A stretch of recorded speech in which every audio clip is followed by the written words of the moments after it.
No, I am engaged, newly engaged. Man, yesterday I filed Ukalanama as well as affidavit also, but that is not on record. With the consent of repetition, I will take it up on Monday, my lord, if it possible. Man. I filed 5 and 6. affidavit also filed and Ukalanama also yesterday. Matter pertains to what? I don't know, excise matter, You are for the I am the settlement, I am the holder. petitioner. No, man, I am private respondent. Fantastic. Let's hear the petition. My lord, already taken instruction, my senior, my lord, Mr. B.D. Das, my lord, yesterday I have taken consent. If he doesn't appear, you should be fortunate. We'll dismiss for the Well, my affidavit is also taken. Huh? My affidavit is yesterday filed, man. So, There's an interim order. interim is there, man. Okay. We'll have it in the month of Monday, my lord. 2025. Will Monday, my lord. 2025. Sorry, my lord. Well, F2, my lord. F2, my lord, I've taken the affidavit, my lord. Better. F2, my lord. Actually. Yes. 14 of the daily list, my lord. Yes. My lord may not be Okay. Not before me. obliged. Please. Sir, I'd like to mention an IS civil for vacating of an interim order, my lord. May be listed on 24th of 7. Filed an IA for vacating of an interim order, my lord. So may it be listed on 24th 7. 24. Okay. Okay.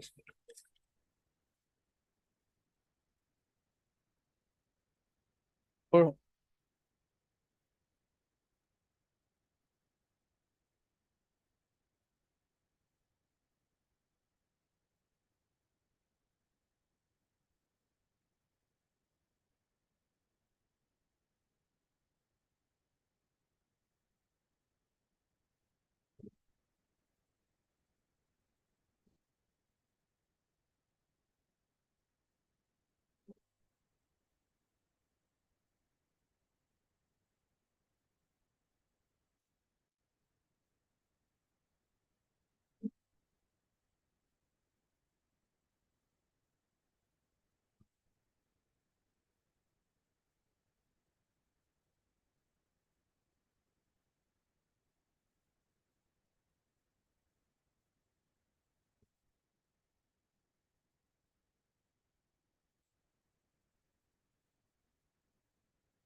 where is the council?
There's a stay order. Yes. Who's appearing for this? There's this, and because of that disorder, I could not get the water. Yes, what is the matter? Yes. Huh? Timing will. Timing for the What timing? No, that is not your matter. That is a different matter. This.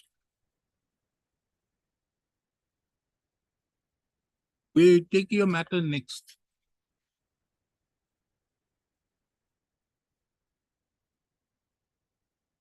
Mr. Pathak, I've changed the date there was some mistake, while seeing out here, I was under the conception that it was 24th My yesterday. colleague informed. Obligation. Yes, where is he?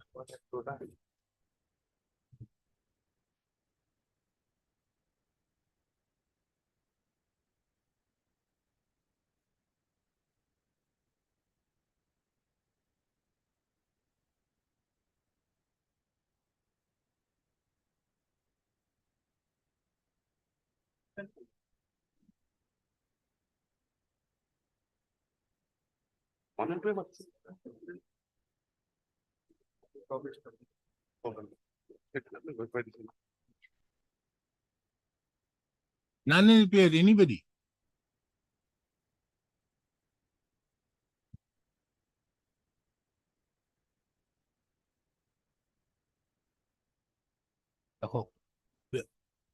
On 26, 2024, this court heard the learned counsel appearing on behalf of the respondent. Pushkar. The counsel appearing on behalf of the appellant submitted that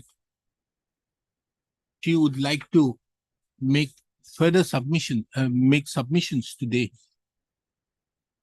And accordingly, the matter was fixed. But today, the counsel appearing on behalf of the appellant is absent. Under such circumstances, this court fixes this matter again for the ends of justice on 23rd of July 2024. It is made clear that if the appellant is not represented on the next date, this court would have no other option but to dismiss both the appeals for non-prosecution. Yes, Mr. Das. I got one judgment of a division bench regarding 34-1 and 2. I just was going through it. 34-1 and 2. Where 34-1, the judgment that was put to challenge by the state against the order of the learned single judge. Learned single judge said 34-1 is to be like Judgment of which year? 2018 judgment. Yeah, there the problem arises. See, what problem is that they, though amended 34-2, did not amend 34-1. 34-1 still remains the open auction. Yes.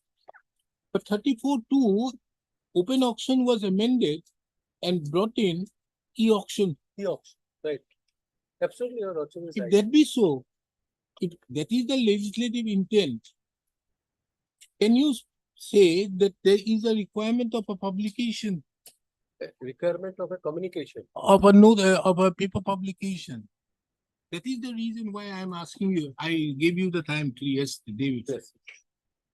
Well, look, I got that notification which your lordship standard Ah. operating. That it is required for e-procurement, Okay, correct. That's why we got. because that is the only way by which you I can got save that. yourself. I got the notification. 8th of June 2022. Yes.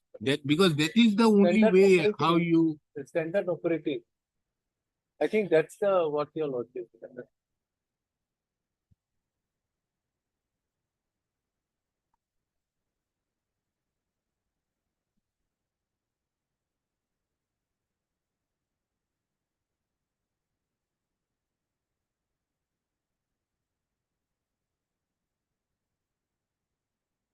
That's also.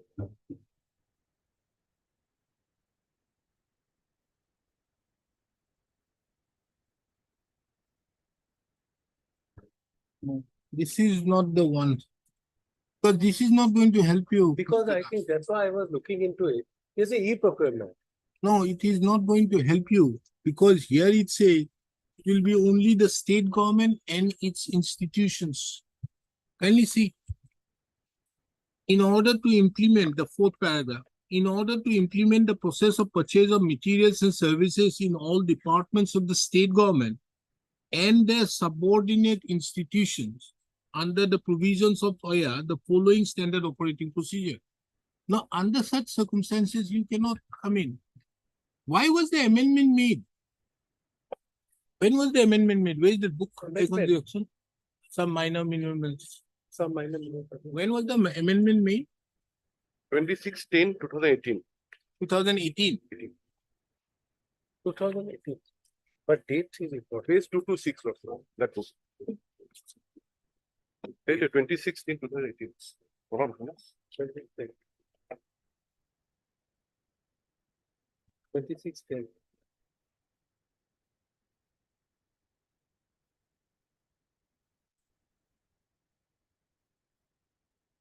Tutu? 24, that's page 266B, my. 266B. Where is the rules? Yes, yes. Please, 266, it starts from the Assam Minor Mineral Concession Rule. Yeah. Start from If you page see here, 45. See at 266B34. And amendment kind is 26/10/2018. The auction.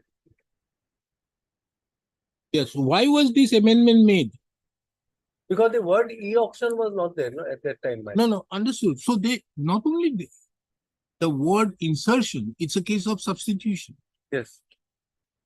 Therefore, if you see 34(1) remains as it is. 34(1) is it as it is. So they should have amended here also. They did not. But here they made out a separate class.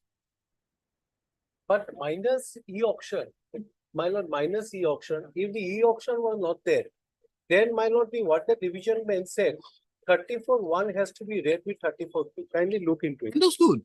Yes. But only this because you division are- bench judgment Yes. is of the period when that e-auction did not come. No, that's true. That's your lordship is right. Because the judgment is of 27/8/2018.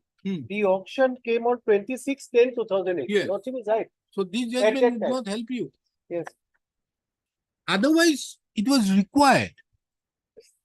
If we put e-auction instead of e-auction, inviting bids, holding open auction, there is a requirement of paper publication.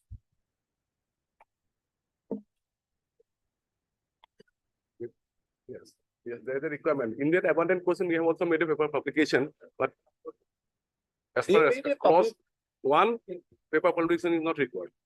For one, it is not. Not required. It is something like earlier, if you go by the Land Acquisition Act of 1894, prior to the 1984 amendment, how was the publication made? The publication was made by the beat of drums. Yes. Publication was made by the by attaching a copy out there in registered in a particular area in an office. That's notice all. board. Thereafter, an amendment was brought in 1984 by which the two paper publication has been brought in. Earlier, there was an office gazette where it had to be published, section 4, prior to 1984 amendment. If you go for the purpose of Rule 18 of the Assam Yeah, Land and evident, Settlement Rules, you see how the public notice is to be given, 3A. It has to be given by posting it out there in a conspicuous place.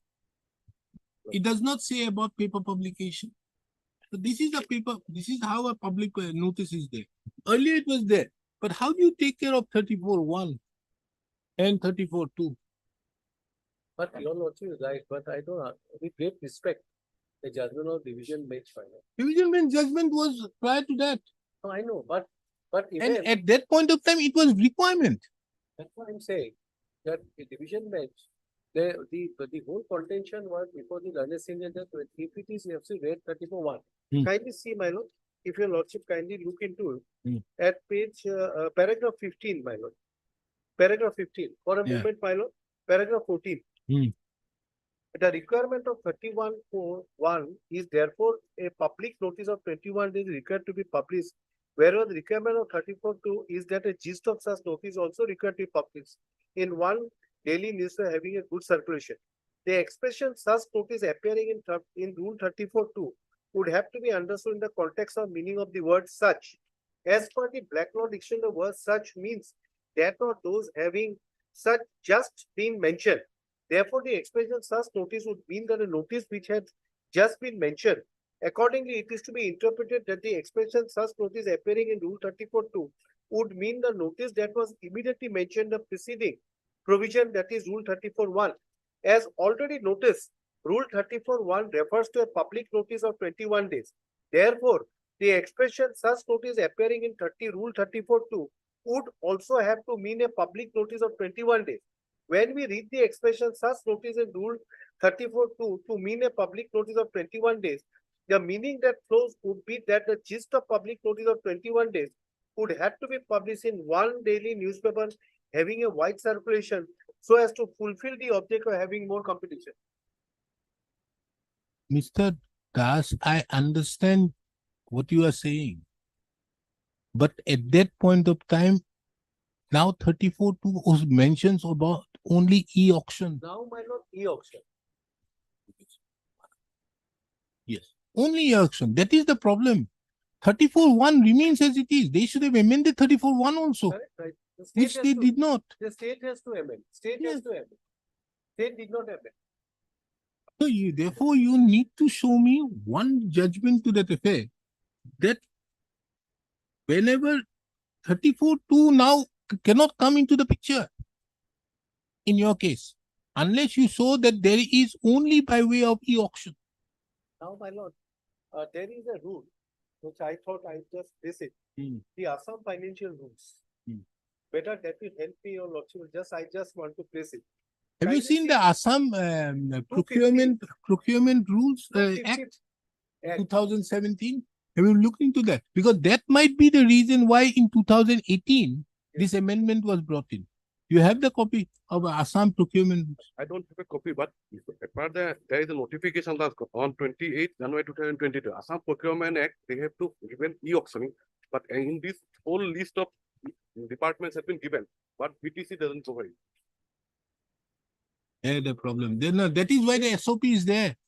SOP only says all the departments of the state government and its subordinate institutions. Yeah, everything has been given, even the councils which are going to implement it in the, I think in the second paragraph is given. But doesn't covers the BTC. এখন কোনখানে আছে?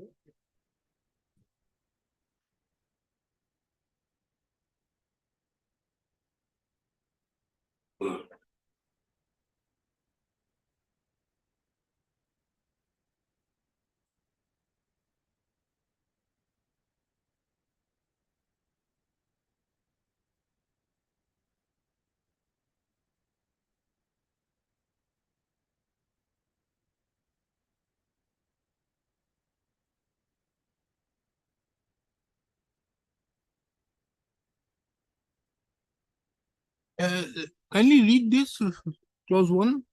Government e-marketplace is mandatory for all procuring entities for procurement of all goods and services that are available in the GM, except in cases specified below. All emergent procurement, we are not concerned with that. The procurement in the 10 statutory autonomous council, Moran, Kamatapur, Boro Kosari Welfare, Motok, Rabha, Nising, Tiwa, Hengal Kosari, and Sonal. Procurement done through spot purchase. Any items to be notified by the department with due concurrence to the finance department. So under such circumstances, when they have excluded other autonomous councils, would not the Borough Autonomous Council come within it? That Borough Council will also come into it, but at the same time, this G portal, they have to rope in into the, to make a e-procurement. That is a long process. They have to rope in into the G market, and all the networking had to be done. That's a different aspect. You have not done it is a different thing. But in view of this notification, when they have specifically excluded various autonomous councils, but did not the Borough Autonomous Council. It will come, the Borough Autonomous Council will also come in, my lord. In the meantime, my lord, that procurement process, now it's a all e-tendering has been going on. Now, it should have, e-tendering is the easiest way to do it, and it needs some mechanical things and all this. Not tie up only with that, it the- is more transparent. It is more transparent, it's easy also, my lord. You have to rope in the Mtron and other e-procurement, all these things. But it have to be done, there needs some work, but this, in the meantime, my lord, that had been failed by the BTC authority, my lord. Notification has come on 10th May 2024, that e-procurement had to be started in also in BTC, my lord. 10th May 2024, Sorry, 30 May 2024, my lord. 30 May 30 May. 2024. Let's see.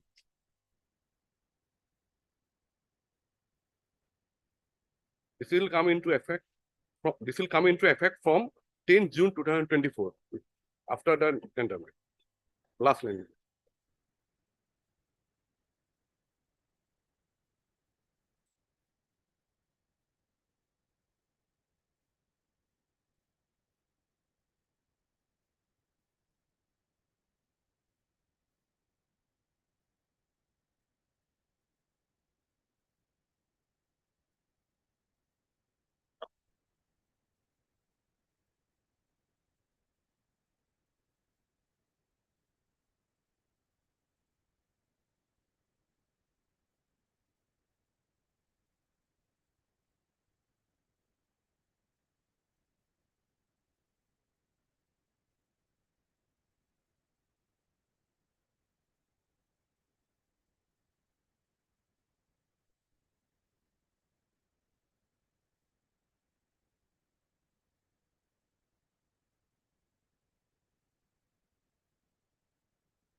What are the administrative departments?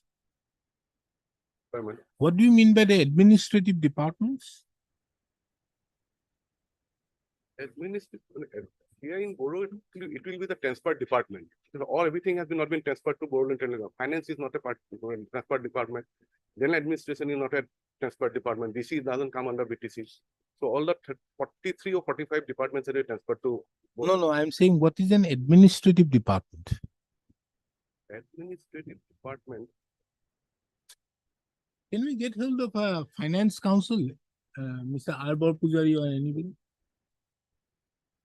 In case of, for example, GMC and GMD, administrative department will be Department of Housing and Urban Affairs. That's within that the urban development comes. But GMC comes, you have GMA comes. also a department for the Boroland. Yes, Boroland, there is the Boroland Welfare Department. There is a department. So the principal secretary of Boroland Autonomous Council is appointed by whom? Principal secretary, Principal Secretary, the government will, that's a state government. my lord. The state government will That appoint. Item also. state, he is an IS officer, state appointed by the state government. Now, who appoints the Boroland principal secretary of the Boroland Autonomous Council? For appointing, the state government has to have the power. Because that is relevant. Because these notifications are being also forwarded to all heads of the administrative departments. They categorically take out various autonomous councils out, but do not take out the Boroland Autonomous Council. It's an autonomous council, Boroland Territorial council. territorial council out. Autonomous. Territorial Earlier it was council. autonomous, State- now they are territorial. So It's the same Boroland thing. Territorial Council is not out because here,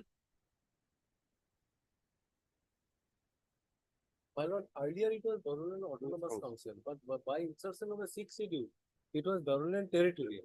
okay. Now, if that be so, I remember at that time when you were there, all principal secretary, those are IS officers, those were appointed by the state and they were placed before the BTC, Boroland Territorial Council, now, already. Now also the position, they will know, it was same till 2014 till I was there.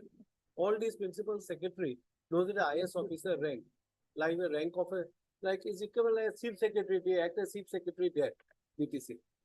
Controlling all the 4 districts. He comes to and the Karbi Anglong, there also they have a principal secretary. they also have a principal secretary.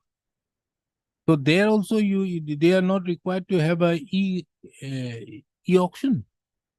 E-auction, but E-auction, Why Boroland now, Territorial Council, principal secretary has adopted it?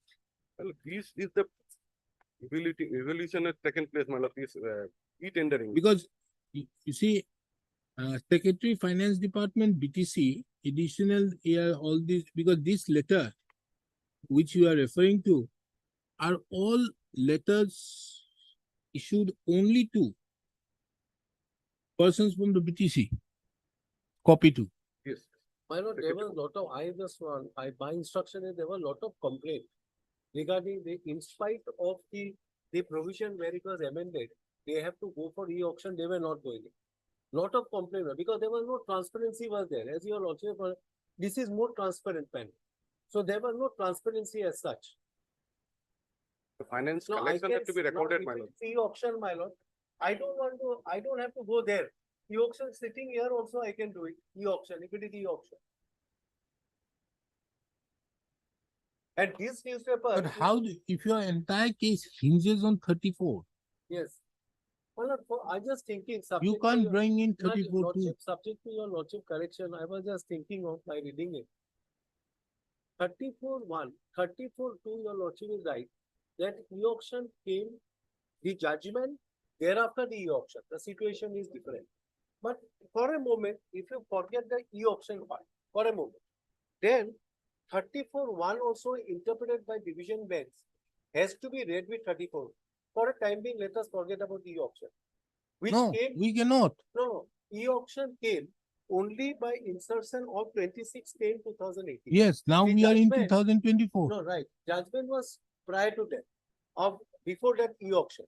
But now, if 34-1, for a moment, this was not there. This e-auction came in 2018. Now, what we understand, 34-1 is a separate, 34-2 is separate. So for But there 30 is a mistake. yes, There is a mistake committed by the legislature in making the amendment. They should have also amended 34-1. They did not. Or should have put online oblique e-auction. Now, tell me, how do you read 34-2 without there being a concept of e-auction at all in 34-1? can I just read Mr. this, Das, my lord? just, I'm Yes. just telling you one thing. Yes, 34-1 says a public notice of 21 days shall be published for inviting bids or conduct or contracts or conduct of open auction for grant of minerals at the case may be. Yes. Here, open auction, it is only mentioned. In addition to the publication of notice, e-auction under subsection 1 above. Now, here it brings in e-auction and refers Correct, it to 1. but what has happened?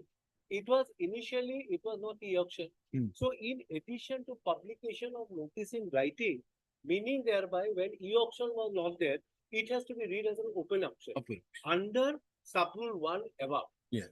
So the gist of such notice, along with the schedule for open auction, or let us see the open auction, shall also be published in one daily newspaper. Gist So- of such notice Yes, along Manu, with what has happened? the schedule of the When- e-auctions. Now, if they don't hold e-auction, Right? That 34-1 has to be actually has been amended. They have not done it.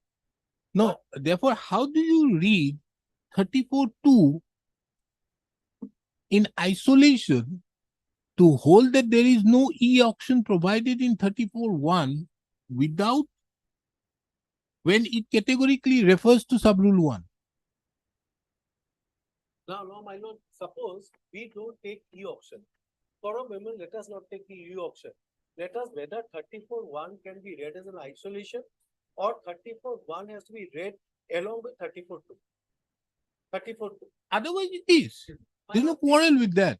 this- But what is to be published? my humble submission before your lordship, 34(1), with great respect, my lord, doesn't have to read in isolation. 34(1) has to be read with 34(2). Now 34(2), that means not only a public notice hanging in the board of the department. In addition to that, a publication has to be there, open auction in one of the local daily newspaper. No. That's what I'm. Along with the schedule for e-auction. So they only mention the schedule of e-auction to be published. But this e-auction. If they don't go for e-auction, matter No, ends. but suppose this e-auction came on later on. This e-auction came by way amendment. But now, can we read 34(1) as an isolation without going to 34(2)?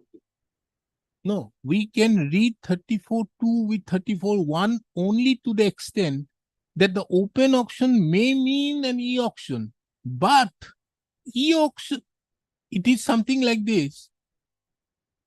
The e-auction would be a part of open auction. But open auction is a much wider term. So a portion, if they don't go for e-auction, there is no publication required. Now, my lord, if it is an open auction also, open auction, and there is no e-auction, but even then you have to publish. Where? Yes, this is what the judgment of the division bench. No, there is no Minus open auction here. No, e-auction was not there. Understood. At that point of time, if you see the judgment of the division bench, kindly come to page, that page, paragraph 15. Yes. Before that, how they have quoted 34. The gist of such notice along with the schedule for inviting 34(2) 34(2). Yes. for inviting bids holding open auction shall also be published in the newspaper. Now here it is e-auction. No, I understand. If they don't go for e-auction, how do you publish? No, that is correct, my lord. I understand that e-auction. E-auction has been inserted later on. E-auction came later on. Now, my lord, if suppose e-auction, my submission before lordship is 34(1). Even there is no e-auction has been done, which they should have done it e-auction. Then whether the publication in one local newspaper is mandatory or not. That's the issue before this court, Yes. if I'm not wrong. 34(1), even in spite of e-auction, whether it was mandatory on the part of the BPC to publish in one local newspaper. In case The of open auction. action also. That's That's the whole issue, that's the proposition. yes, that is it. That's the whole issue. And what my submission to this effect is that the judgment of this court minus the auction, because this was a challenge which was made before the learned single judge. And learned single judge's view is that 34(1) is independent to 34(2) because e-auction was not there at that part. But division bench hold. No, say- division bench is right, Yes. absolutely right. There is no quarrel with. But here, what is to be published is only e-auction. There the problem arises. But we are not doing it. That's the whole problem. Now, e-auction. Now. Now they are going for e-auction. Now, my lord will If I kindly- set aside this, now they will go for e-auction. Yes, I will. No, now election has started.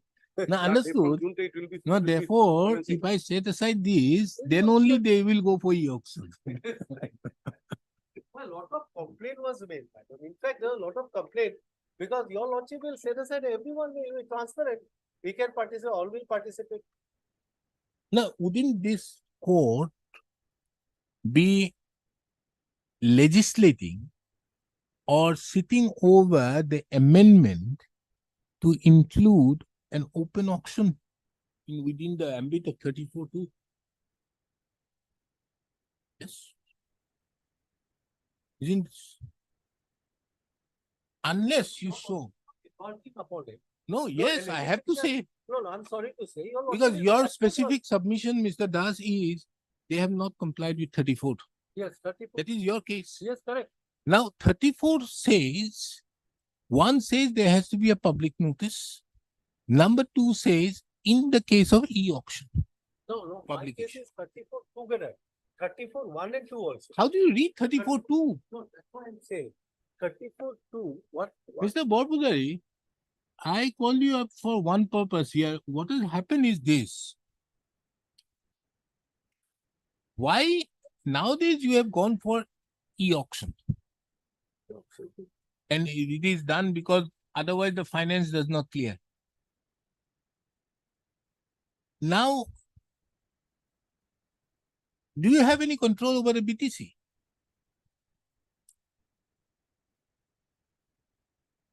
No.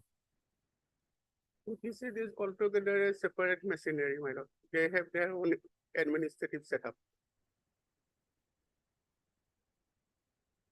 Now, I you just- kindly see what has happened out here is this. Assam Minor Minerals Act rules were amended. Is there, if you can Yes, just yes. pass on this. Anything. 30, what they brought in the concept of e-auction.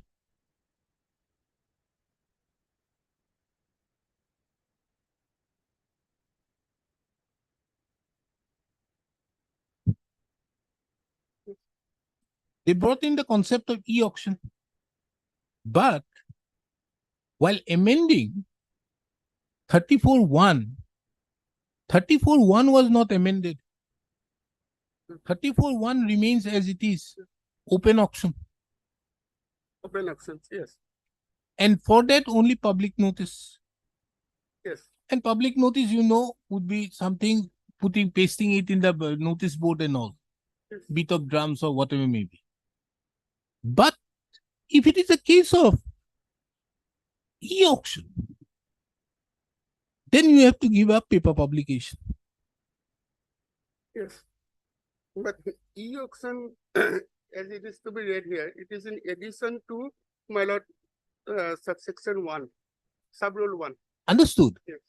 But see the last line of 34.2. Yes. In addition to the publication of notice in writing, e-auction under sub-rule 1 above, the gist of such notice along with the schedule for e-auction shall also be published in one daily newspaper having circulation in the area. So it is only in the case of e-auction you are to publish. Yes. Not as regards open auction.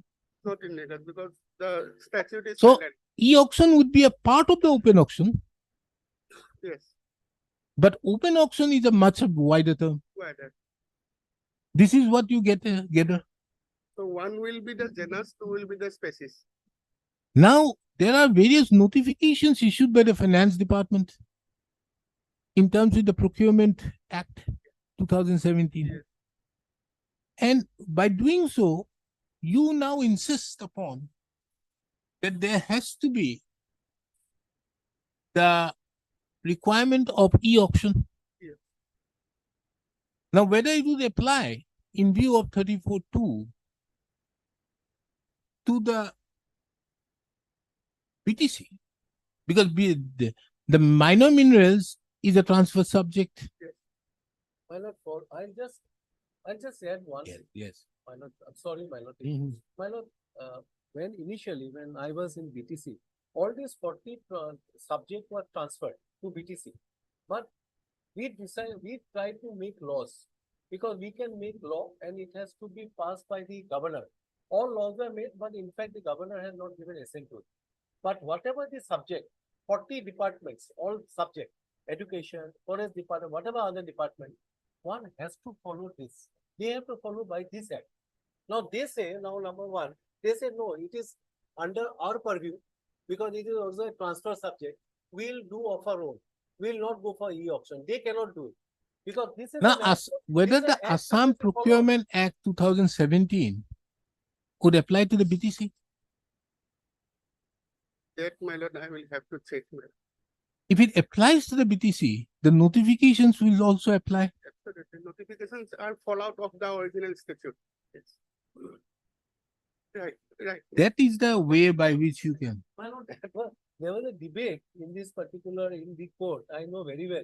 What have been, we said we don't follow. You don't follow. No, but Mr. Das, that is the reason why how if I have to give you any relief or to consider that there are two paper notifications which are you are saying. They are there. First, I have to overcome this hurdle.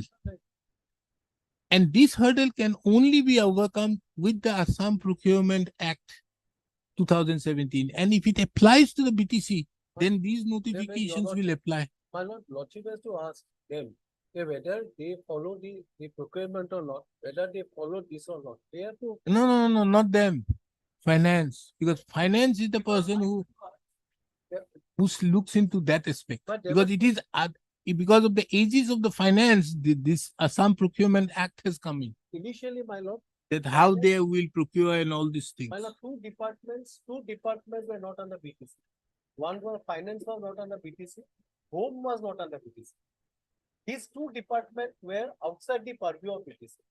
I don't know. as of Therefore, the state finance department, state provides grants. Correct, absolutely, you're absolutely right. So when, my lord, for the post, any post, for a teacher's post, they write to finance. They write to the finance. Your lordship is right. If a finance is a No, subject, these I know. finance is a subject which has been taken by the state. Of course, your lordship is right. They have to say that whether these all being followed or not. Otherwise, it makes no sense. How do you tackle with this situation? I have just now downloaded that 2017 Act. Assam Very Procurement. fast. Yes. That is the Assam. Yes. Assam Public Procurement Act 2017. Now, my lord, extend from it. This act may become so itself extend to the whole of the state of Assam. Meaning thereby, my lord, So it will come under the BTC. BTC. So whether the notifications which have been issued for e-procurement and thereby excluding certain autonomous district outside the scope of the e-procurement would come within the ambit of here. Because otherwise, how do you read 34.2? Yes. Now here, my lord.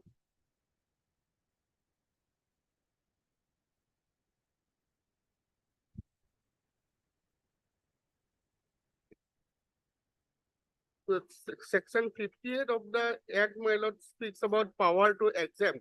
It says, if the state government is satisfied that it is necessary in public interest so to do, it may by order publish in the official gazette and for reasons to be recorded in such order, exempt any procurement or a class or category of procurements or a class or category of procuring entities from the application of all or any of the provisions of this Act. And Mr. Borbuzari, kindly see the Assam Procurement Rules 2020. Does it say anything about the e-procurement?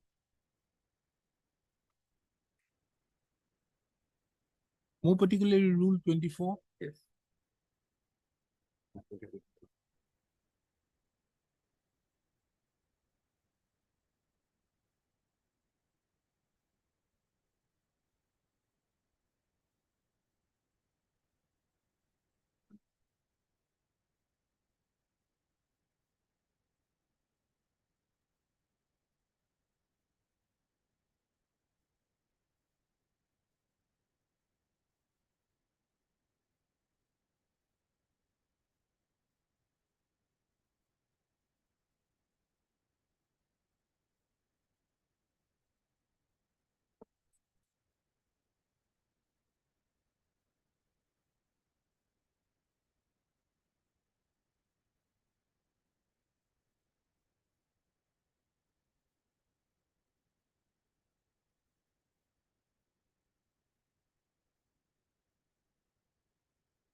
Rule 24.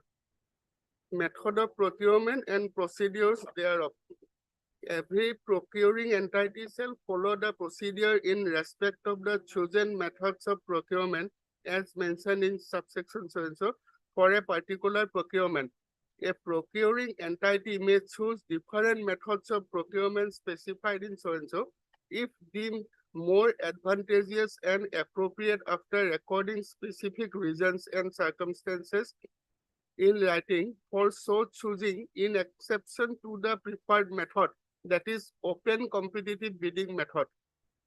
Such specific reasons and circumstances shall be recorded in the case file and clearly noted in the procurement register, indicating the name and designation of the procurement entity making the decision. Procedures to be followed for various methods of procurement are as follows. Now, my lord, clause A of Rule 24 speaks about procurement for open competitive bidding. It doesn't speak of, my lord, any e-procurement. No, by notification you have brought it. In pursuance to Rule 24, 1, bracket 1, bracket 2, Roman 4. What is that?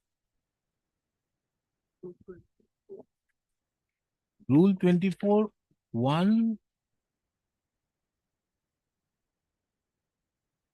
bracket 2, bracket Roman 4.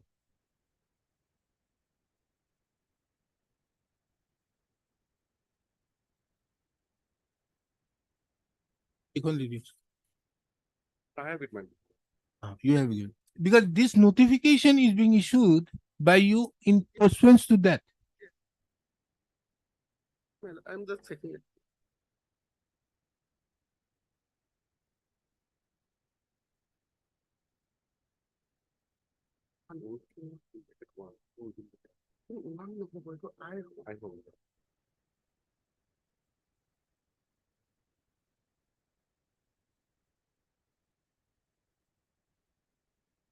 Yes, so it will be Rule 24I because it Oh, goes I. as ABCD, my lord, in that way. Mm. Now, I, as originally, my lord, stands in the rule, speaks of, my lord, rate contract and government e-market, GEM.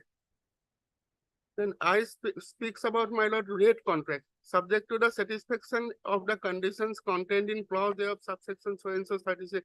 A procuring entity may engage in a rate contract procedure in accordance with the provisions laid down herein below. What is Roman 5, Roman 4? Roman 4, my lord. Roman 4, yes. If consequent to invitation of bids, only one bid is received, or consequent to technical evaluation, if only one bid is found eligible or qualified, such bid shall be termed as single bid in respect of that subject matter of procurement or item. And in all cases where such single bid is received, bids may be handled on the lines of procedure laid down in sub-rule 20 of Rule 23. That is 4. That you do, you first cancel it, again you try, and that another Okay. thing. Now, Now, what happens is, this is the notification which is issued in the year 2022, which Mr. Bora must have given. There, the finance department says, exercises the power out there and say that in respect to these exempted, not necessary, but otherwise you have to go for the GM. GM is a condition precedent. Precedent. Now, this is GM is done through how? How do you bring in GM? Because if you see the fisheries is not done through GM. Fishery is done through Mtron. How is Mtron brought in?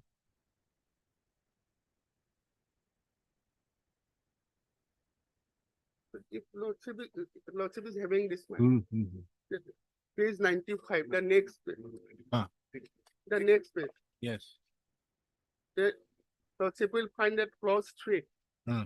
Institutional mechanism to implement GEM in the state in order to consolidate the cross-departmental experiences and learnings from the implementation of government e-marketplace GEM. A committee comprising of the following members may be constituted.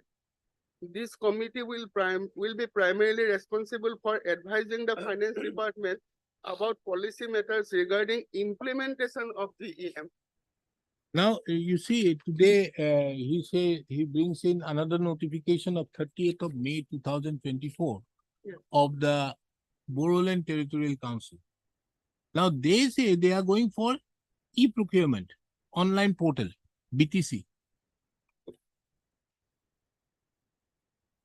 Yes. This is only for collection. This has nothing to do with procurement. This is just, for example, you are paying your license fee out there, you pay it through online portal. Online. This has nothing to do with the e-procurement. Yes, ma'am. In the interest of public service, the Boroland Territorial Council is pleased to notify online portal btcforest.in to be operational with effect from 10th of June 2024 in order to Deposit. deposit the So forest. they road- will now deposit these out here like Yes. we are now having the certified copy, how you are doing. This is a portal for that. But that portal cannot be same with an e-portal for the purpose of procurement. Because For example, if someone wants to visit Manas Sanctuary, they cannot just pay in cash and get entry. Now there is the e-portal. From there, you have to pay it, scan it and pay it, then get the process money. You No, have to pay it, but you have no, to that pay I it. haven't understood. That is, now there's like e-payment of the court fee.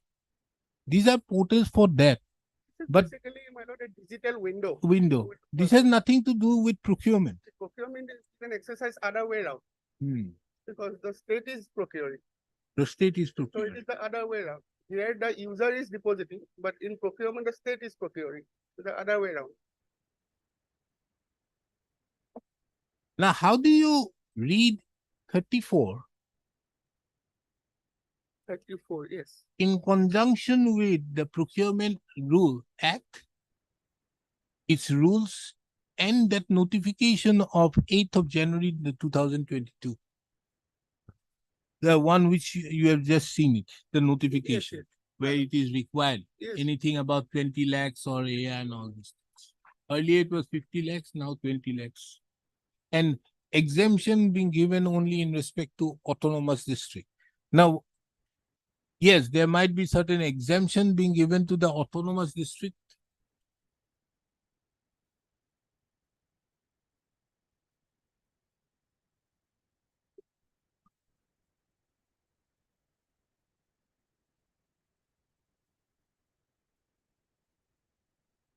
yes.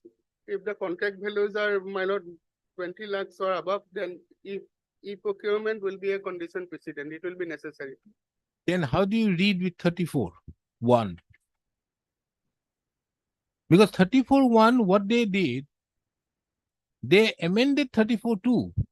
They had the exact words, inviting bids, open auction, which is there in 34(1), was exactly there in 34(2). What they did, they substituted those two words with e-auction. For the words competitive bids oblique open auction. Auction. They now bring in 34(2), but only limits it to e-auction. E-auction, and it will be in addition to one. In addition to one, so it will be a part of an open e-auction will be a part of the open action in view of what is the first line used in addition to so and so in clause 1. But the publication of the notice is only limited to e-auction. Publication will be e-auction. How do you, Perhaps, my lord, 34(1) how do and you reconcile the situation? now, my lord, my understanding as of now, because I have only just now gone through it, but if my lord, the authority goes for procurement, authority floats a tender, whatever it is, my lord.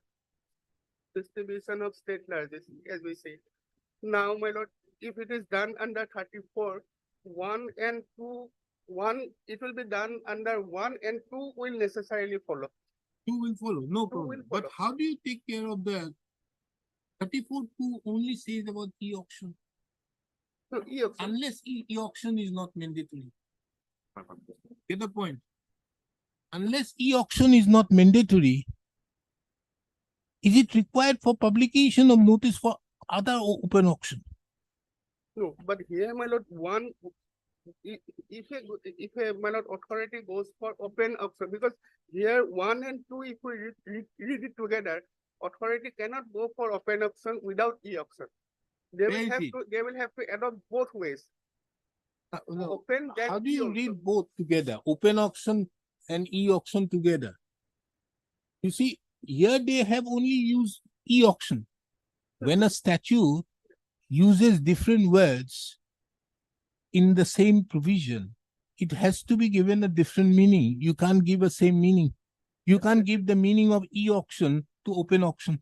Yes. And that too, when they have the legislature has only amended e-auction, substituted e-auction to open auction in 2, but did not do so in respect to 1, or even put a hyphen, or did not say it. Therefore, a reading of 2 with 1 would be that in the case of e-auction, which is a part of open auction, you have to go for paper publication. The paper publication, it is in addition to the issuance of a public notice. That is okay. Public notice, there is no problem with that. Public notice, e-auction, no, or any other auction also, because open auction, if it is there, and e-auction will be a species of the, Yes. open auction. Yes. So paper public notice is required. Now, I can't enlarge the scope of the public notice to include the paper publication in view of 34(2), where it specifically mandates only for e-auction. It specifically mandates for e-auction. Because if I do so, it will have a serious consequences in many other aspects.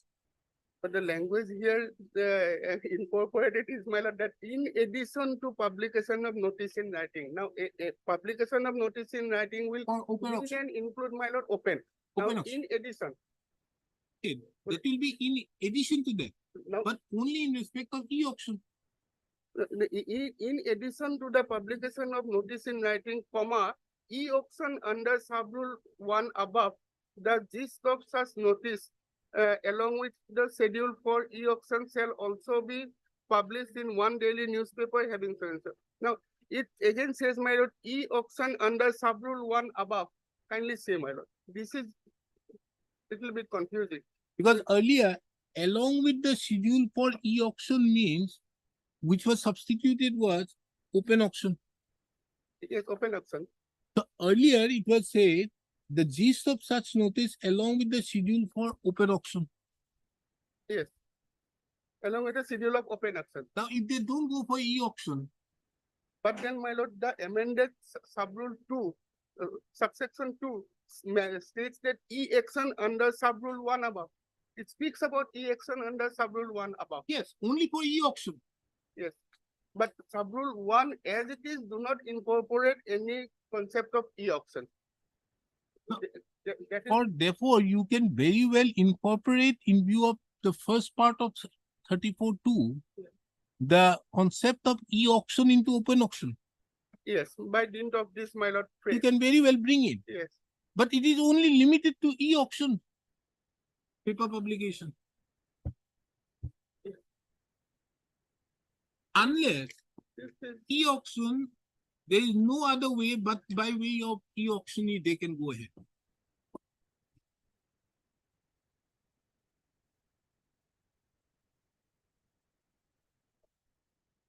This is altogether a different statute, my lord. That is because Concession Rules 2013, my lord, it is a different statute. Then Procurement Act is a different statute. Rules. No, therefore, because procuring, if you see the Procurement Act, Yes. procuring means 3 things: buying, using, buying products, Yes. taking over services also. Yes, ma'am.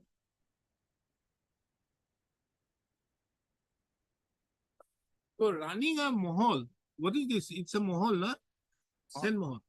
Running a sen or gravel mahal would also mean running taking the services or purchasing. Yes, my lord, section 2, subsection U of that, my lord, 2017 Act, it defines procurement. Procurement or public procurement means the acquisition by purchase, lease, lease or otherwise of works, goods or services, including award of public-private partnership projects, by a procuring entity, whether directly or through an agency with which a contract for procurement services is entered into, but does not include any acquisition without consideration, and procure or procured shall be constituted accordingly. So that is it. And see the procuring entity, that is also different. Yes, procuring entity means an entity referred to in subsection 2 of section 3. Now here Lordship will also find a definition of e-procurement. I have just found it, my lord. It is there. It is in, my lord, subsection G. E-procurement means the electronic process wherein the physical tendering activity is carried out online using the internet and associated technologies. So that And procuring entity is defined out there. yes, procuring entity is also defined, my lord. Procuring entity means an entity referred to in subsection 2 of section 3. Now, if we go to section 3, subsection 2, it says, for the purposes of this act, procuring entity means A, any department of the state government or its attached or subordinate office. B, any state public sector enterprise owned or controlled by the state government. C, any entity established or constituted by the Constitution of India whose expenditure is made from the consolidated fund of the state. E, any entity or board or corporation or authority or society or trust or autonomous entity by whatever name called, established or constituted by an act of the state legislature or an entity owned or controlled by the state government. Then E, any other entity which Do the they use the word wholly? Owned and controlled? Wholly? established or constituted by an act or an entity owned or, no, wholly is not there. Owned or controlled by the state government. Then, my lord, subclause E, any other entity which the state government may, by notification, specify to be a procuring entity for the purposes of this act, being an entity that receives substantial financial assistance from the state government insofar as the utilization of such assistance towards procurement is concerned. Then finally, F, any procurement support agency or procurement agent or procurement consultant involved in procurement on behalf of the procuring entities specified in clause A to E above. No, So would it come under C? here D, it may come under D, any entity or board or corporation or authority. No, C. C says any entity established or constituted by the Constitution of India whose expenditure is made from the consolidated fund of the Civil entity. It comes from the money comes from the from the consolidated fund of the state. yes. Otherwise, any government entity, my lord, will come within the fourfold of this, my lord, say, section 3. Apart We are from concerned with BTC. yes, yes, BTC. Yes. We are concerned with BTC, Yes, whether yes, BTC yes, will yes. come in, because And here we involve not only it's a larger question involved to the effect that BTC will come in, means Karbi Anglong will also come in. All 6 schedule, yes, NC also will come in. Yes. And what is it known now, nowadays? my lord. Imahasa. Imahasa will also come in. Yes, 6. Because these are entities under the constitution. They are under the constitutional framework. So they will come within it. Yes, because now here, because as I have read it earlier, my lord, the Now, whether this would amount to purchase of a tender or allotment of a tender for settlement of 10 mohor, would it amount to procuring procuring, procurement. Yes. So, what are the exactly the items or articles, goods Then- or services? No, whether that has been specified under the 2017 Act. If there is any specification in the 2017 Act, whether that would necessarily exclude these provisions or include, that may be the precise query, my lord. And I would respectfully submit, my lord, if lordship puts a query, my lord, then I can get it from the finance department. Better off. My lord, suppose 34-2 is not being read. Let us forget 34 as yesterday 34-1. Can we take the help for a moment, my lord, the Assam financial rules, kindly see. It's Assam 254, my lord. 254.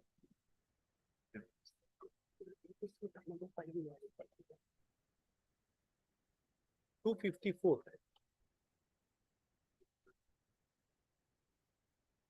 54.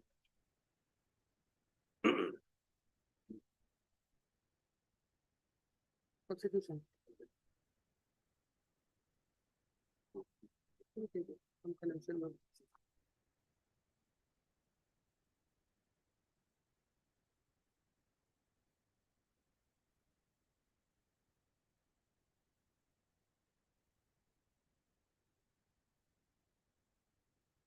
This is PWD. Any type of contract. Oh, but this is for PWD. 254 comes under the ambit of PWD, execution of works in the Public Works Department. How do you bring this?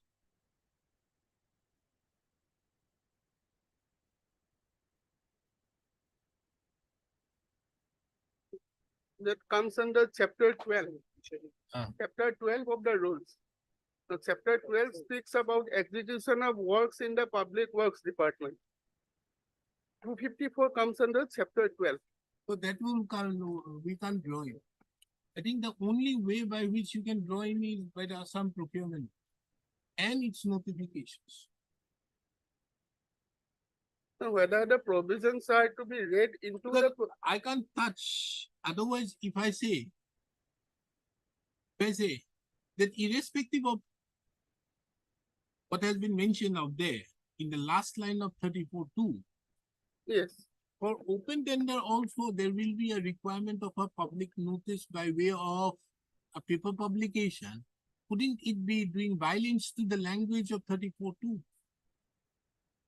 It will have Because- far-reaching consequence.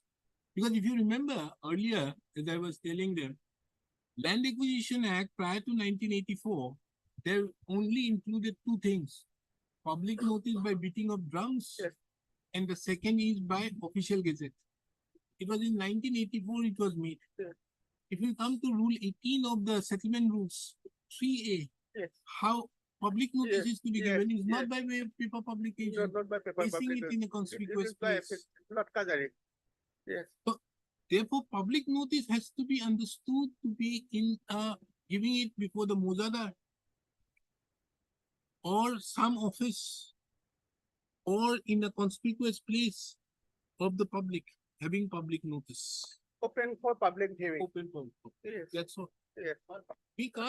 I can't bring it more Yeah. and draw that it will also require a paper publication Because what I am. unless e-procurement is read. Because there is an apparent mistake in making the amendment, they should have also done 34.1. That is why, my lord, in subsection 2, that phrase, my lord, e-auction under sub-rule 1 above. Yes. So that is, I So think, they my lord, made the mistake. that has created the problem. Because 1 doesn't speak of e-auction in nowhere. Yes, Mr. Das, you For were saying. financial rules, which I have shown and also this is only PWD. In fishery case also, that reliance was placed. Kindly see, Understood. I also, my lord, Understood, personally- Mr. Das, but you see, so what I am saying is it would not be proper unless if it is nothing to do with PWD, but if it was said in a general department. but just for a moment, just see para 12 minus, para 12, para 12.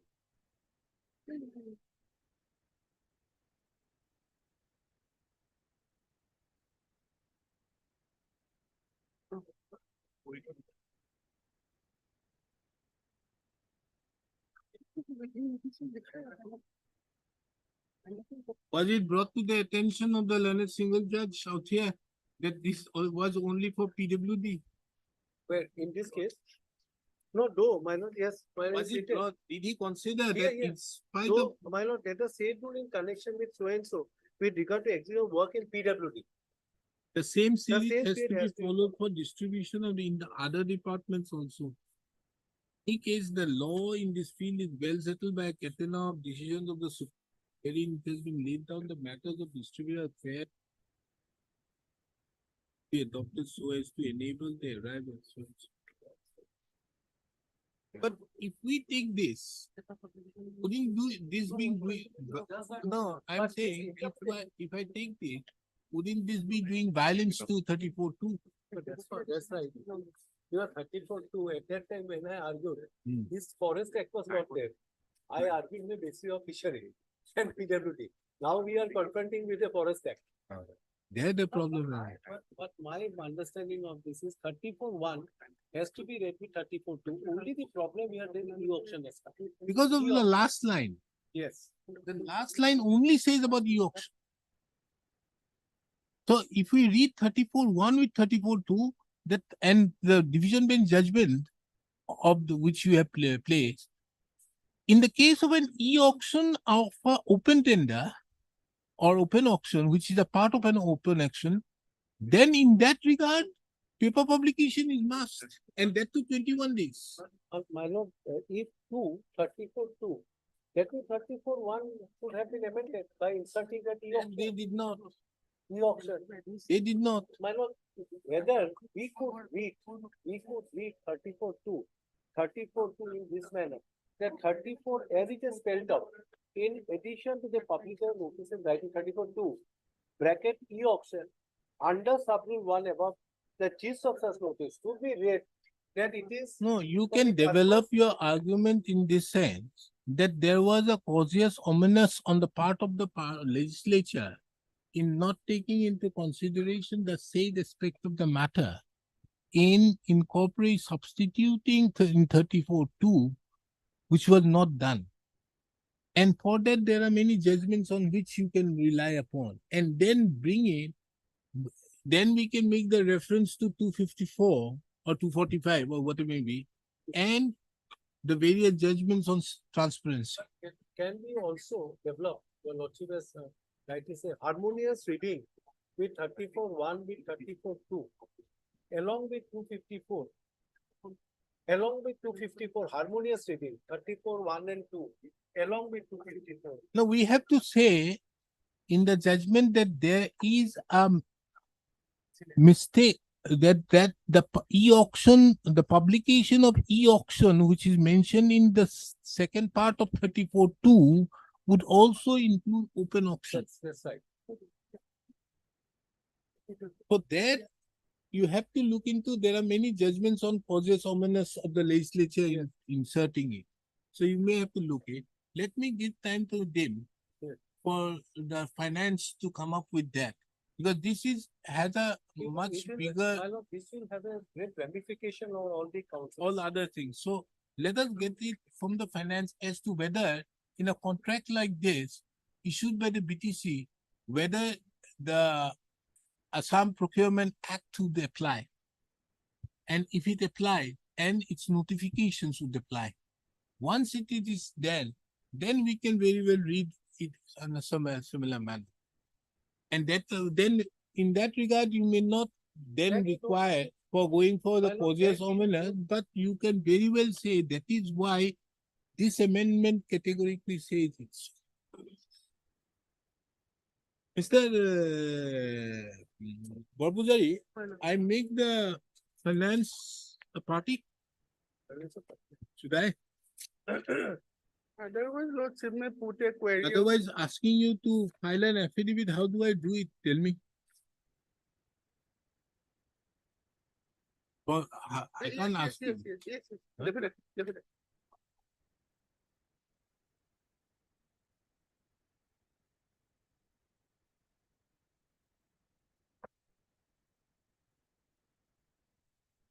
I heard Mr. D. Das, the learned senior counsel, assisted by so-and-so, HRMN.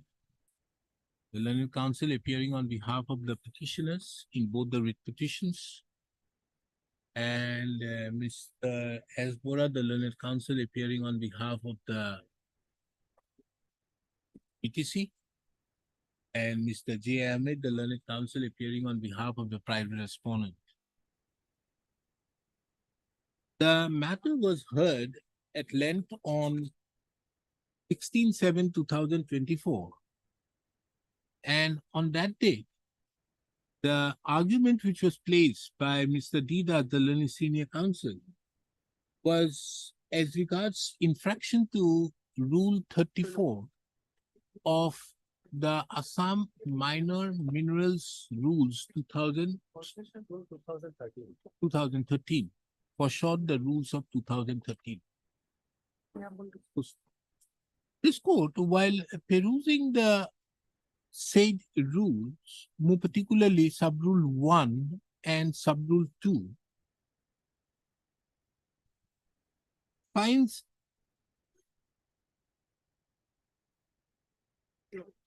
an apparent conflict post amendment made to Sub-Rule 2 of Rule 34 with effect from 26/10/2018. It transpired that in the case of any settlement of tender by open auction,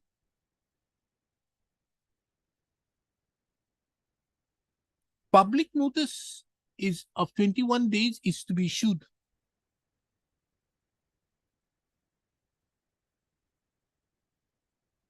In terms with Sub-Rule 1 of Rule 34.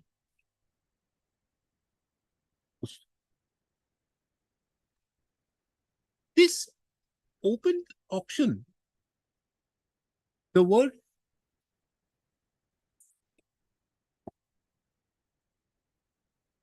inviting bids / holding open auctions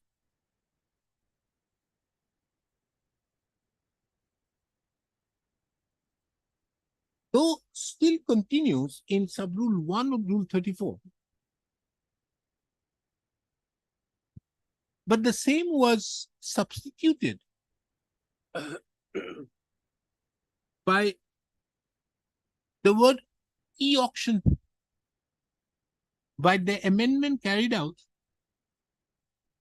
on 26/10/2018.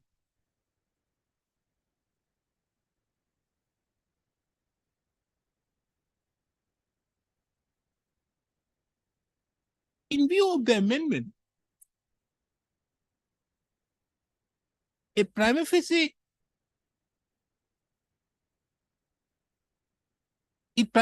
appears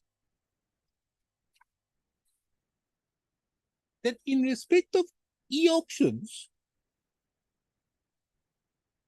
to be carried out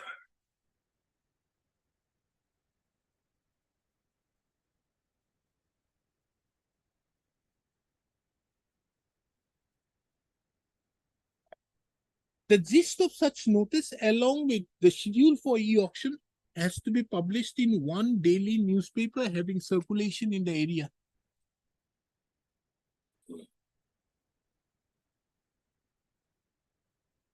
It also prima facie appears that the e-auction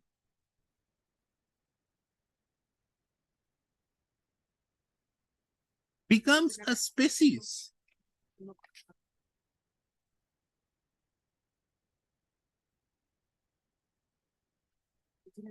of the terms inverted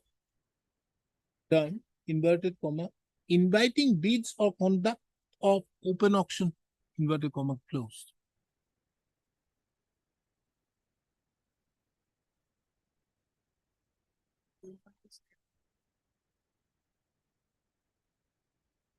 Or in other words, in respect of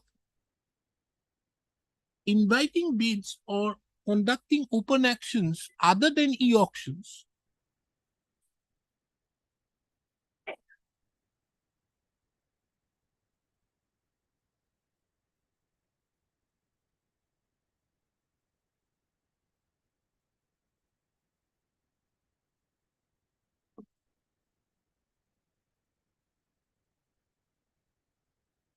there seems to be no requirement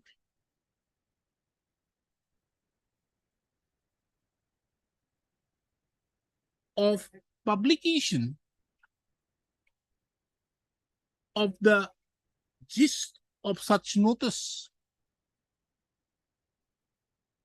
in a daily newspaper having circulation in the area.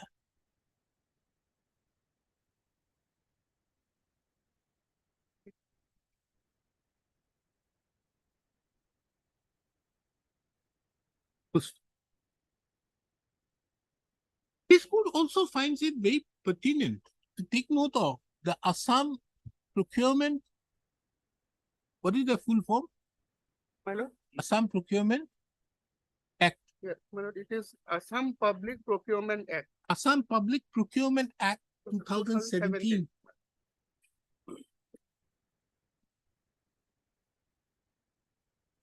And from a perusal of the definition of the procuring entity, it also prima facie appears that the Bodoland Territorial Council may come within the ambit of the said act.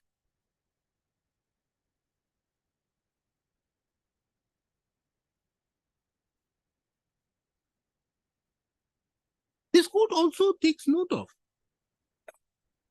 the Assam Public Procurement Rules 2020, and more particularly to Rule 24, which stipulates the modes of procurement. In addition to that, today, during the course of the hearing, certain notifications have been also placed, which shows that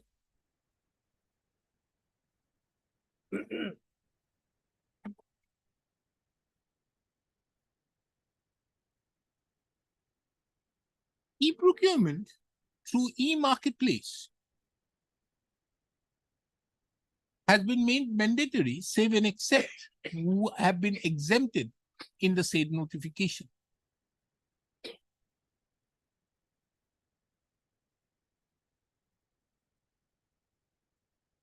Taking into account that these notifications have been issued by the Finance Department of the Government of Assam, and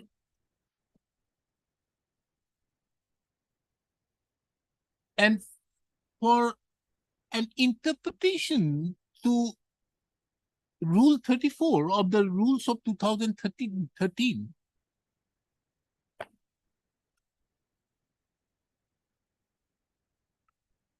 it would be required as to whether 13.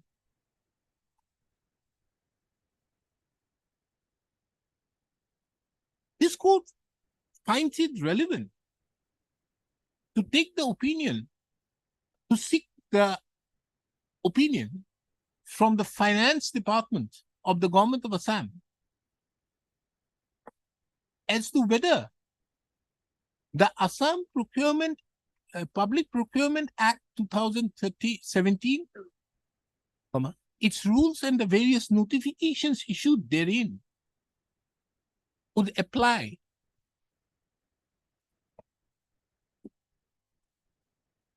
to the tender in question, which pertains to settlement of mohals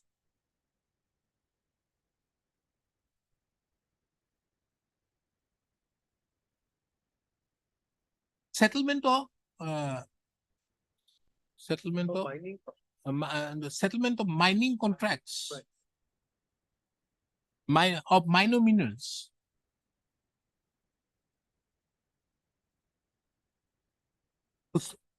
Under such circumstances, this court requested Mr. R. Pujari, the learned standing counsel of the finance department, to assist the court in this regard, and had also, full stop. Upon hearing him, this court finds it relevant that an affidavit from the Commissioner and Secretary to the Government of Assam Finance Department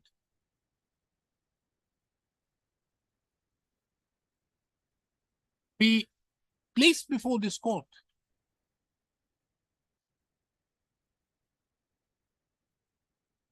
so that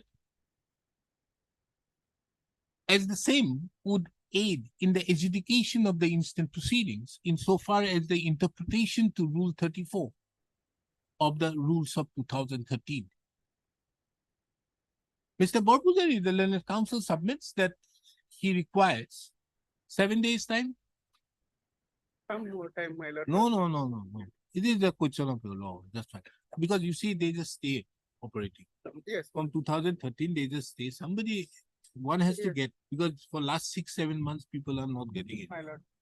You just have to file an affidavit bringing on that, I think. But 7 days time to file the affidavit.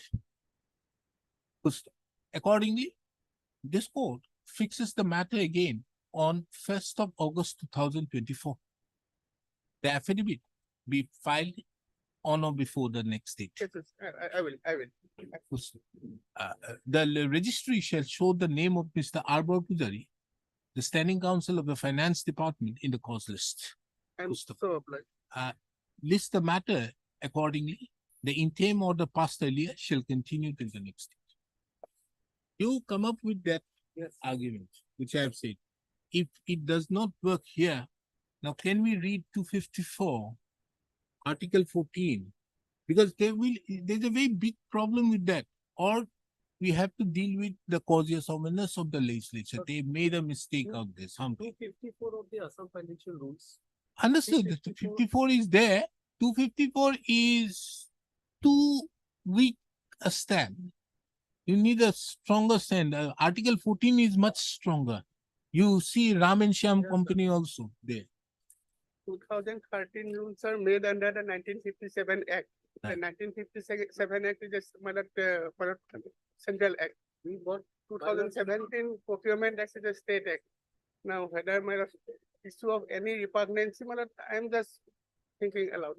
No. There's no question of repugnancy. No, repugnancy. so Why the far- amendment was made? No, repugnancy so to the extent of e-auction, because if the 1957 Act does not contemplate for it, the objects and reasons of the 1957 Act, origin, that parent act, that is a. No, that you do it, but I'm just then thinking also aloud. we may consider another thing. We may consider another thing then as to whether the mines, this is done under the Mines Act. And Mineral Ma- Development Processor note. Regulation Act 1957 is a parent. 1957, yes, Out of that parent, there is, every state has got the power to make the rules. yes. Huh? Every state has got, there's a parent act, central act. So state, the power has given the state to make the rules. Accordingly, this Assam Minor Mineral Conservation Rule has been made. So who has amended it? State has amended. You do it?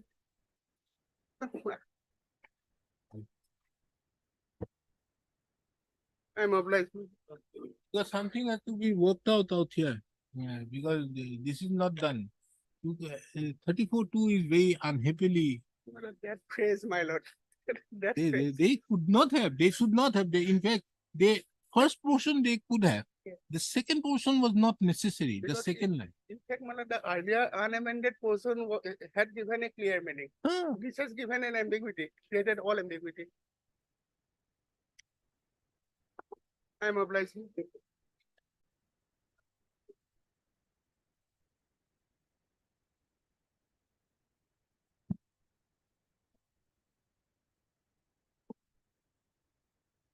Oh, what? What has happened? Oh, this one. You are paying for? My lord, 10, 11. 10, 11. Airtel, my lord. Oh, this year. Airtel. What happened? As per the last order, Lordship, the government was required to produce instructions. As per the last order, Lordship, we are required to produce one instruction, Lordship, in regard to that, as it has been already been finalized that there, the companies. So what can be the punishment? So Lordship, in fact, we have talked that cancellation of license is not an answer. Basically, they have put some light in regard to that, Lordship, penalty, fine to the government. That is the thing. Otherwise, Lordship, we have received one letter from the department, Lordship, that as per ongoing concerns and discussion, that it appears more time required for detailed examination in this matter. So some extension of time is spared before this court, Lordship. From that is the stand at this stage, Lordship. They are examining, so what can be done with this, Lordship? The provisions and regulations that have been provided with the department, Lordship. So as far as it's in, only the penalty can be enforced against the company at this stage. We'll get a written instruction before this, we'll place it, Lordship. And who is appearing for the state?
Yes.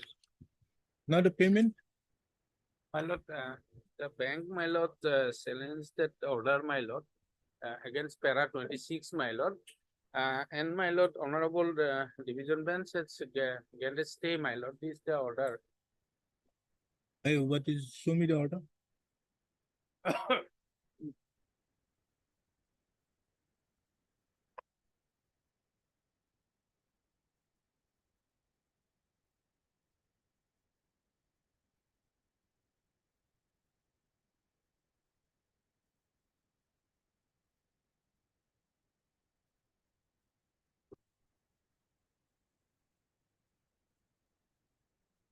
Is the RBI a party?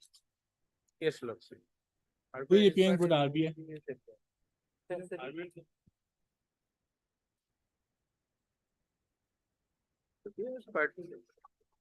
No. Who is appearing for the RBI? No one is appeared against the RBI, my lord. Election code number 10. Huh? I see the election code number 10, Lordship.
Take up the matter after some time. Ask your senior to come.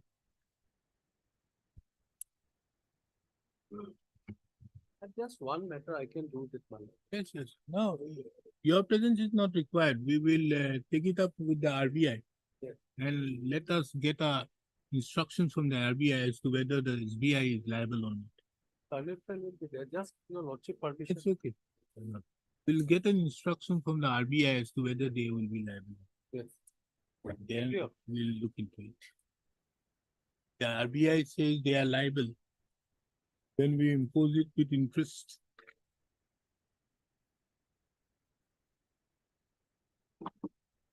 Timing.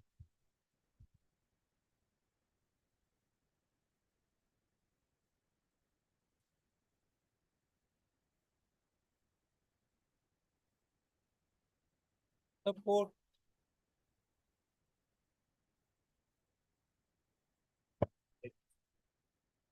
So this is a matter pertaining to compensation of to victims of electrical accident. The wife has filed my lord along with her son. Electrical inspector has filed his report, my lord, in the affidavit. Electrical accident enquiry report is already there.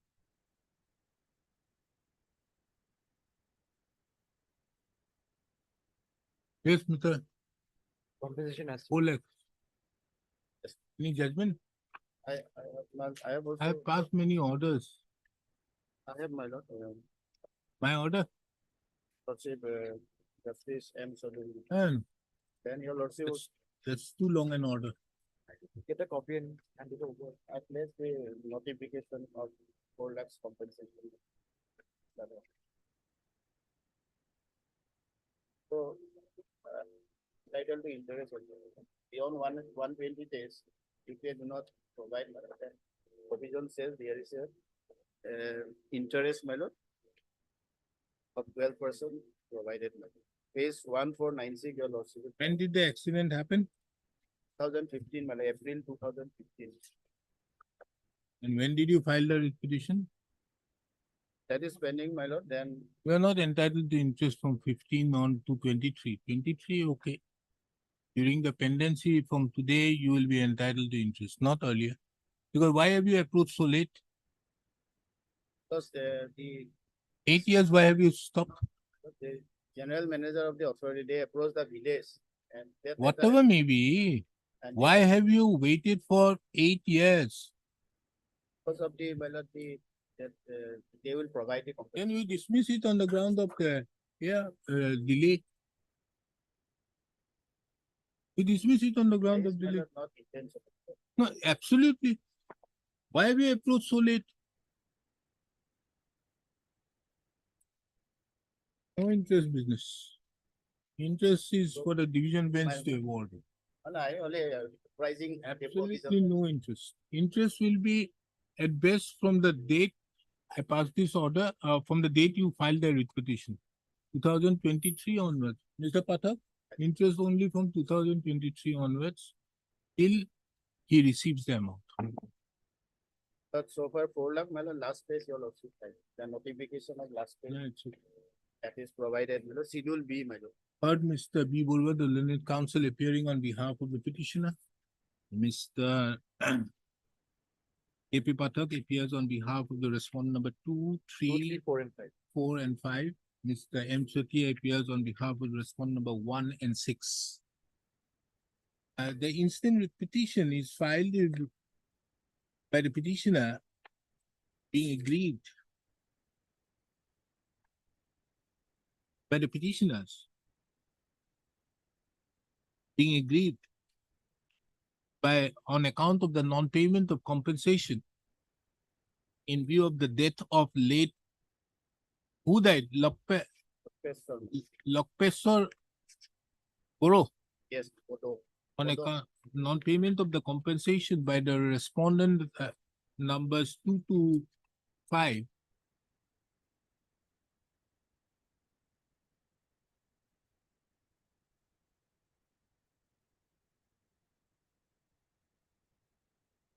on account of the death of late Lokpesar Boro, Bodo, madam. Bodo, B-O-D-O.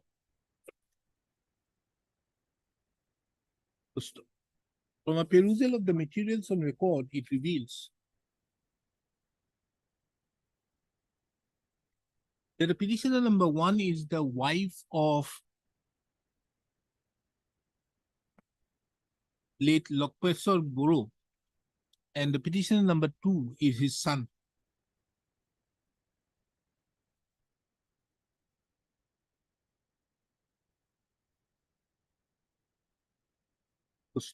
Late Lokpesar Boro,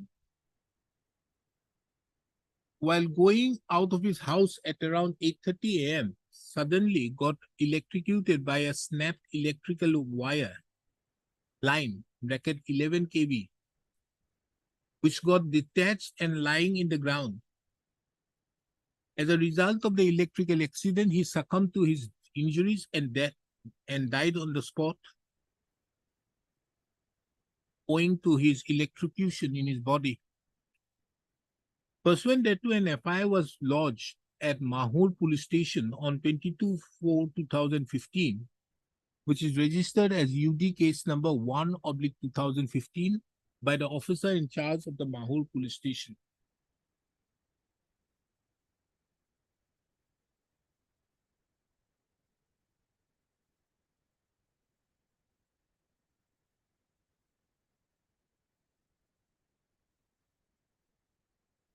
Thereupon, a written complaint was submitted to the assistant engineer, Mahur Subdivision ACB, on 24/6/2014.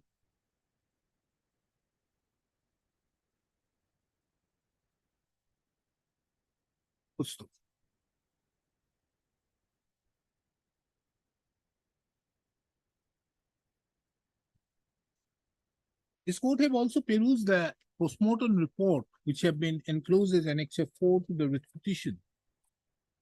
And from a perusal of the same, it reveals that death has occurred on account of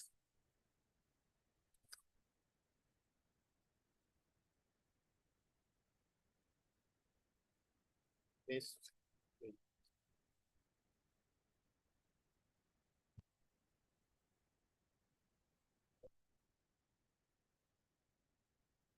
court. It reveals it reveals that the concerned authority had opined that the cause of the death was due to cardiac arrest as a consequence of an electric shock.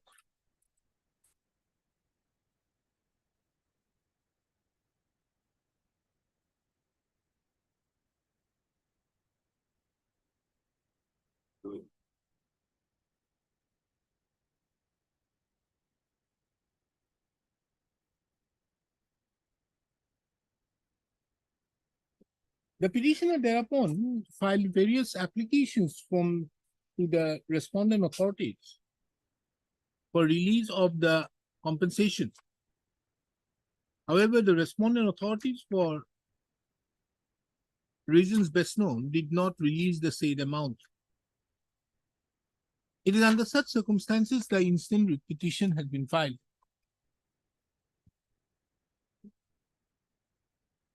This court duly takes note of that by an order dated 17/3/2023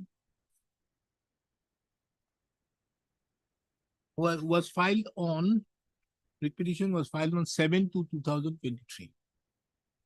By an order dated 17/3/2023, this court issued notice and sought for the report of the electrical accidents report from the respondent number 6. Pursuant thereto, the respondent number 6 filed an affidavit and also enclosed the report, electrical accident report. From a perusal of the electrical accident report, it revealed that the electrical accident occurred due to very low ground clearance of the live 11 kV bare conductor, which the late Lopez Boro came in contact, unfortunately.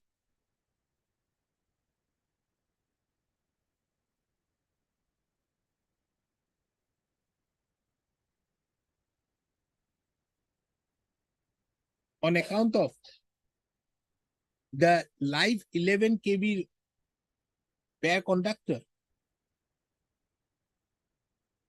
line which fell down on the ground.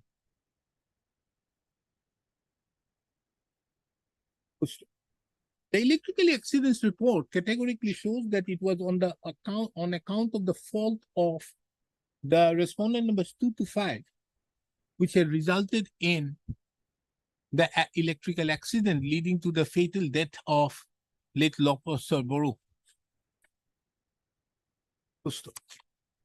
The record, however, reveals that there is no affidavit filed by the APDCL authorities.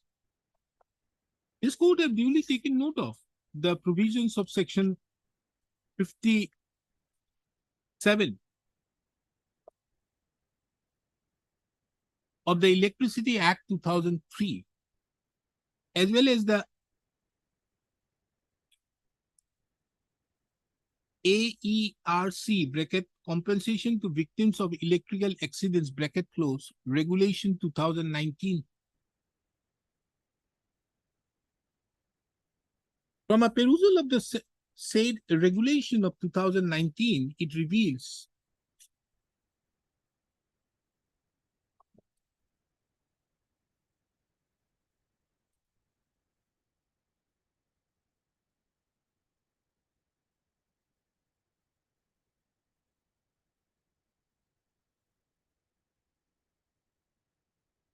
that in terms of Regulation 5, if there is a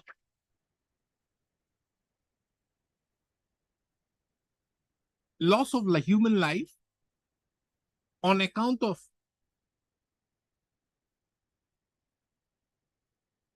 the fault of the APDCL authorities, compensation could be payable to the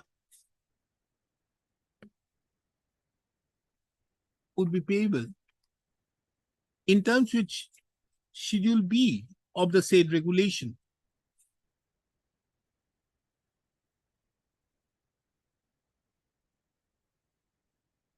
Schedule A.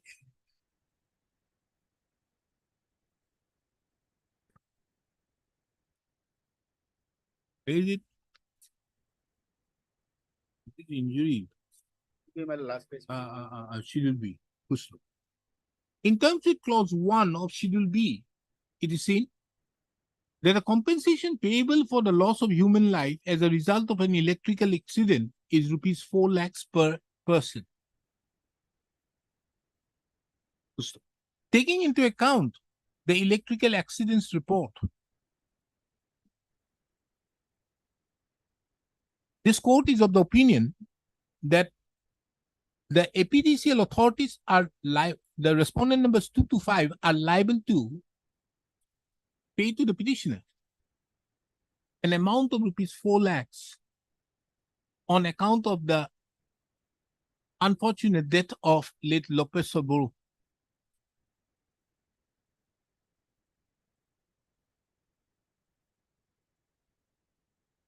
This court also takes note of that this amount, the petitioners are entitled to on the basis of the said regulations of 2019. And the same, however, does not affect the petitioners to claim other compensations as enumerated in Regulation 9 of the regulations of 2019.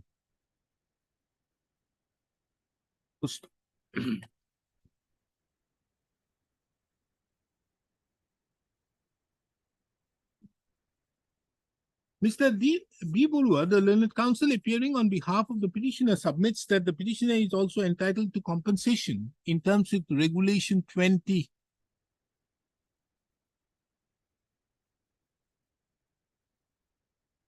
of the rules regulation of 2019.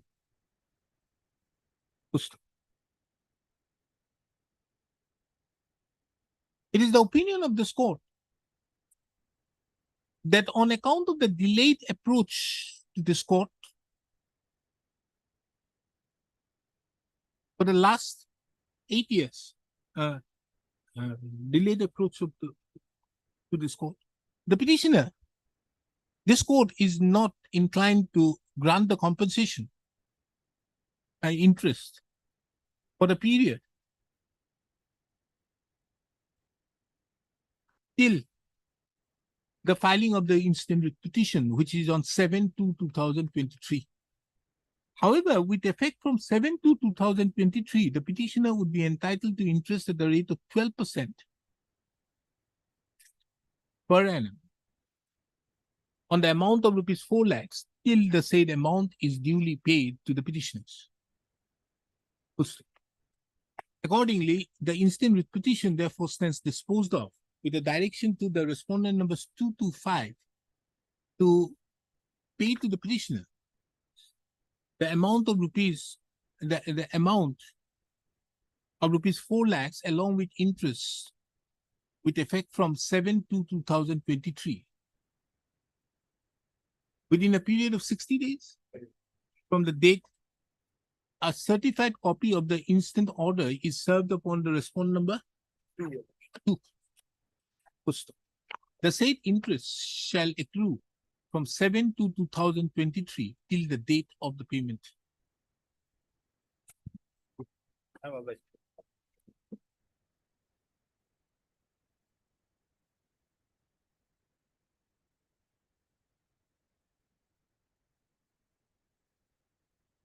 Item 7.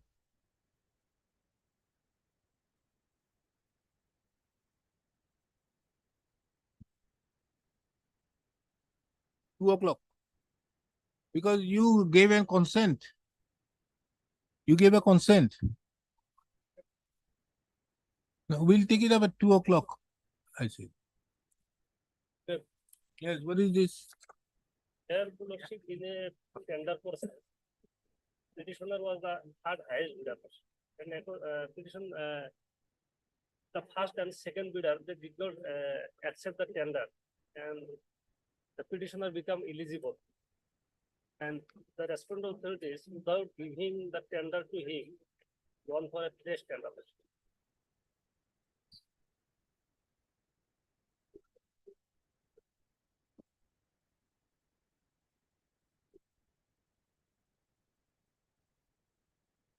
Yes.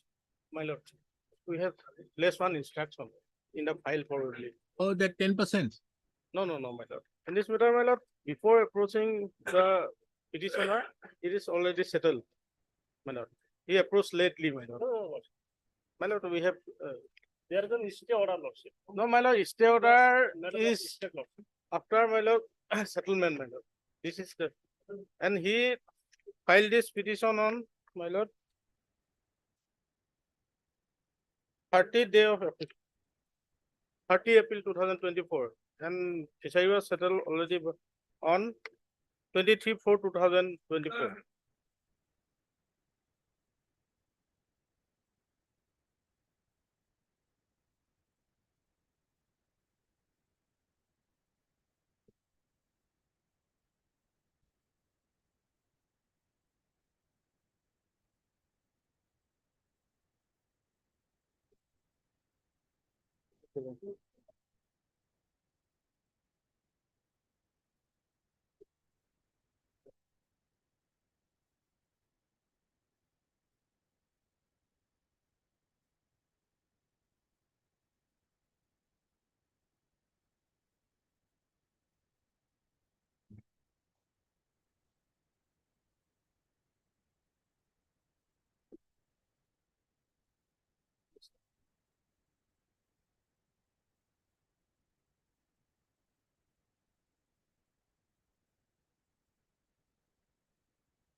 Retender notice was issued in the month of February 2024 and you approached this court in the month of April 30th. May.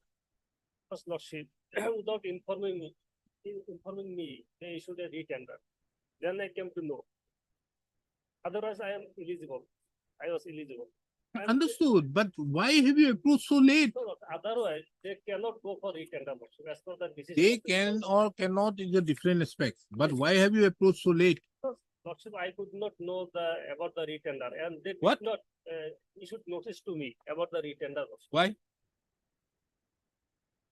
Because they give their own person, Lordship, interested person. Lordship. They even did not inform me about the retender. Retender is dated what? 29/2/2024. Huh? 29/2/2024.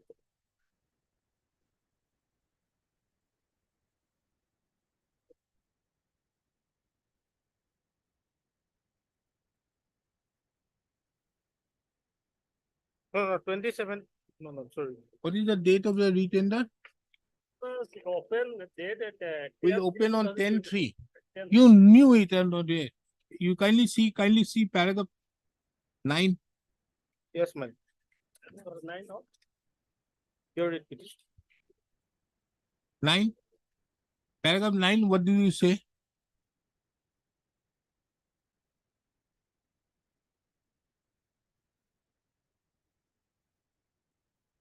Lordship, it is a Came to know that the said fishery are going to settle to the bidder in terms with the impugned retender. Paragraph 8 also you say about the retender. Okay. Retender dated you are saying as 10/3/2024. It must have been given in the month of February. It was to open on 10/3. Isn't it? It was to open on 10/3. And you say this to be true to your knowledge. Meaning thereby that you have knowledge from the date on which it has happened. Why have you mentioned? Where is your explanation that you came to learn to know only very recently? That is why you are approaching this court. Tell me. Where is it? You let the bus pass through and now you are coming.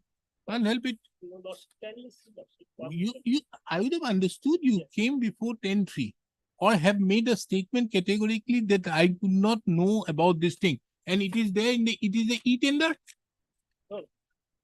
Tender? Huh? It is that. It's Retender. a e-tender. Yes, sir.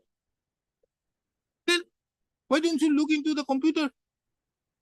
Lordship, one thing is that your Lordship is correct, but as per Matter law, ends. as per law, Lordship. That only correct is there. Matter ends. Your Sorry. Lordship, as per the decision of this honorable court. Clear Lordship, about that decision. Decision, we won't look into it.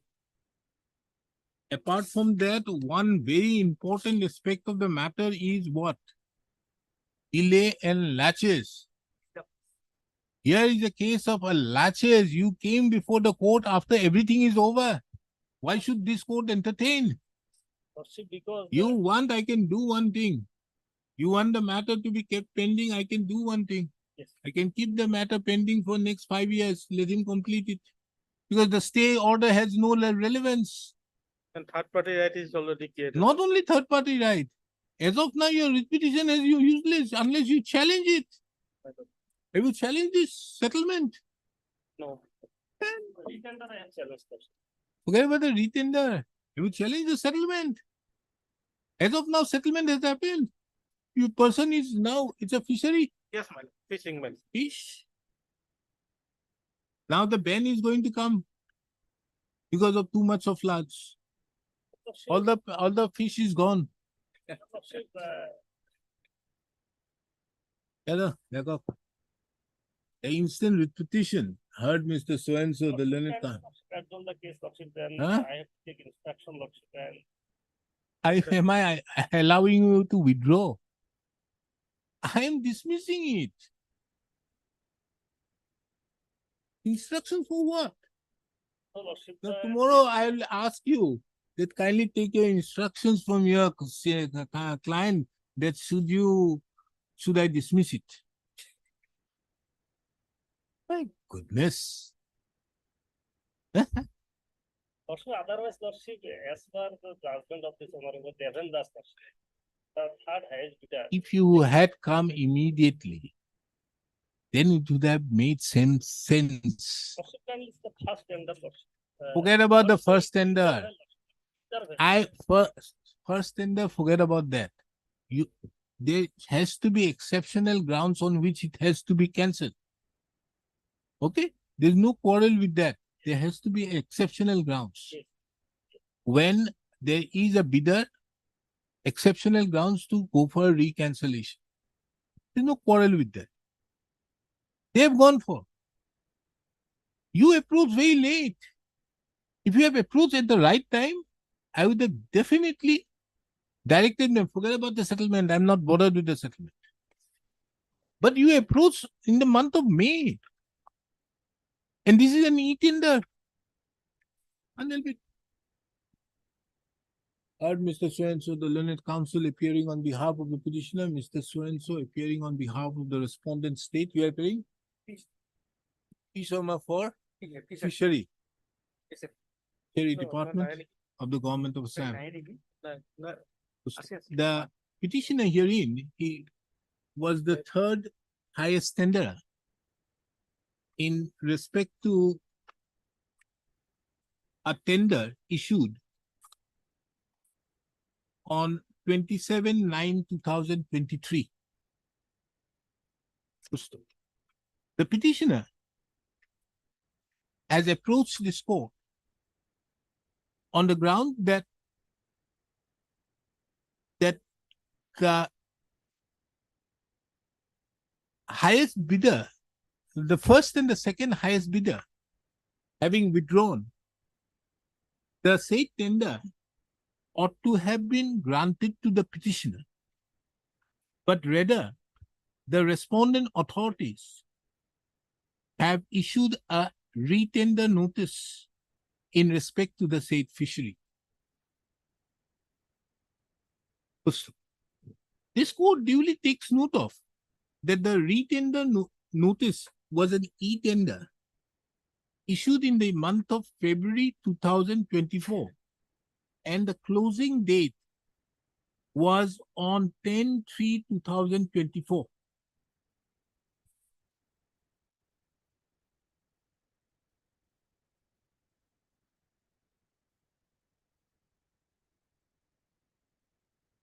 However, the petitioner approached this court on 30/4/2024. There is no explanation in the writ petition as to why the petitioner approached late. In fact, the perusal of paragraph 8 and 9, which has been sworn as true to the knowledge of the petitioner, it has been mentioned that the petitioner came to learn about the said retender date of the month of February 2024.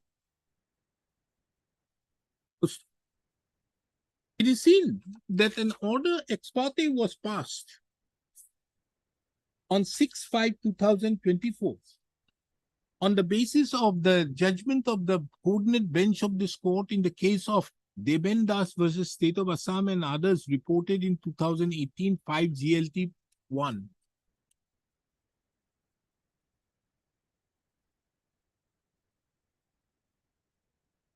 However, it is relevant to mention that prior to the interim order being passed on 6/5/2024, the said retender notice was already settled, had already been acted upon, and settlement was made in favor of one Sri Bijoy Biswas for a period of 5 years with an annual revenue of rupees 1,52,500.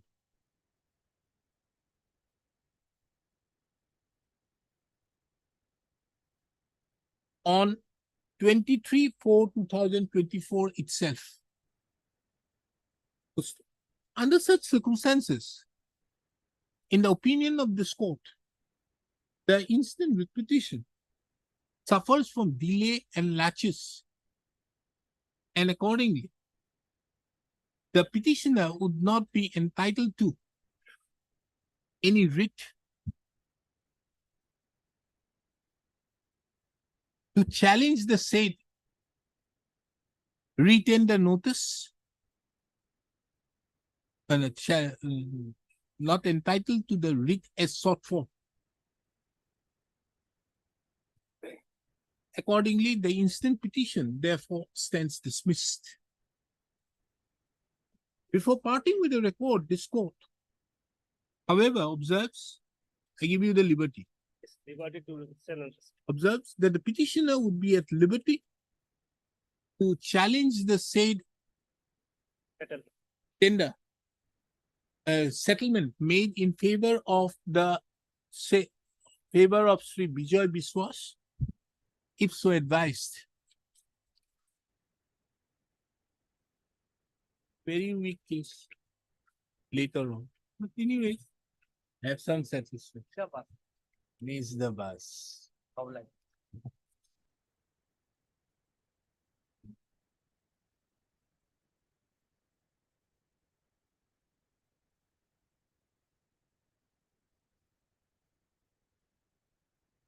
Mr. Manan, he says that there is a stay from the division bench. I've seen the order now. I've seen the order of the honor. The stay is with regard to only for the payment of the para 26 of the judgment. Yes.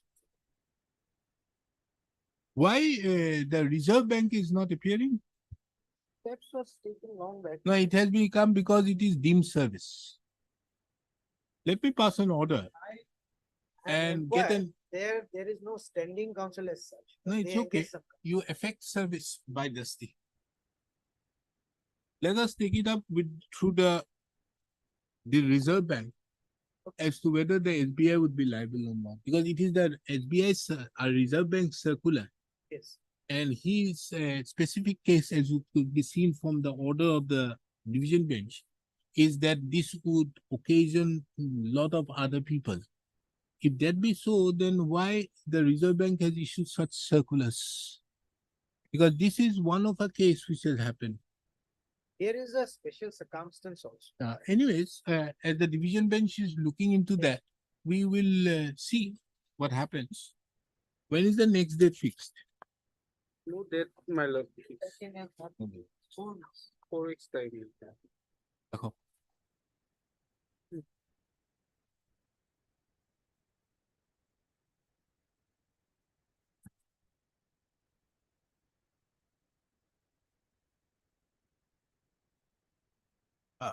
Pursuant to the order passed by this court on 28/5/2024, it has been brought to the attention of this court by Mr. K. Das, the learned counsel appearing on behalf of the respondent number 6, 7, 8, and 9, that the division bench of this court by an order dated 21/6/2024 in writ appeal number 204/2024 had stayed the directions contained in paragraph number 26 of the order dated 28/5/2024. It is seen from the contents of the order passed by the learned division bench that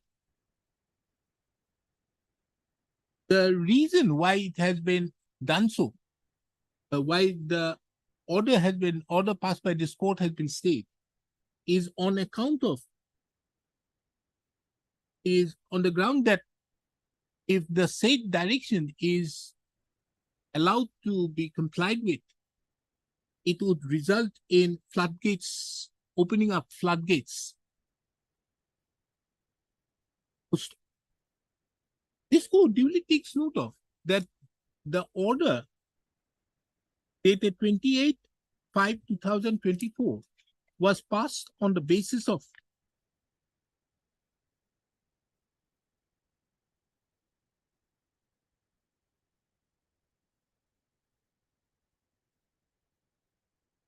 the circular of the Reserve Bank of India,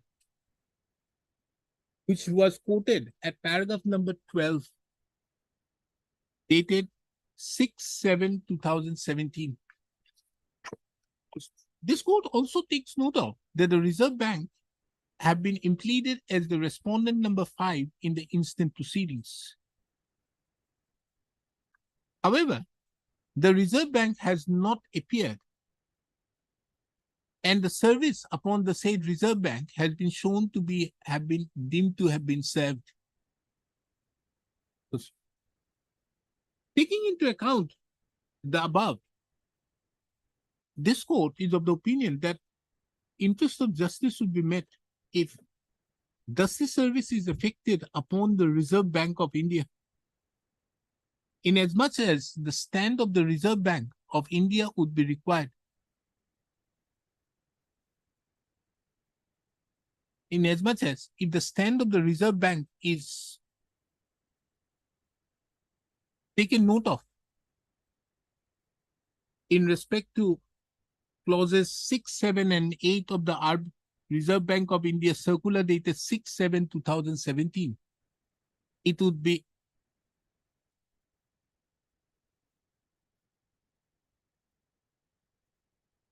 would aid in the adjudication of the instant proceedings. Mr. Y.S. Manan, the learned counsel appearing on behalf of the petitioner, submits that he would take appropriate steps to effect justice service upon the respondent number 5, routed through the registry of this court, and file an affidavit of service. The learned counsel for the petitioner is further directed to also provide a copy of the order dated 28/5/2024, as well as the present order, along with the justice service.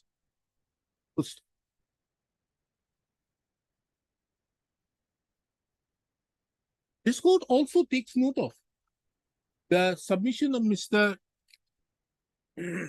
C.K.S. Borua, the learned counsel appearing on behalf of the respondent number 12, who submits that as per his telephonic instructions, the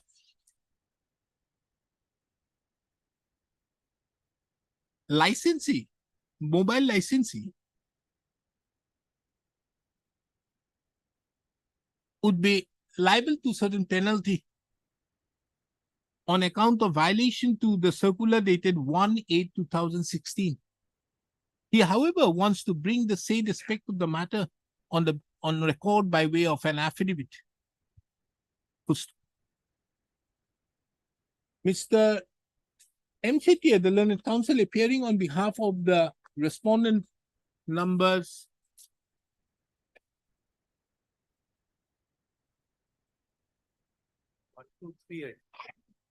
1, 2, and 3,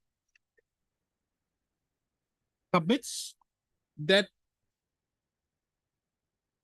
pursuant to the order dated 28/5/2024, the investigation has been taken up by the Superintendent of Police CID Cybercrime, the Special Superintendent of Police CID Cybercrime, for further investigation in respect of Arangya PS case number 944/2020. Taking into account that the investigation has only been taken over on 1/7/2024, the learned counsel appearing on behalf of the respondent number 1, 2, and 3 seeks for some more time to give an update as regards the investigation. Accordingly, this court fixes the matter on 3/9/2024, on which date the 9/2024, on which date the respondent numbers 1, 2, and 3 shall provide an update as regards the status of the investigation, semicolon, and the respondent number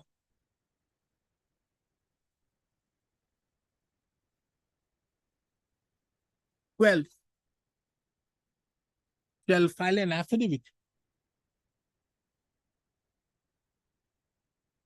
Shall file an affidavit as regards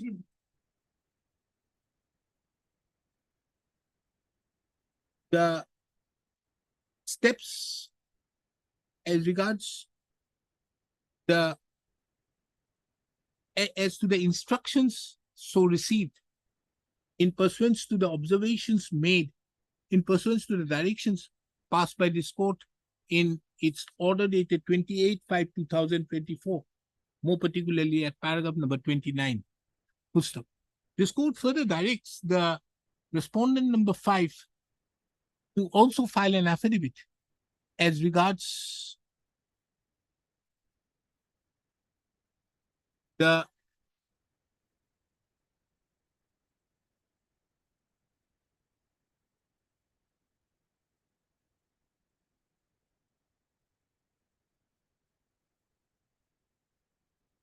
as to whether in the instant case the petitioner would come within the ambit of clause 7, would come as to whether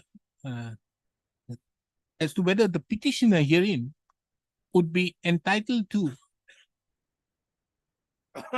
the compensation from the SBI in view of the circular dated 6/7/2017. List accordingly. Obliged. The instructions so submitted by Mr. So-and-so is kept on record. By Mr. M. Setia is kept on record and marked with the letter. So, Imanobu. Put XYZ কিবা কিবি দিছে। কিন্তু কি মেলেকে নেকি?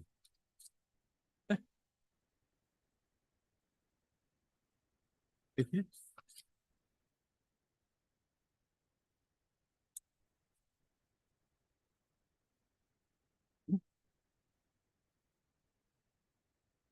That কেনেকে কৰিম? If I have already made it ABCD কৰিছো ক'বাত যদি। কি ৰেজিষ্ট্ৰি মানুহক কেইটাক মাতিবচোন, মাতি পেলাই তাহাঁতক ক'ব। তাহাঁতক সেইটো চবকে শিকাব লাগে নেকি?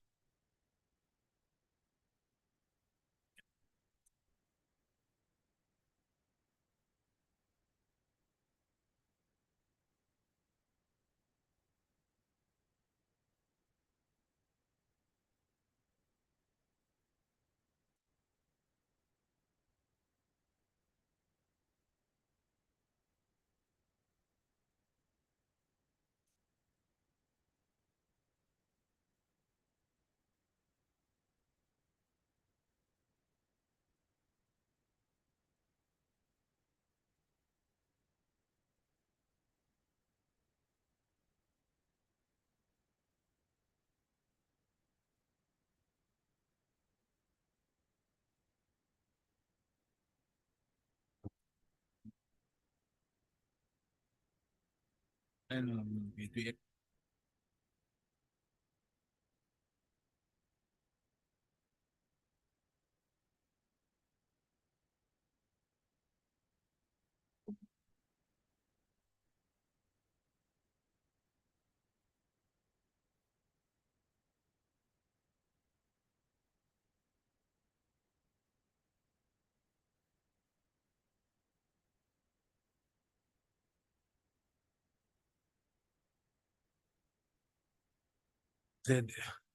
Then.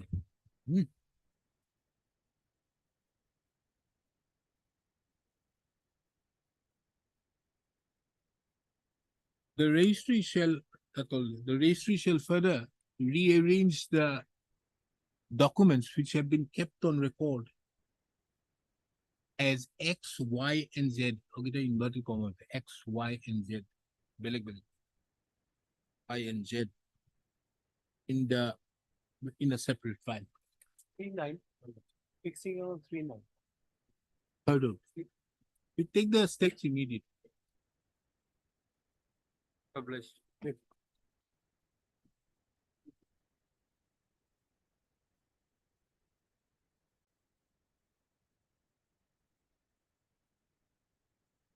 connection these two matter, scenario Viridas is already in the midst of argument in court number 10. That's why if your lordship can take it little late after some time.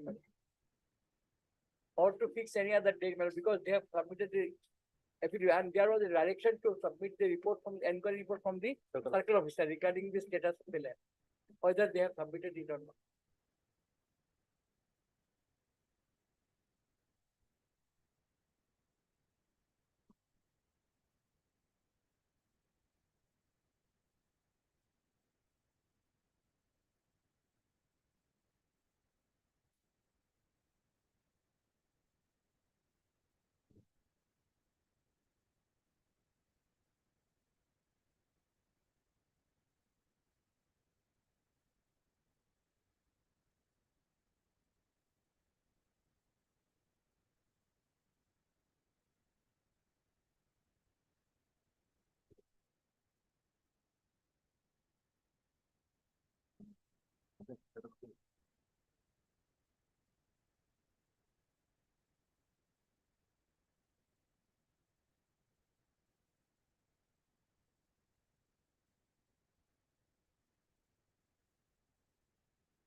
Where is the excise report? Yeah, file affidavit.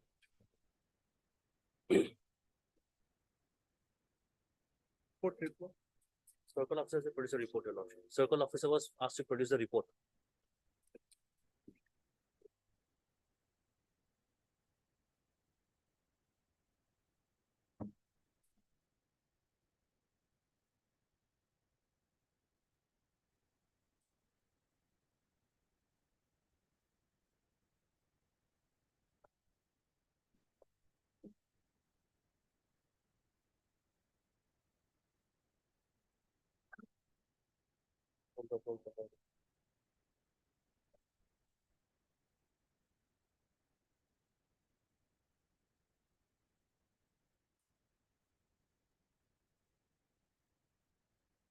What is the requirement as per the tender conditions? The condition is this, man, that you're watching the page.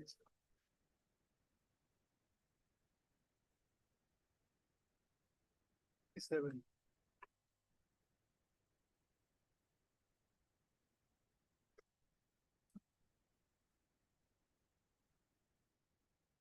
As regards the place,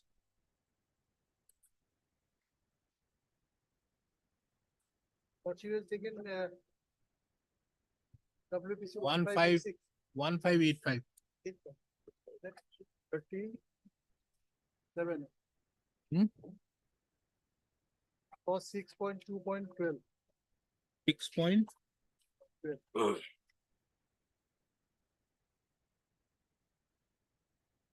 Copy of the document showing the bidder's right, title and interest on the proposed site or land. On the top, your lordship will find at page 6.2.9, description of the site should be given. And now after opening of the tender, the technical bid, they have taken an inquiry report from the circle officer. Where is the location? Location is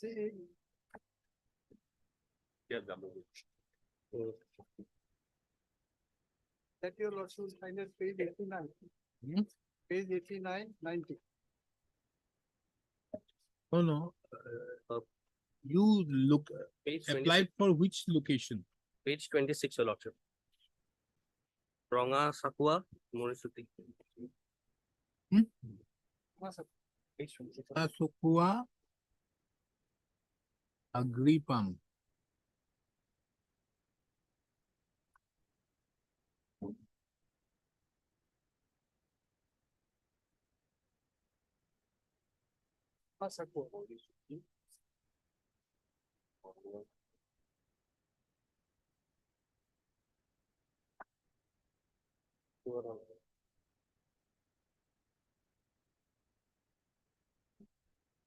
They are saying, Malay, co-partner's signature consent is not taken, only that is the ground.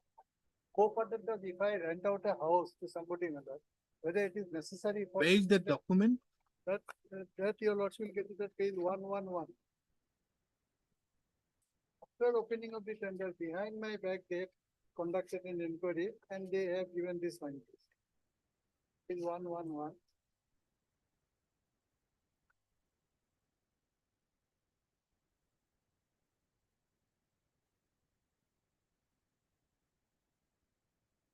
Here, ma'am. This is behind my back. They should have asked me for any clarity. First part, according to the joint inquiry report, this is after opening of the technical bid provided by the circle officer, so and so, dated so and so, there is land related discrepancy of No, the. no. Where is your agreement? You have entered, Yes. given, which one? Agreement is at,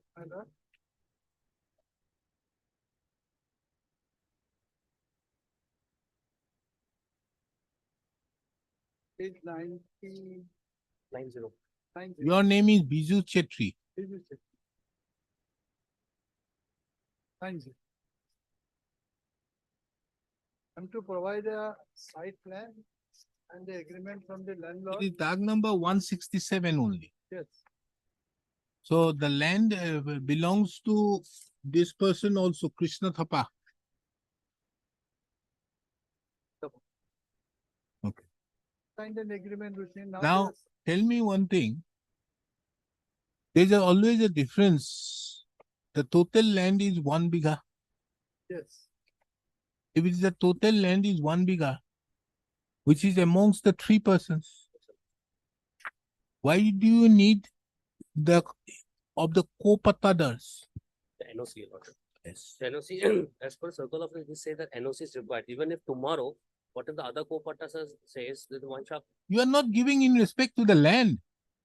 Are you having the IMFL shop in the land? No. No. You are having the IMFL shop in a house. Have you inquired as to whose house it is? That is the question. The inquiry is not been done, the lordship. When it is an Ismaili Patta, there are 3-4 persons who are joint owners. They may have their own houses out there. Yes. So why do you need the land?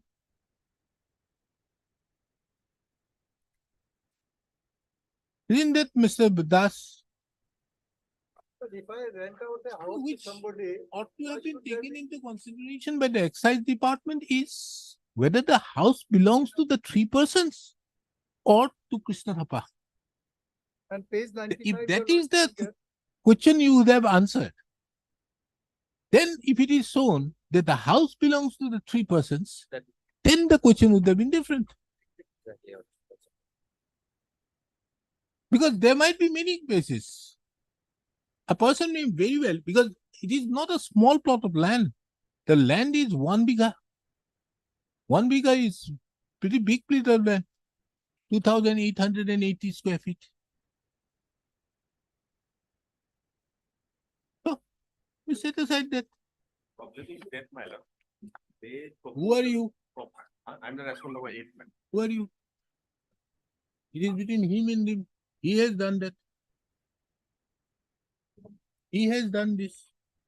He has not gone into the proper question as to whether the house belongs to Krishna Thapa or belongs to the other two fellows. If it is belongs to the other two fellows, very well. Construct mentioned in the dark number 167, but proposed the house is construct on 168. The report says that the land belongs to at 167. But the proposed house is 168, man. As per their affidavit, government affidavit, madam. No. Based Government on- affidavit. He's kindly see his document. His document shows it is to be at 167. Then Proposed land under. who is the government who is filing it and saying it 168? The government is not saying it anything. Their affidavit say. How can the excise say that it is in 168 when the document categorically says it to be 167? Kindly see his document. Where's the lease deed again? But there is a joint verification both the government as well as Malay excise department. And they stated that Malay paragraph 120 Malay one of good permit. He has entered into an agreement of lease with 167. 160. But proposed house is 168. Page 129. Here, the report of the deputy commissioner, the circle officer is, as per the land record is so and so, Krishna Thapa is not the sole pattada of the above. His two brothers are the co-pattadas. It nowhere says anywhere that the house is built in 168. That is the affidavit filed by the Malay page 119 Malay. Who has filed the affidavit? This affidavit is filed by the Excise department. Number 4 excise department. Hari. How does the excise department has any business to say where it is 167, 168? His house is in 167 is as per his agreement. If it is in the agreement, if it is found that the house is not there. Mr. Das, As per this, that is accordingly joint inquiry report was submitted on 28 to 2024. And from the joint inquiry report, it was revealed that petitioner submitted an agreement where he mentioned the dark number and proposed land 167. But on physical verification by the authorities, construction was seen on dark number 168. let us see who has verified. So it was joint verification, both the excise as well as Circle of- page 120, madam. 120. 119, there are 6 No, not 120. Where is the document?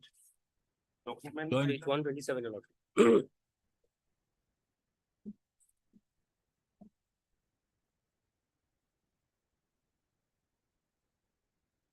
Oh, 127, madam. Paragraph number 2.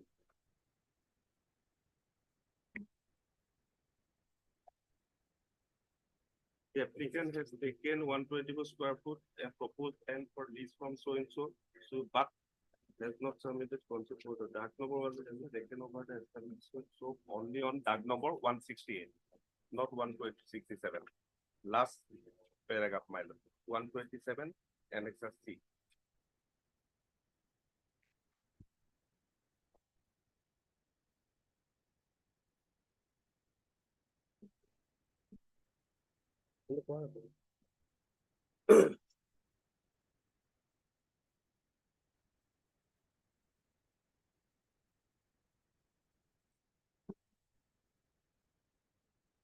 That report on the face of it by the circle officer is wrong. Kindly see why. Kindly see paragraph number 2 of that report at page 127. The proposed land under so and so of 167, 1 biga of so and so are mutated in the name of Bhupal Thapa, Krishna Thapa, Bhupal Thapa, son of Ria. The applicant has taken 120 square feet of the proposed land on lease. Who says that it is land? The circle officer doesn't know head on tail about the land and the house. What has been taken out there as per the lease is a room. Kindly see at page 92.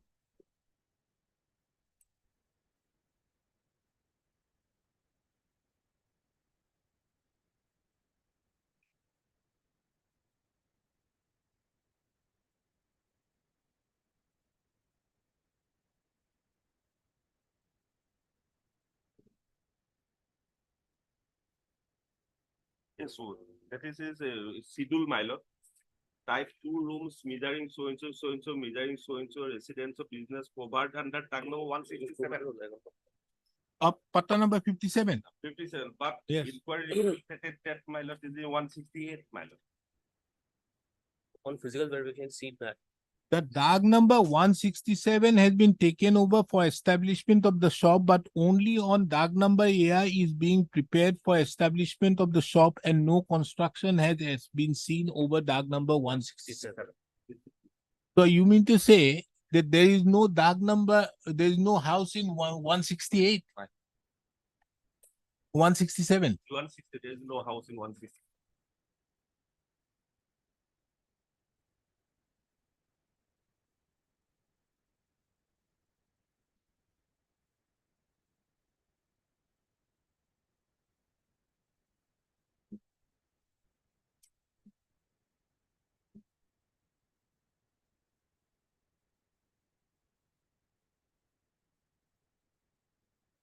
My lord, that is in 27.1.5, my lord.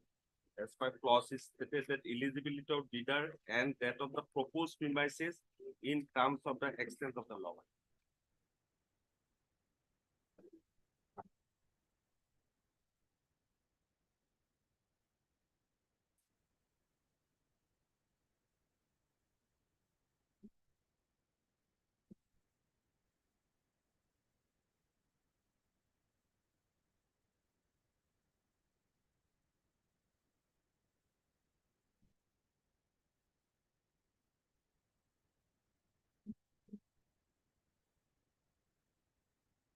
It's 49, my lord.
Sir, have you prepared, who is constructing the house? Here, as per page 37, your lordship will connect. Top under 6.2.9. Description of the site on which the proposed shop is to be set up. So we are required to give a site plan. So according It to is site- at page 89, Yes, which Page has been 89. signed by the assistant executive engineer, junior engineer, Dhikiazuli, showing it to be at page dark number 167, patta number 57. so the site plan has been provided. Hmm? Site plan has been provided. No, understood. there- Now, while making the construction, there's a permission must have been sought. only after my allotment is given, then only we'll have to construct. Huh? Because allotment has to be given first. Now, supposing if I get allotment, it will be built immediately.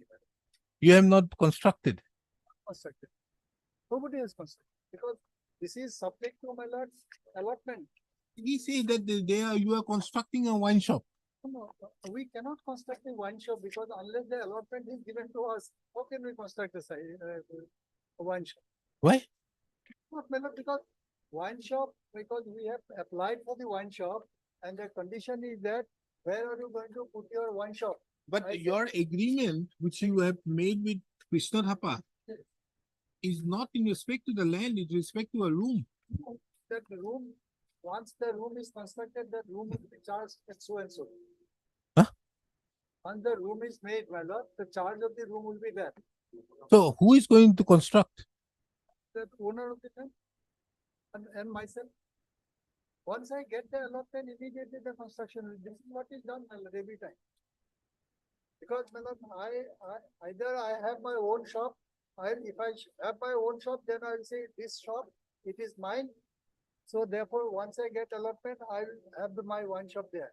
Supposing if I do not get any shop, my lord, I'll have to take it on rent.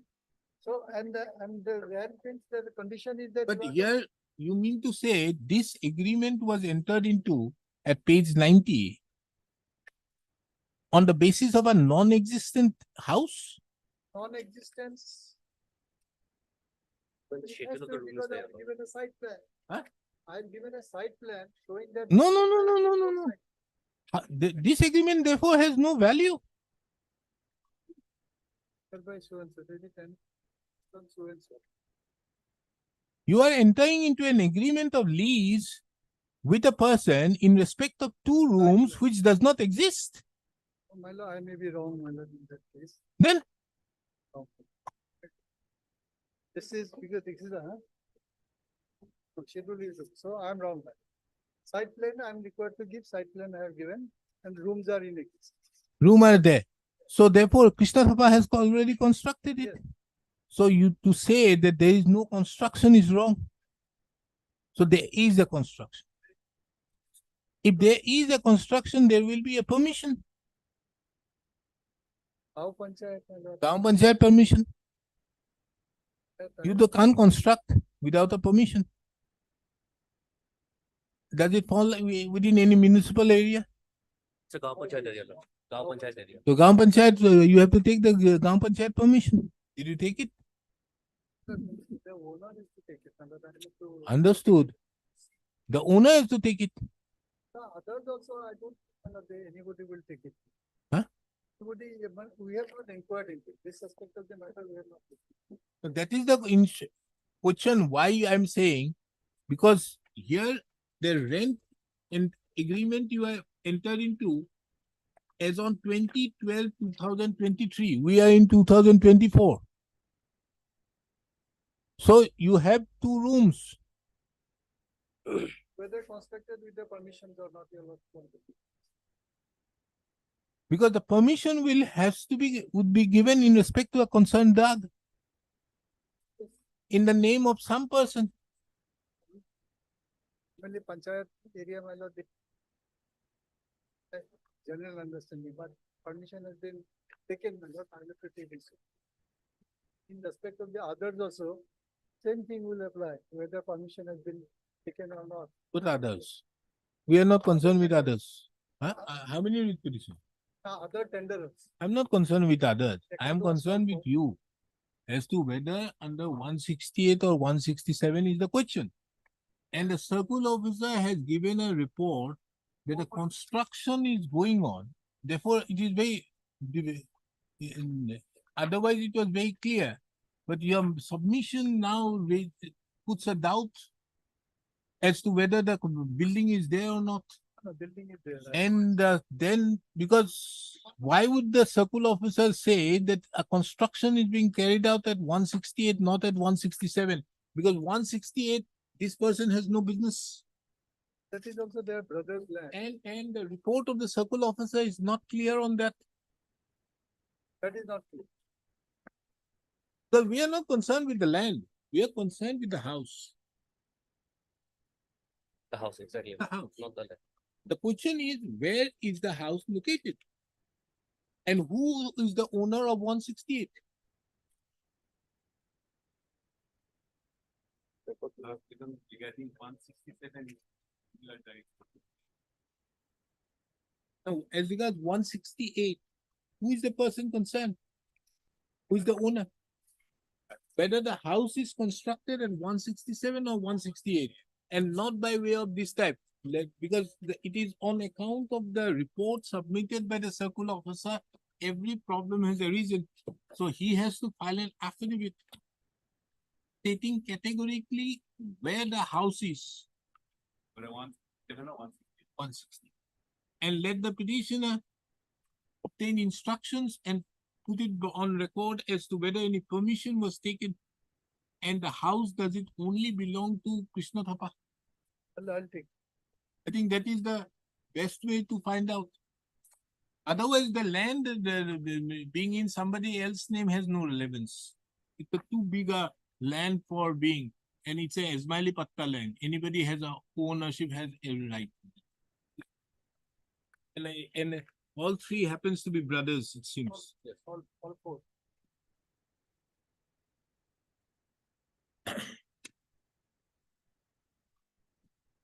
From a perusal of the petition, it reveals heard Mr. B.D. Das, the Learned Senior Counsel, assisted by so-and-so appearing on behalf of the petitioner. And Mr. Biswas, you are there? For whom? A very strong party. Anyways, Mr. Biswas, yesterday there was one matter, item number 1. Why you are not appearing and have not filed a memo party? So, you have intimated that I picked it up next week, I will dismiss it for default. Or else we'll dismiss it.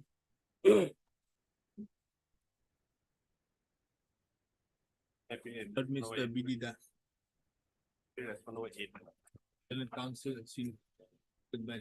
So, I see Biswas the link. The R. Gogo appears on Vice Department. ATI appears on behalf of the Circle Officer. As Mr.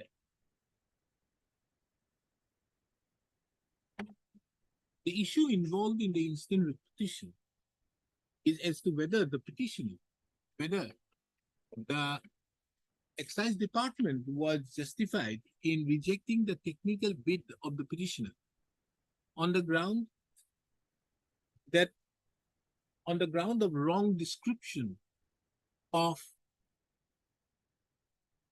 the proposed site, wherein the petitioner, if awarded the IMFL license, off license, would be running his wine shop. It is seen that the circle officer, it is seen that the rejection is based upon a joint report of the circle officer and the inspector of taxes, dated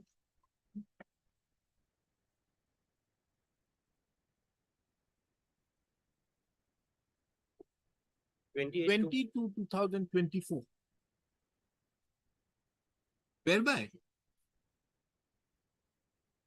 it is stated that the land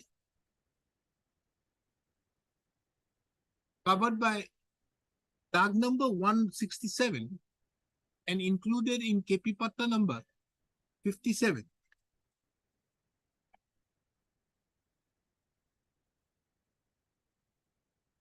at measuring 1 biga 3 katha 12 lachas is mutated in the name of Sri Gopal Thapa, number 2 Krishna Thapa, and Sri Bhupal Thapa, sons of Gyansan Thapa.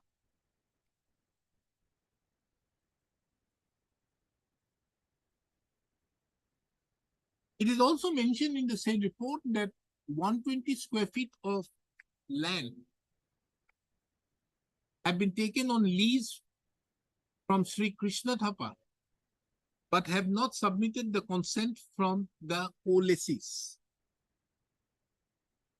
On the other hand, a perusal of the registered agreement, it's a notarized agreement, a notarized agreement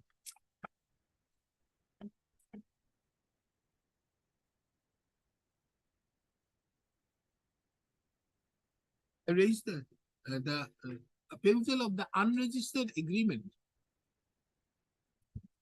for lease of tenancy dated 2012-2023 shows that two shop rooms at measuring 12 feet into 10 feet each for residential oblique business purpose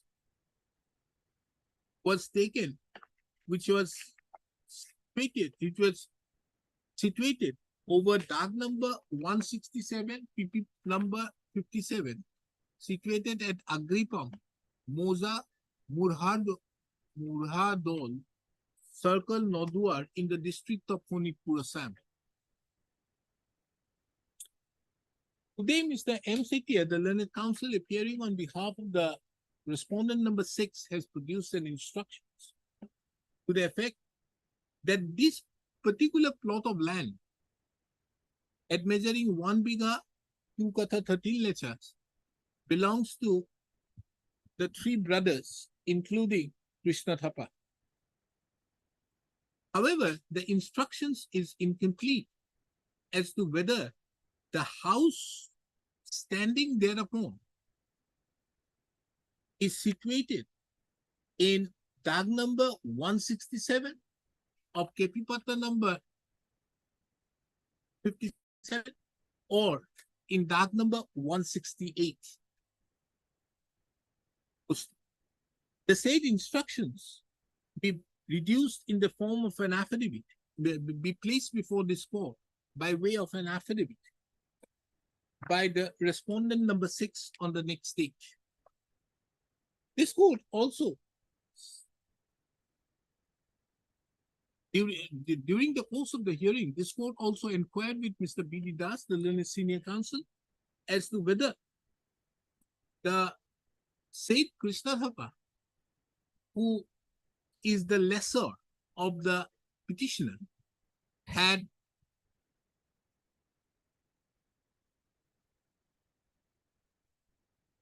is the owner of the suite rooms in question, is the sole owner of the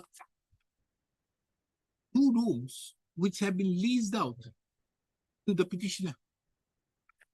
And in that, and for the purpose of construction of the 2 rooms, has Krishna Thapa taken any permission from the concerned authority? Mr. B.D. Das, the learned senior counsel, submits that he would take instructions in that regard. This the matter again when?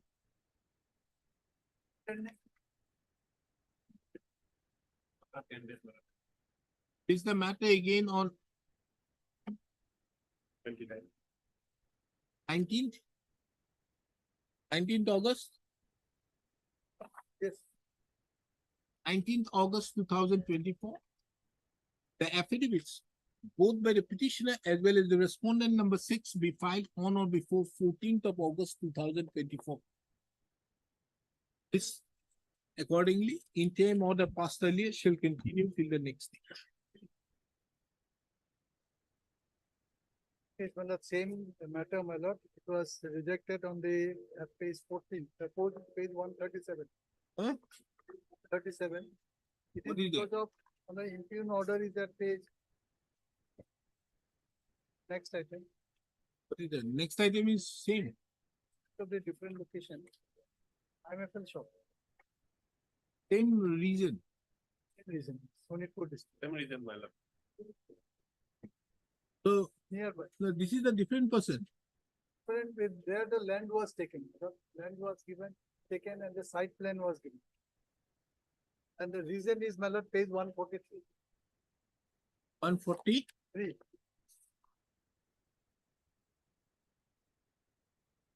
Says according to the joint inquiry report.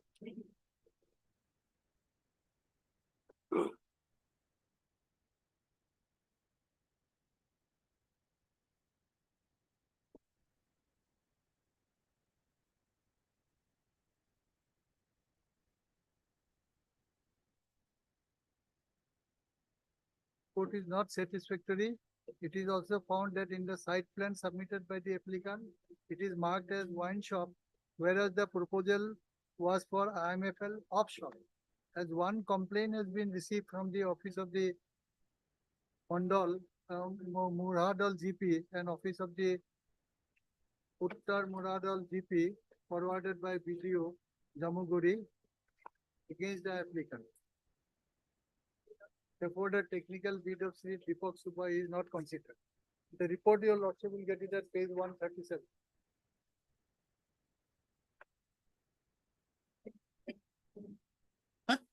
What is the reason? The reason is at page 137 because of the. report. 143. 137. 143 is the impugn order. And it mentions about a report, my lord, and the report your lordship will get it at page 137.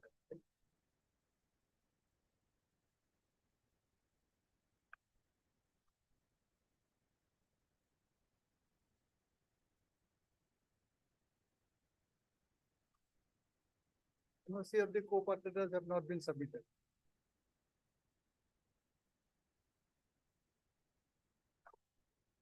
So this is only on the ground of no consent from No the consent and Patara. no construction of building is seen. No construction of building is seen. And because the land has been taken on lease, let lease. So can you take a land Land. alone? Site plan I have given. We have taken a lease, land on lease. Thereafter, my lord, we have submitted our tender. And your lordship will get the site plan at page 101. No, isn't it required of Requirement the is, site my on lord, which we the give a site proposed plan. shop is to be set up? Site plan. Is it required to have a room? Room. It's not necessary. It's got to have Verification report. verification has to be done. No, as per the tender document, Yes, Your Lordship. not as per the verification report. Verification has to be done. There has to be some construction or room has to be there, Lordship. Where is it? Because they have to submit a site plan for that, Your Lordship. In this case, they have submitted a deed of lease of the land. Description of the site on which the proposed shop is to be set up. Requirement is our page 44. No, kindly come to 6.2.13. Copy of the plan of the building which the bidder intends to use or construct for his shop. So construct for the shop means he will construct. You will Once I construct. get the allotment. If he gets the allotment, then why do you cancelled it? Because there were, even though complaints were received, Your Lordship. What complaints? Complaints from whom? Complaint from the Gaon Panchayat area, Lordship. Huh? Gaon Panchayat area, Lordship. Why? Not a local man. And also one complaint has been received from the office of the Pochim so-and-so of Uttar Monal forwarded by BDO so-and-so against so-and-so. Why? Where is the complaint? At page 150 of the affidavit of opposition. One? 58. 8. Translated part is at page 159 158? of the affidavit of opposition. 158. Huh? No. Oh, 1 year wrong. Yeah, wait. Yes. Is most respectfully submitted that as per reliability, we have come to know that a resident of so and so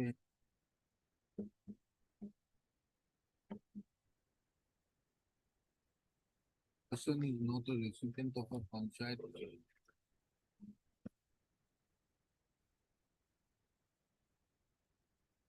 Mangalboria locality located within a panchayat. Therefore, if a local resident gets a permission for setting up such a shop, we have no complaint. My goodness. The limit, I know, Lordship. we set aside immediately. The effect on hill verification, it was. No. There was no construction of the. Not necessary. Copy of the document showing the bidder's right. You can kindly see copy of the plan of the building which the bidder intends to use or construct for the shop. It does not require. And can you do so? And you are from the locality. No, but I am the tender, one of the tender, and I'm the bidder, one of the bidder. You are the bidder or you have got it? Got it, but money has also been deposited. Okay, what deposit you will get them. They have a lot of money. But 295 my lord, section my lord, is the objection from the local body from the following person will be considered by lord. Absolutely. You Yes, consider it properly. Fine. I would have understood the local body says that if there is a wine shop, we have objection. I'm sure there is a line. But what does the local body say? The local body says that if he has a wine shop, we have a problem. But if Mr. Bora has a wine shop, we have no problem because he is from the locality. My goodness. There's a limit. But why is this rule, if a section is provided?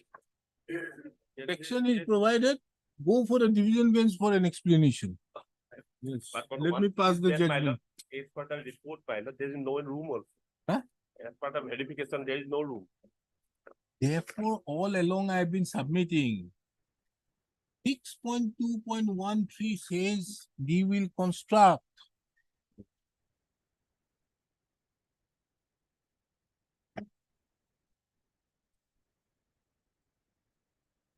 Better be taken up safely, my lord. In the meantime, I also take instruction. What instruction you are going to take? He is only to instruct. He does not seek for any time. But one thing is that, my lord, I am already, my lord, I was selected, my lord, I was also given the LOI, and then I am also deposited the money, my lord. So get it in return from him. How much? 2 lakhs 5,000. Huh? How much? 2 lakhs 5,000. 2,05,000. Don't worry. You will return it. You give, if you get it, you will get it, you will return it to you. Same order here. Interim order is there. And team order is there, but they've taken up along with that, my lord, that day, man. Why? You dispose it of. You have spent a lot of time. That is the only issue. Then it can't happen with this document. If this happens tomorrow, I would have understood. There might be a locality, some people may have an objection, very well, don't have it. We don't allow. Well, don't have it. But can you take up an objection saying that, okay, a local person has a wine shop, we have no problem, but he is an outsider. That is the reason why. He stays, my lord, local means that government said. Huh? He also stays in same area, my lord. Who? Otherwise, this person, Deepak Subba, same area only he stays, but that is not a condition also. My lord. And how far is your shop, proposed shop from him? No, he doesn't have any shop. He has also applied for same shop. How far is it from his proposed site? He said, I don't. Proposed site, I don't know. Huh? I'm not. You have filed your affidavit. Yes, sir. How far is it? Lordship. And is he a local? Lordship, even that. I'm the local. He's a local. There's not a Complaint has to be condition in genuine, the- Your Lordship. Condition in the NIT that one has been. But one One shop is there in one area. That is the only condition. they got 8 in my affidavit. That you are local. Look at all are local. It's Hello. not farm local, all are there in market. What to do, Mr. Das? Well, Your lordship will dispose of this. no, matter. I This is understand. on- That day, my lord, Eh? on next date, my lord will be. Anyway, it is going against you. We have it in 2025. My lord. 2025. It- Necessary. Needs to be. This department has. Okay. The objection was made by the Gao Yeah. Panchayat, there is a provision, man. Huh? There is a provision, they have the authority to. As I said, So you are just inciting me to pass the judgment immediately. You want that? I'll pass the judgment. Let me pass the judgment. Test it out there in the division bench. Heard Mr. B.D. Das, the learned counsel, appearing on behalf of the petitioner. Mr. What is the basis on which you give? Basis. There will be a reconsideration, na? Yes, Your Lordship. Once his technical bid is there, becomes okay, then it will be again re-evaluated. Once the technical bid is accepted, Your Lordship, we'll go for the opening of the financial bid. Heard Mr. B.D. Das, the learned senior counsel, assisted by Mr. Counsel appearing on behalf of the petitioner. Mr. R. Gogoi appearing on behalf of the Excise Department of the Government of the time. Mr. N. No, I'll put your name later. Mr. N. Bora appearing on behalf of the private respondent. Mr. M. Setia appearing on behalf of the circle officer. The petitioner herein have assailed the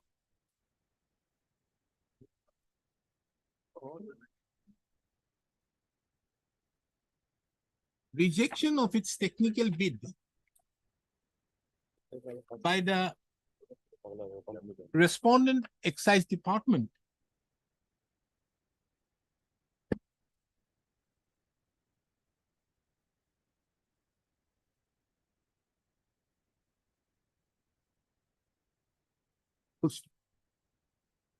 the brief facts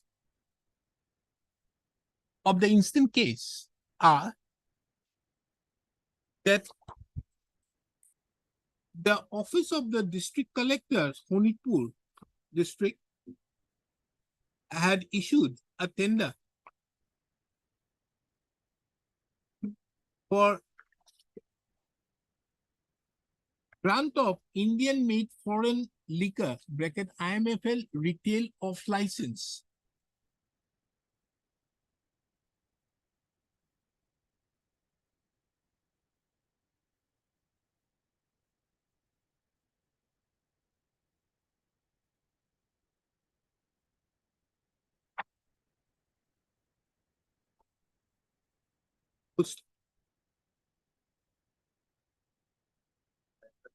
On 12/1/2024.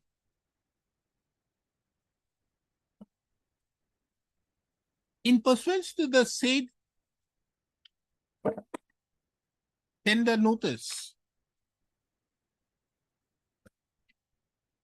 the petitioner,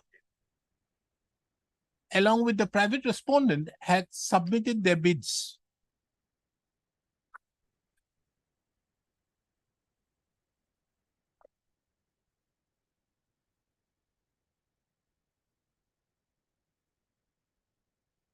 This court finds, taking into account the scope of the instant writ petition, this court finds it relevant to take note of some of the clauses of the tender notice. Clause 6 of the tender notice stipulates as to what documents should comprise the bid.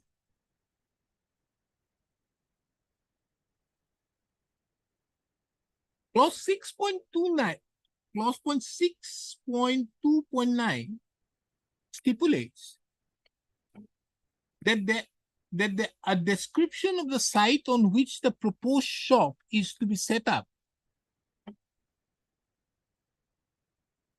has to be provided along with the bid, and the site plan has to be enclosed.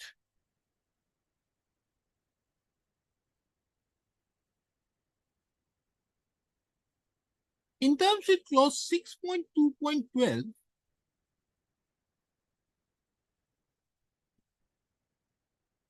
a copy of the document showing the bidder's right, title, and interest on the proposed site or the land has to be enclosed. Clause 6.2.13 is very relevant for the purpose of the instant adjudication, in as much as it stipulates that a copy of the plan of the building which the bidder intends to use or construct for his shop has to be enclosed. This clause is relevant taking into account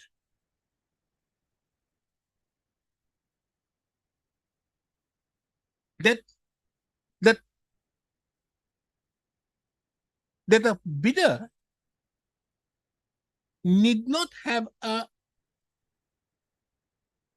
already set up room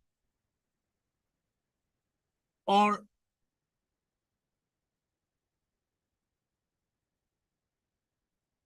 already constructed premises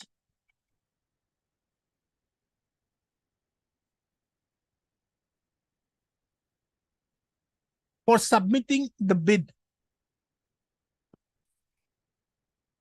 Merely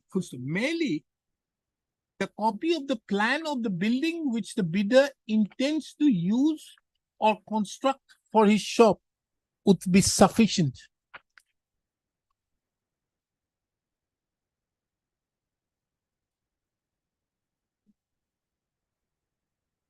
The petitioner herein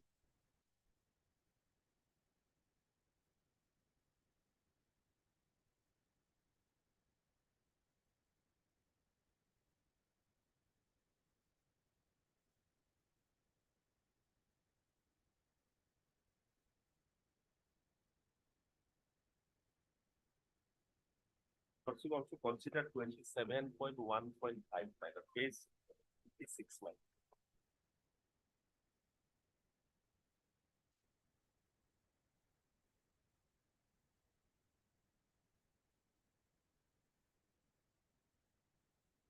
Technical bid self-evaluated on the basis of deposit of assessment, submission of bidder and that of proposed premises in terms of the extant law and outcome of any inquiry conducted by the tender bid committee.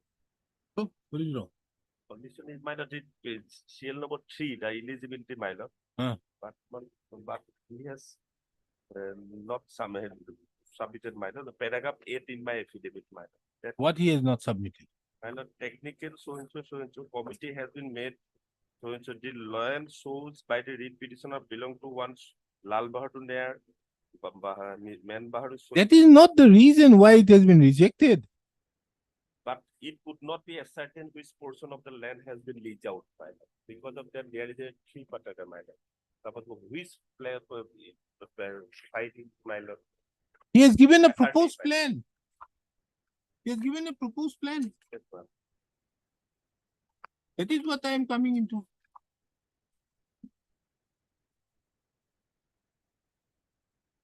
Kindly don't disturb. Anything you have to say, division bench? Yes. Kile. 101 in the proposal. Huh? 101 on the proposed site.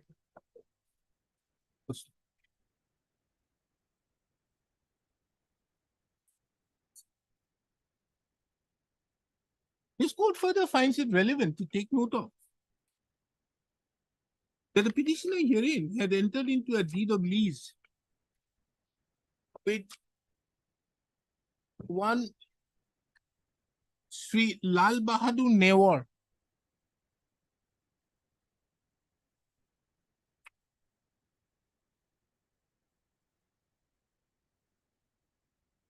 whereby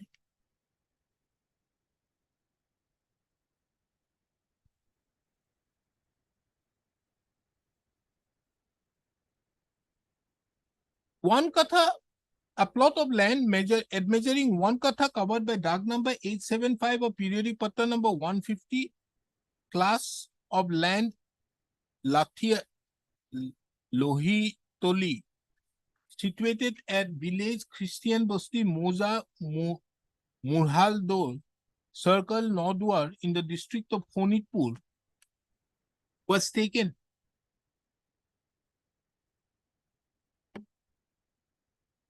For the construction of a shop.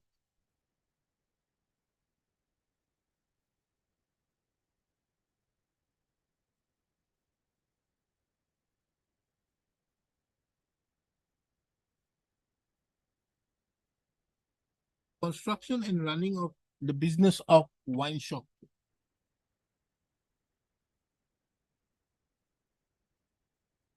The petitioner also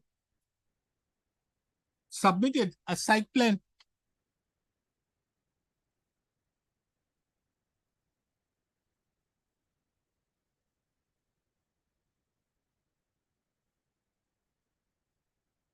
for construction in terms with clause 6.2.9 as well as clause 6.2.13.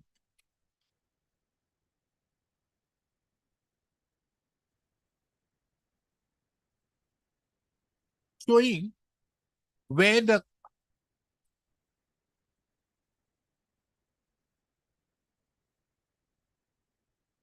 wine shop would be situated. Proposed wine shop would be constructed.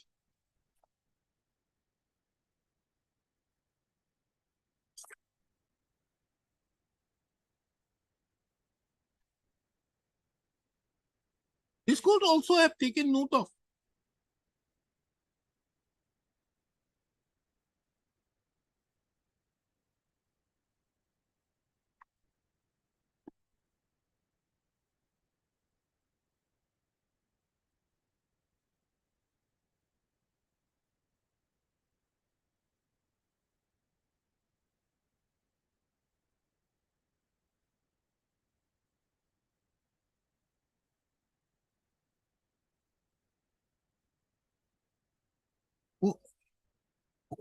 who is Rishikesh Bora? He's the one who was he was technically qualified given the LOA lordship, the prior respondent. So his land is also together. Yes, Your Lordship. The land is also together. Yes.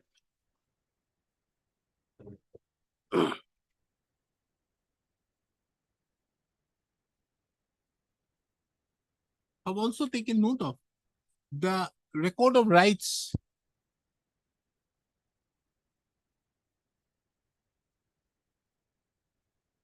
wherein which shows that the lessor's name was duly inserted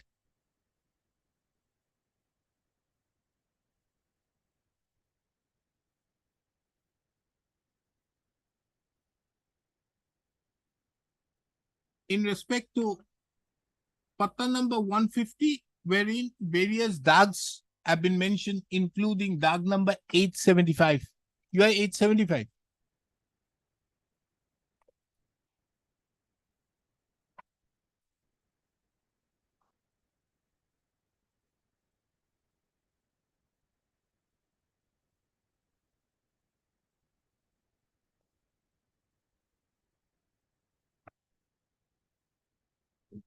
On the basis of the submission of the documents, the petitioner was expecting that the petitioner would be granted the IMFL license or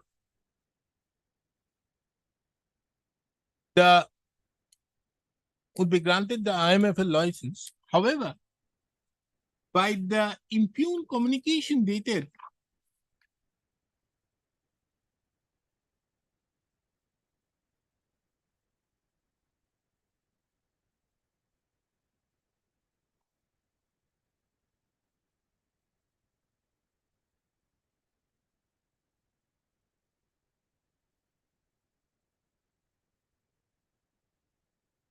enclosed as Annexure 7 by the impugned minutes of the selection enclosed as Annexure 7 to the writ petition. The petitioner's bid was rejected primarily on two grounds.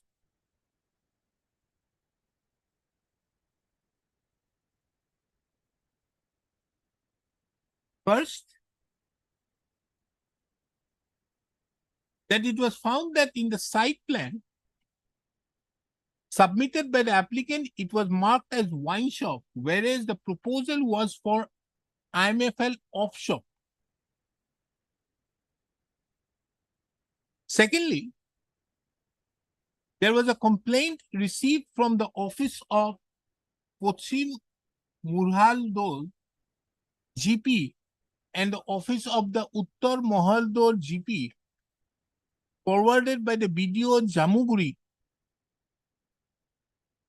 by letter dated 1/3/2024 against the applicant, against the petitioner.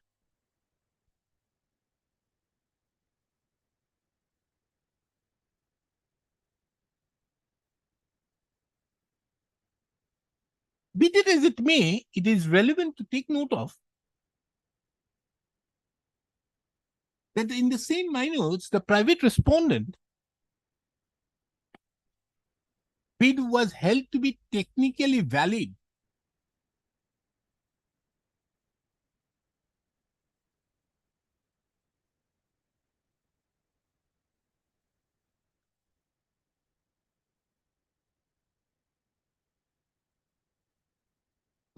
At this stage, it is very pertinent to mention that from the record of rights, so enclosed to the petition, it is seen.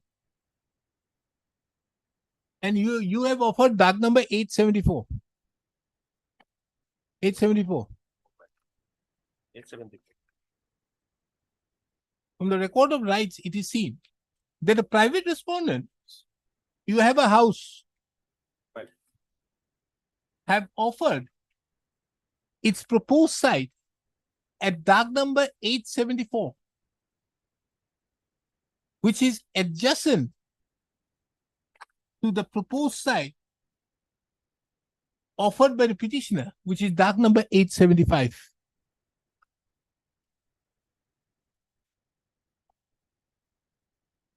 No, 878, my lord. My DAG number 878. 878. Hmm. That's proposed area, which is Pata adjacent. number- Huh? Pata number 150. DAG Same number patta. 878, pata number 150. It is the same patta. Same. It is seen from here, na? Kindly come to page 112. It is clearly seen from here, na? That is why I asked Rishikesh here. The last part. Kindly see this. You have 1 katha of land.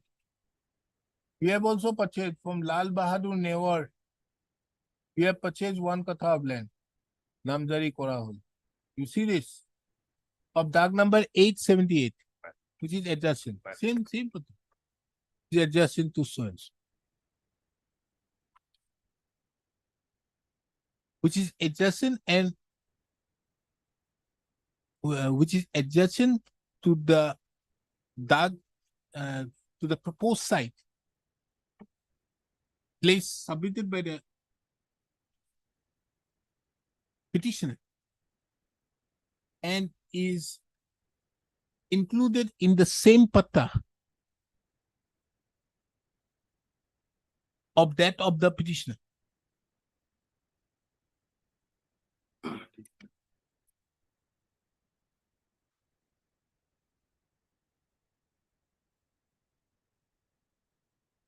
This court also finds it relevant to take note of that the alert, the excise officials have also based its impugned order on the basis of a report submitted by the circle officer.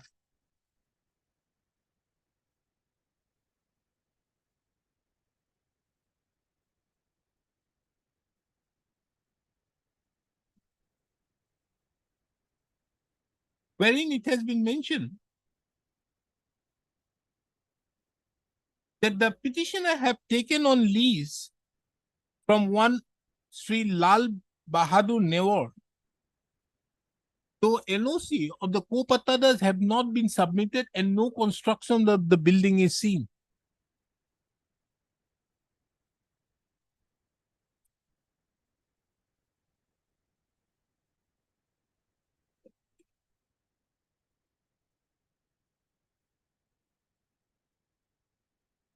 The petitioner, being aggrieved by the impugned order, had approached this court by filing the writ petition on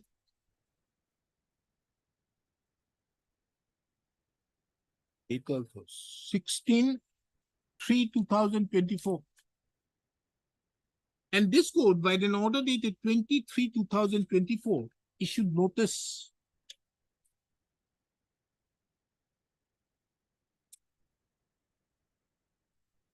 subsequent thereto, by an order dated 26/2024,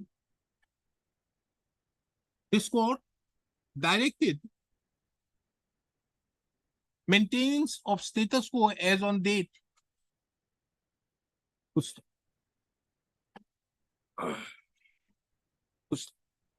This court further takes note of that the respondents, official respondents, as well as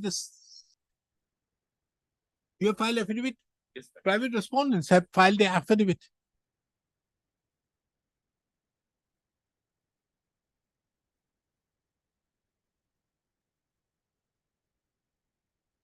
Thereby supporting the rejection of the technical bid of the petitioner.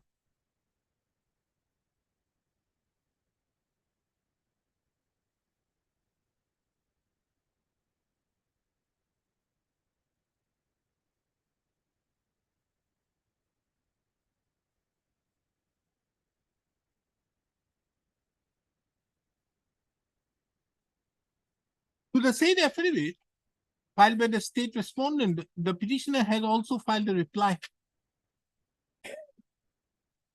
reiterating its stand taken in the writ petition.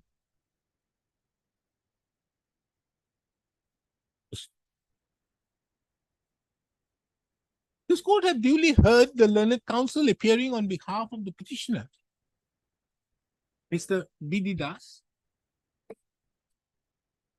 the learned senior counsel, heard the learned counsel appearing on senior counsel appearing on behalf of the petitioner, the counsel appearing on behalf of the excise department, and Mr. N. Bora, the learned counsel appearing on behalf of the private respondents.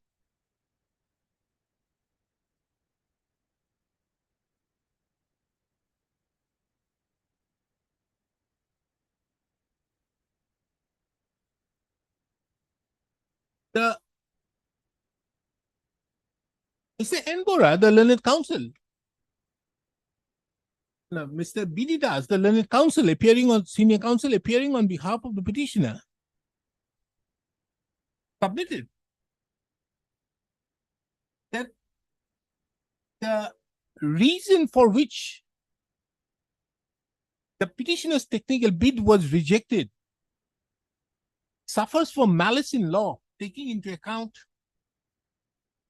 that the respondent authorities have taken into consideration certain aspects which are totally not tenable in law.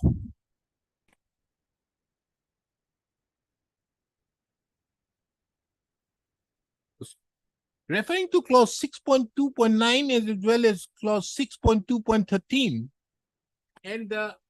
and clauses to the petition, the learned counsel submitted that what is required to be submitted is that the petitioner has a right over the land in question to construct, and in that regard to submit a proposed plan wherein the petitioner would like to construct. There is no requirement of already constructed premises as would be seen from clause 6.2.13. Referring to the complaint the learned senior counsel submitted, that though the excise authorities have a discretion to consider such an objection when given by an authority, but the tenure of the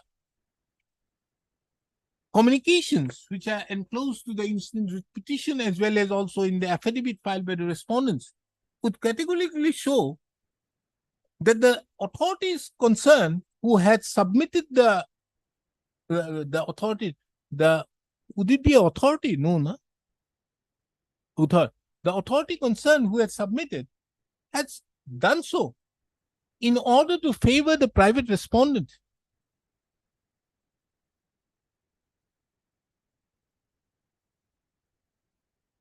He submitted that it shocks and it is shocking as to how an authority would act in such a manner.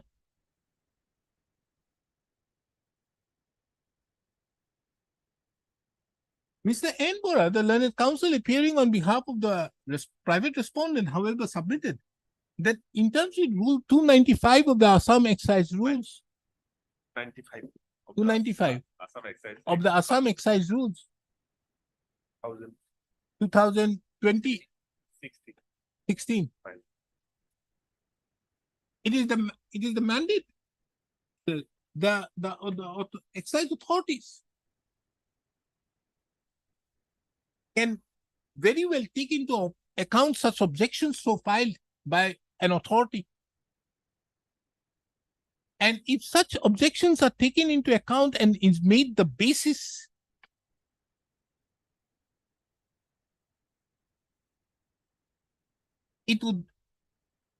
the same cannot be said, basis of a decision, the same cannot be said that the respondent authorities have acted arbitrarily or illegally to call for interference under Article 226 of the Constitution. The learned counsel appearing on behalf of the private respondent further submitted that the powers of judicial review is only to see the decision-making process and not to see it over as an appellate authority. The decision-making process can only be put to challenge if it is shown to be arbitrary or illegal, or in a circumstance when the authority takes such a decision which no prudent person would take. Anything more? I said more than that.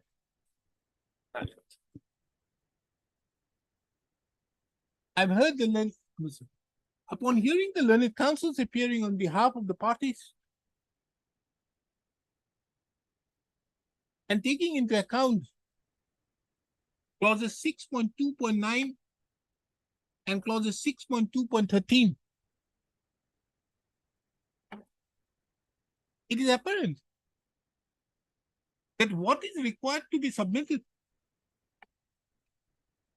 is that the petitioner, that the bidder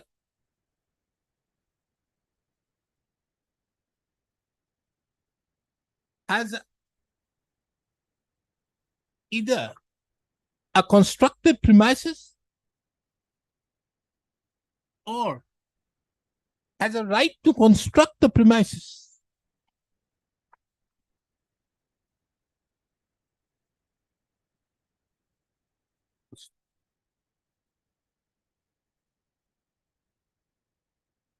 The reason, as stated in the impugned communication enclosed as Annexus 7, stipulates the first reason as contained in the impugned communication minus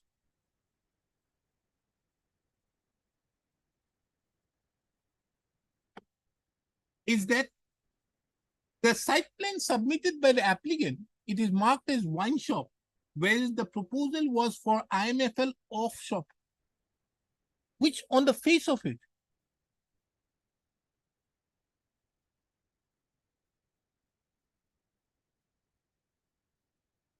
shows that the respondent authorities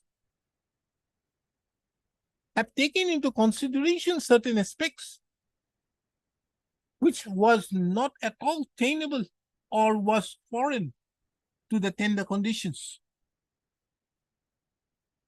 In the opinion of this court, the same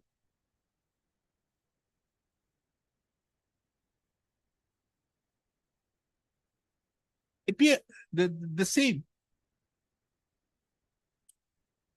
is not only arbitrary and unreasonable rejection of the technical bid on that ground, but it is completely irrational.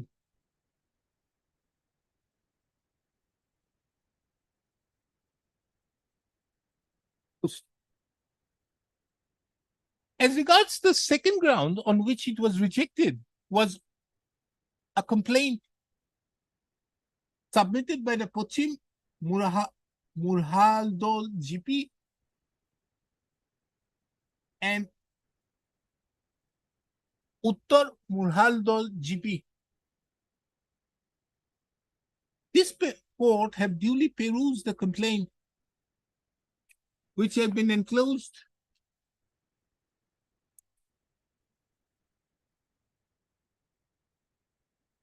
to the affidavit in opposition filed by the respondent number 4.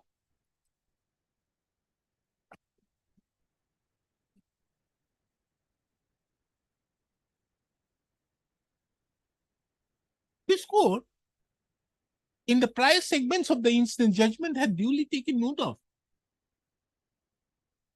that the petitioner, the land which the petitioner has offered, wherein the land wherein which the petitioner is proposing to set up its wine shop, and the land where the private respondent is going to set up its wine shop are adjacent to each other and falls in the same patta.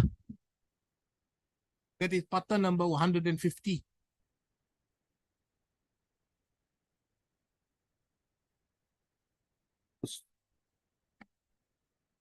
No doubt, an objection given by an authority can be very well is required to be taken into consideration by the excise department in terms with Rule 295 of the Assam Excise Rules 2016. But the said objection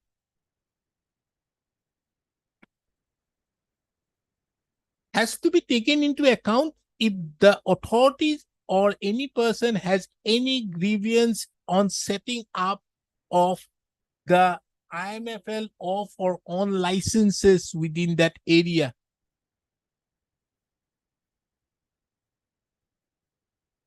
However, if an authority submits an objection stating that it has objection against the petitioner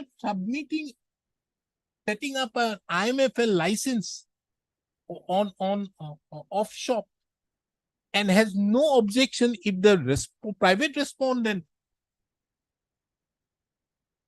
sets up an off license, IMFL off license. Such an objection could not have been taken into consideration by the respondent authorities in rejecting the technical bid of the petitioner.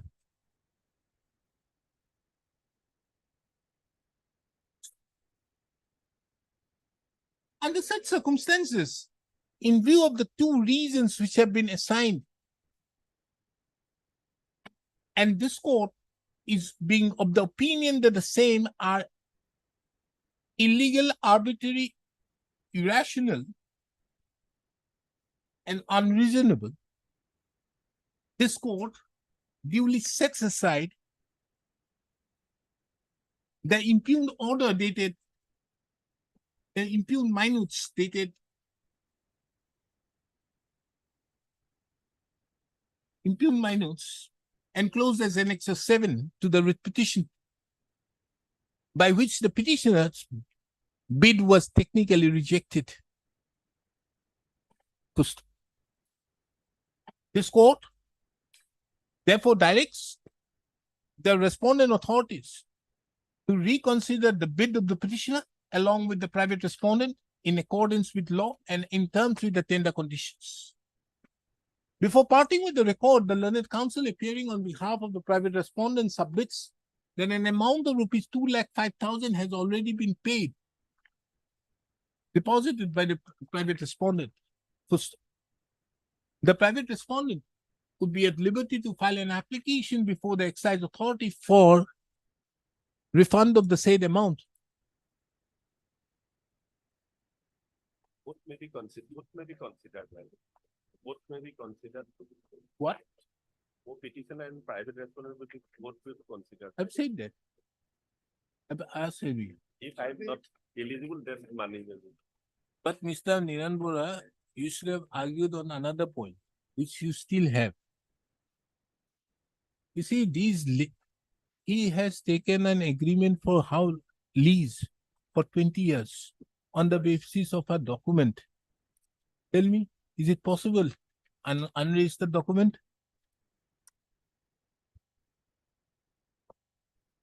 This should have been the reason. How can he construct? Tell me. Can a person construct upon a document? Huh? He will have his own lease deed as per law. Once the allotment is given, proper lease deed will be given. As of now, does he have a right to construct? It's an unregistered document, Lordship. Absolutely. In both the cases, Lordship. Whatever. No, he's a purchaser. His name is there. My name His name is there. But Yeah. in the earlier case, even the 5 years, it was That is a the agreement for 5 years. Yes, sir. This is for 20 years. 20 years. And this is a lease of a land. And the right to construct, flows on the basis of a document of registration. You can't do it. But anyways, This is in Mr. respect Niran Bora will make the other people clever. of- this will be in respect of shop number SNP 2. Huh? Shop number has not been mentioned, Madam. Shop number 2, F. Ronga Chakua, Morisuli, Monga Boria, under SNP2. SNP2. SNP 2. Being Chakua. agreed with the rejection of the bid in respect of number one. First line to the left. Ranga Chakua. Ranga Chakua, after tasteful dates.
What is your case? Hello, the case is that there was a rebate notice and the case number 56 was issued by the district administration madam, for excise for IMFL offshore matter. But the rebate notice says that for the details we have to refer to the bid documents. And the bid document said that you have to follow that this bid document has to be followed for submission of all the documents. So we submitted accordingly. For the rebid notice in the next page, it says two things, my lord. In point number 19, it says annexure C, D, and E has to be followed, which we have followed. And in the 22, it says site plan duly signed by assistant executive engineer. Whereas the original bid document said that site plan should be signed by But the second bid document a collision number. no, my lord. Then what is this original bid? But it says in the second bid rebid document, it says for details, please refer to the previous bid documents and follow the revised timeline. So the rebid notice is only for the revised timeline that they Price? revised timeline for submission of the bid and opening of the bids, my lord. Not for others. No, my lord, because in the once they've asked us to submit the bid documents as per the previously issued bid documents, and the previous bid documents in point number 17, my lord, it clearly states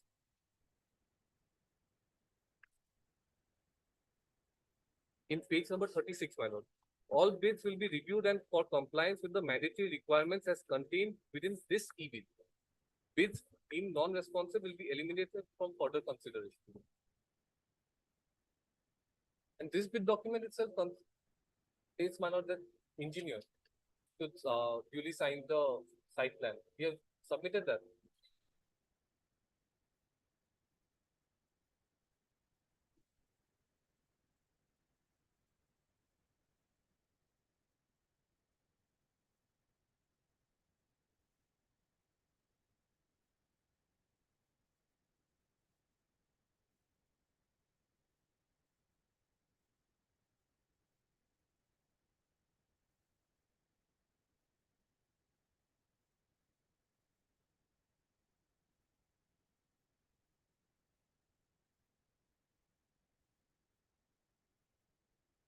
When was the impugn order passed?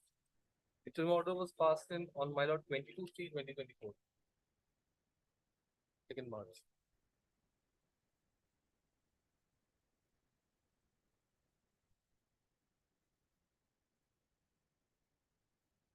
Who has issued the tender document?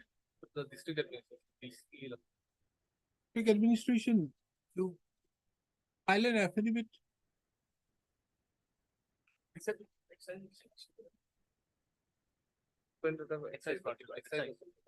Let an affidavit be filed by this finance and accounts officer as regards the tenure of this document.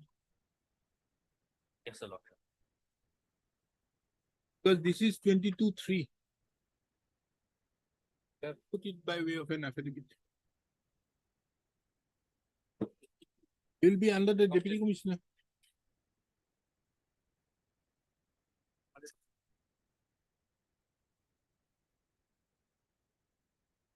My lord, what had happened in this case is that, my lord, the tender was allotted to me, the IMFL shop was allotted to me. What is their precise challenge in this writ petition is this, my lord. They are saying that there is a mandate in the tender that the site plan has to be certified by an assistant executive engineer. Now they have admitted that the site plan in their bid was not signed by an executive engineer, but it was signed by an engineer. Assistant engineer, but not an executive engineer. They admit it and they say that we have done it as per the earlier tender. That is their case, my lord. Now, my lord. That is not only the case. There is another reason of 22/3. You made the submission earlier that the finance and accounts officer was pressurized. I was not there is enough time. Reading this is complete, my lord. Okay, if you file for the own department. This is on It is on record, my lord. This letter does not contain the.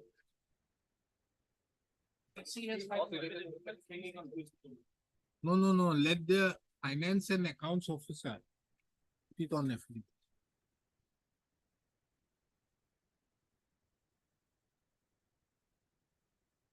And what final financial account officer says, that will go into the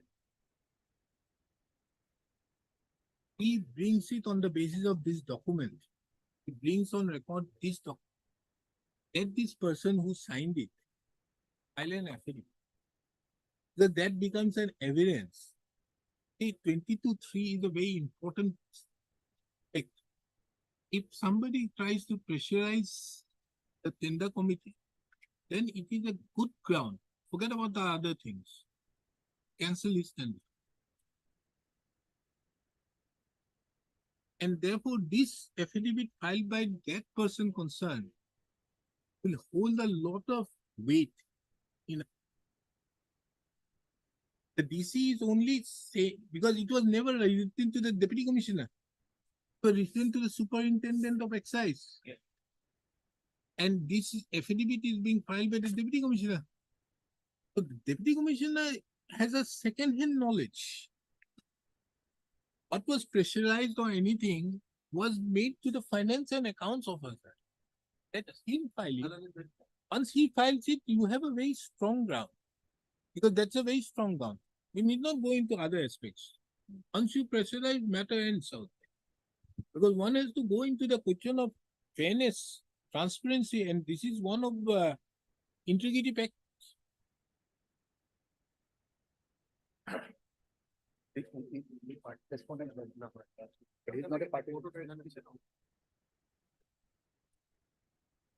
Or the councils appearing on behalf of our parties.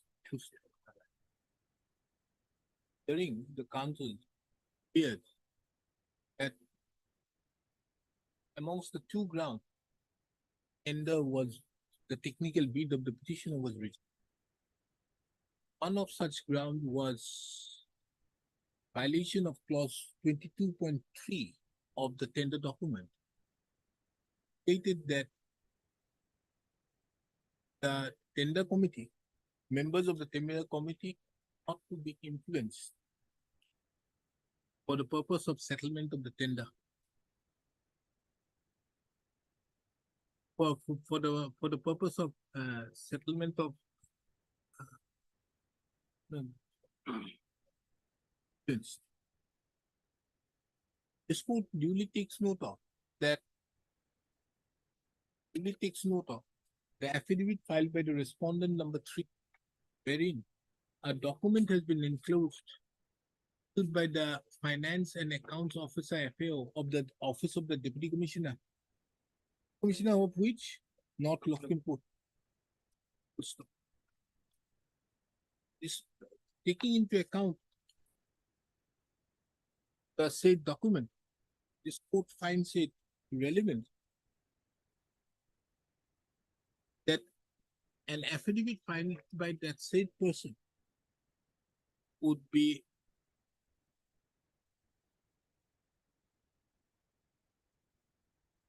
in the interest of justice for an effective adjudication.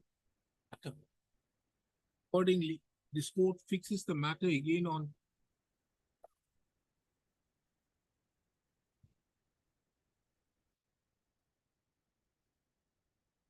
13th of August 2024.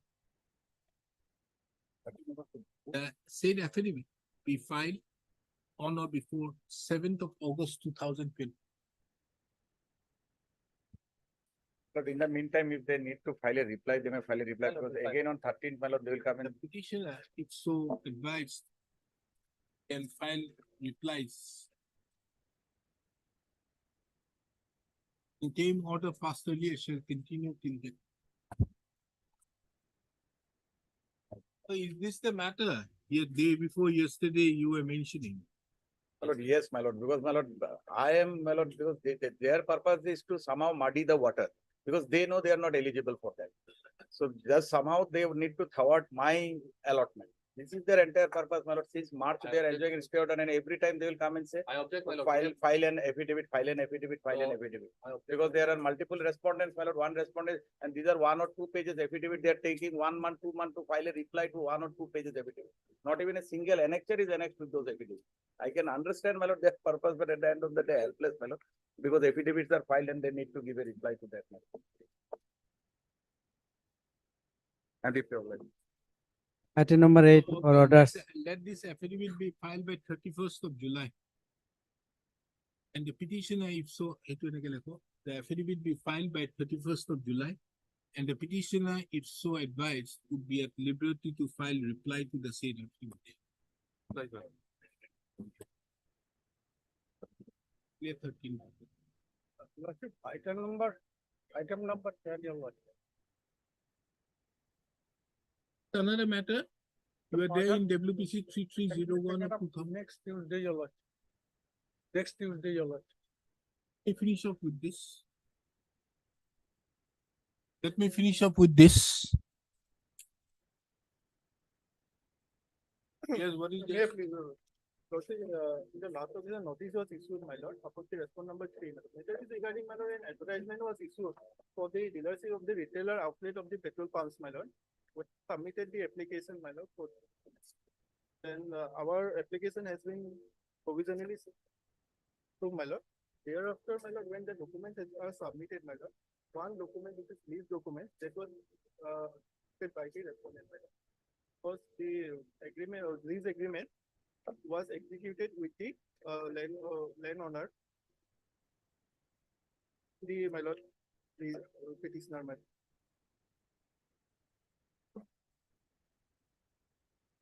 As per the terms, my lord, if there is co-pattadar, my lord, the lease agreement should be executed with the co-owners.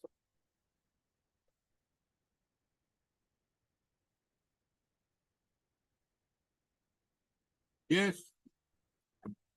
Well, kindly see page number 39 minute of our guideline map.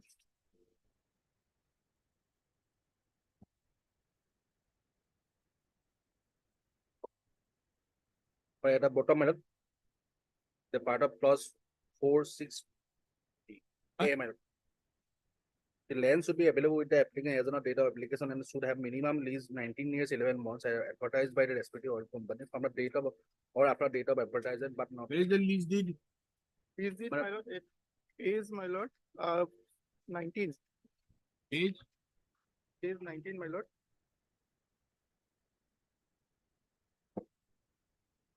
For 25 years, my lord.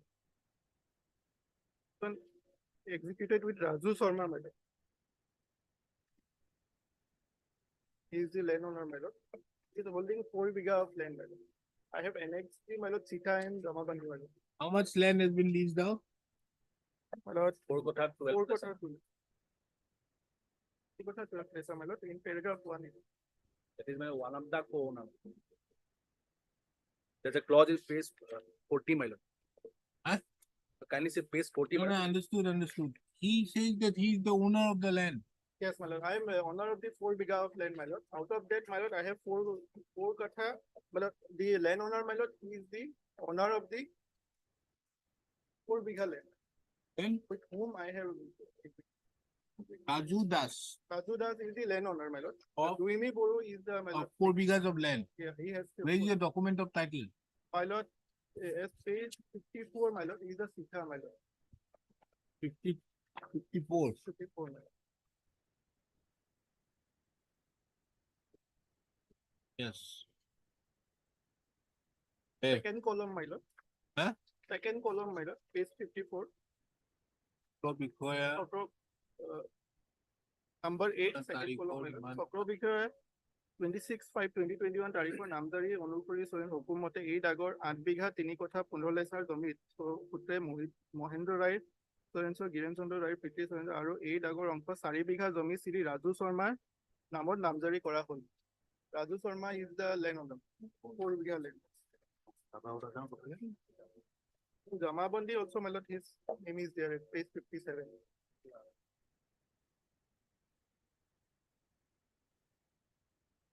Jamabandi at page 57, my lord. The right hand side below, my lord, the Damabandi mutation order is reflected. That is page 58, madam.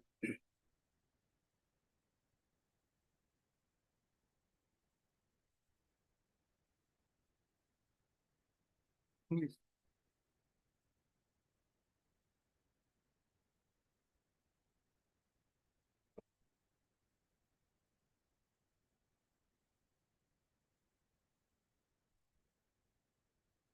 So it is on the basis of a sale deed.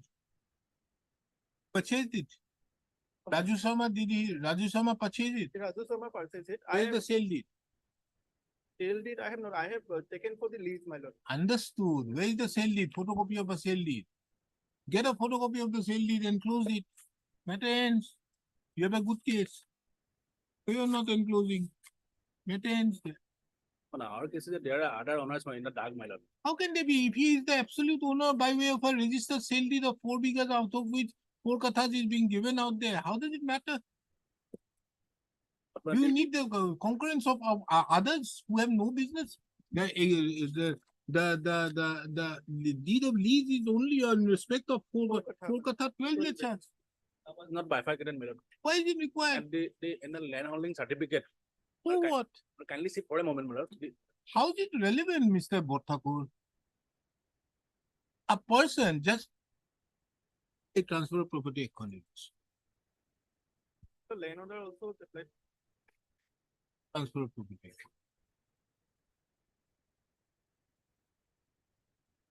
Mr. Deka, you have the Transfer of Property Act? Give it to me.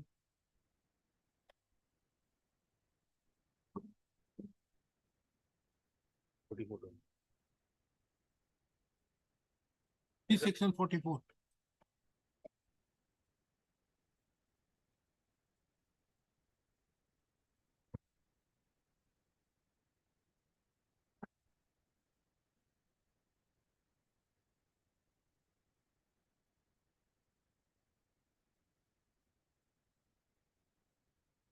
That I know, my lord, probably. If the possession is hostile, my lord, then he can. Huh?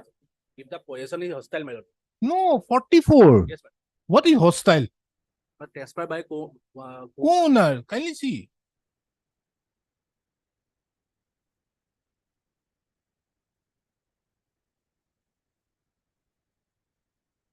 His name is duly recorded on the basis of a deed of sale of 4 bighas. He grants a lease of 4 kathas out of the 4 bighas.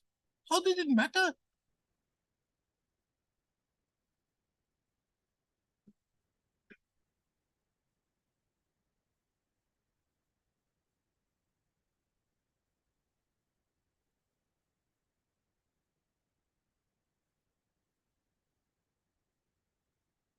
How does it matter?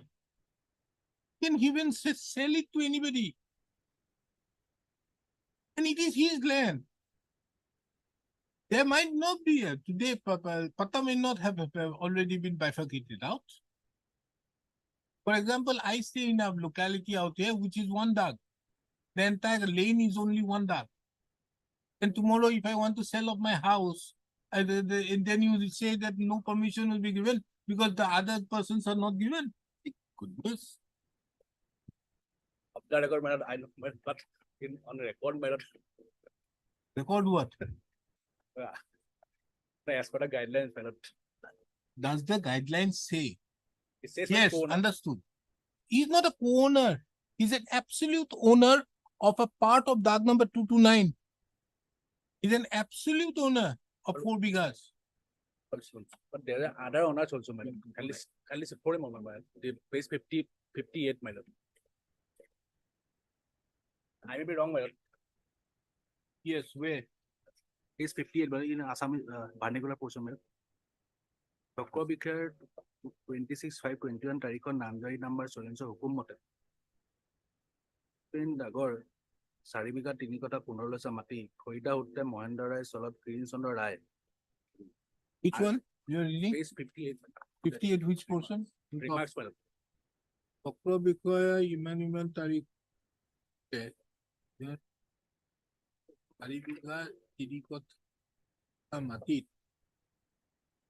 খৰিদা উত্তে Mohendra Rai Mohendra Rai's তলত শ্ৰী গিৰীন চন্দ্ৰ ৰয়, পিতা মহেন্দ্ৰ ৰায় আৰু see 229 number দাগৰ অংশ 4 বিঘাৰ জমিত শ্ৰী ৰাজু শৰ্মা পিতা সোয়েন্সৰ নামত নামজাৰি কৰা হল, means then it says registered deed value so and so. So he is the absolute owner of 4 bighas. But there are others, my lord. Sitar.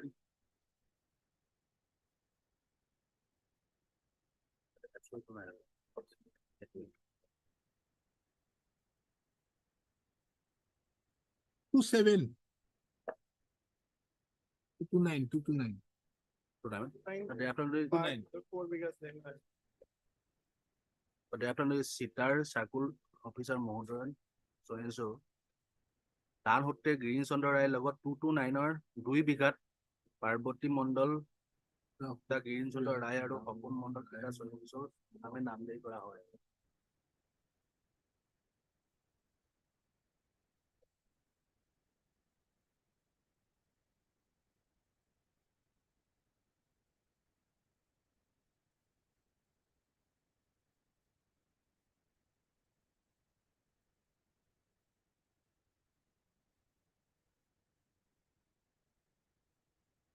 But 229 only has yes, kindly see here 57 page 57 Yes, B. 8 bigha 4 kata 15 lesser. Huh? That is why you have, see, 8 bigha 4 katha 15 lessers. 4 katha 15 lessers goes with that right, and 4 bigha goes with him.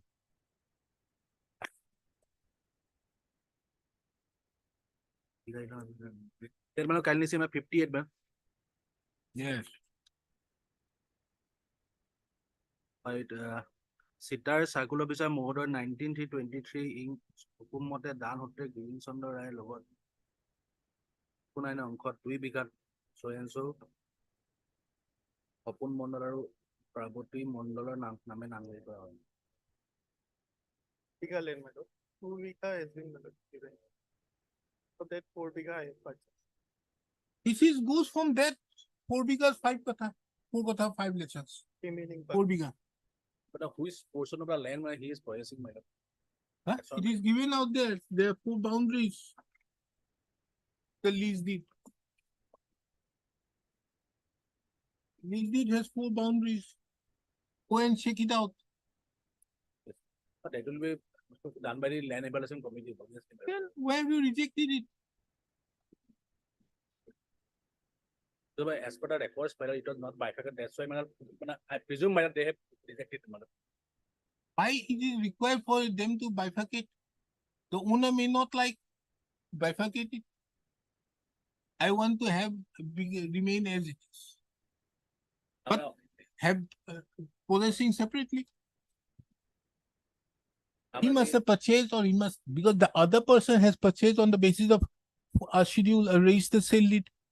So you will have 4 boundaries. The remaining 4 bighas is his. Out of the 4 bighas, 4 katha 12 lessers has been leased out. How does it matter? Hello, I have annexed the land holding certificate also. Huh? Holding certificate also. Where? Space 25, my lord. Next Page? Page 25, my lord. 5. It speaks about my lord, the total land 30 bigha 2 kota 9 lesser. Certified that the plot of land measuring 4 bigha, No, 30 bigha, my lord. Page 30 25. bigha covered by so and so, and the drug of the out of the total so and so under Iman is in the name of Sri Raju.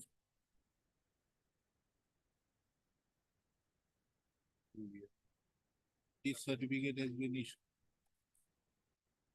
229 is there. We are concerned with 229. Yes, my lord. In last portion, the plot of land of the Potadar is not partition, my lord. As a remark of the my lord. Is not. Is The plot of the land of the Patadar is not mine. Out of the land of the Patadar is not. not my lord. Even a partition, my I lord. have not mentioned it, it's okay. But otherwise, he has the right over 4 bighas of land. Out of that 4 katha 12 lessers have been given. It get problem of clause A, my lord, clause A, base 40, my lord. He will come under lot one. Yes, my lord. Lot one. Have you had the lot one. Yes, my, he's a good one, my lord. Group. He's in group one. Group one, my lord. And then what happened? Draw Alright. lots. His candidature is rejected, my lord. His number how much? My candidate is rejected only. And he was now placed in group 3, my lord. You have placed in number 3. By him, we have clause, my lord. Is the stay? Yes, my That is, my lord. So what to do? That, let me file the affidavit, my lord. Why? Financial loss. Otherwise, there can be no good reason. At least we have 3 weeks time, maybe granted, my lord. Oh, 3 weeks. Valid. It is something like you are not. But I know, my lord, IOCL but the wants authority to will do have to business. affidavit to be filed, my lord. IOCL wants to do IOCL. BPCL, my lord. BPCL wants to do business. You want to set up your industry. Yes. We do one thing, we'll fix it next week. In the meantime, you do one thing. Huh? I have to bring the sale deed, madam. Sell it or any document to show that you have the ownership of 4 bighas of land. That's all. Because they have a right. Any portion of it can be given, and he has demarcated it. If you want, let him put an advertisement. I've already applied for partition also. Applied for partition also. You're not the owner. How do you apply for partition? He's another person. You're a lessee. That's all, my lord. Landlord must have done. You cannot go for that. Mr. S. But Bottakot. after 2 weeks, my lord. Kindly, my lord. Mr. S. Bottakot, the learned counsel appearing on behalf of the 1 and 2, my lord. BPCL seeks for an accommodation for filing the affidavit. Full stop. He has no objection if the interim order is extended till the disposal of the petition. Accordingly, matter stands adjourned to be listed again on 11th in the month of September, 3rd of September 2024. Interim order passed earlier shall continue till the disposal of the petition. Only by the portion and not objecting the interim. Huh?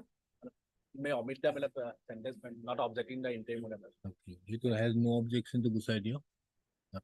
Taking into account that the respondent BPCL has taken time and perusing the materials on record, this court is of the prima facie view, is of the view that the interim order be continued till the disposal of the petition.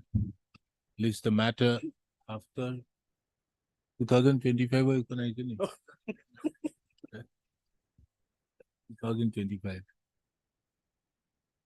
No, after 2 weeks, 7th of January 2025. No, yeah, August, last part of August. Absolutely no.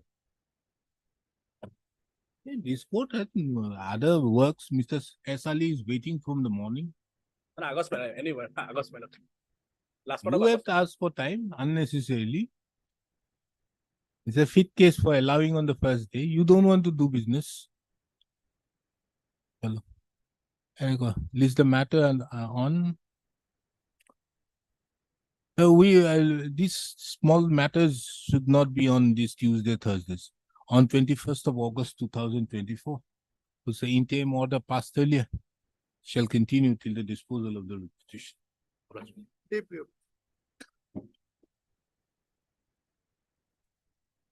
For hearing item number 9.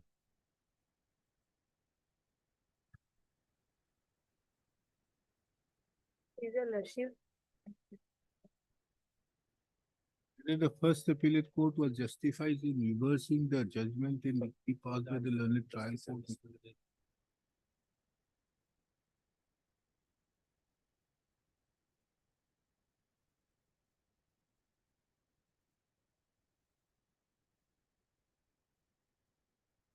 Please, your lordship.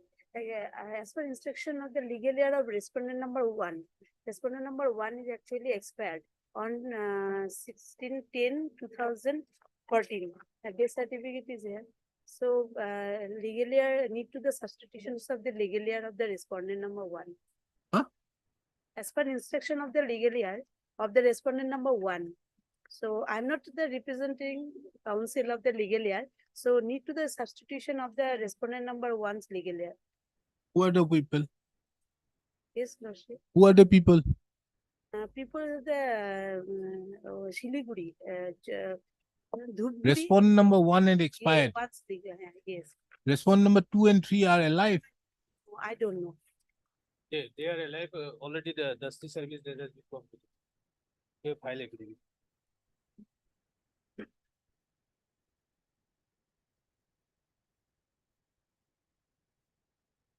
You have not submitted the fresh memo parties?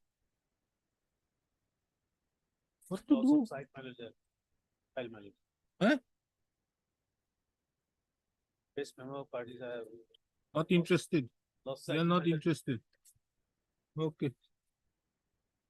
Taking into account the office note dated 11/7/2024, the counsel appearing on behalf of the appellant is directed to file a fresh memo of parties before the registry of this court within 5th of August 2024. Thereupon, the registry shall make necessary changes in the cause title as well as also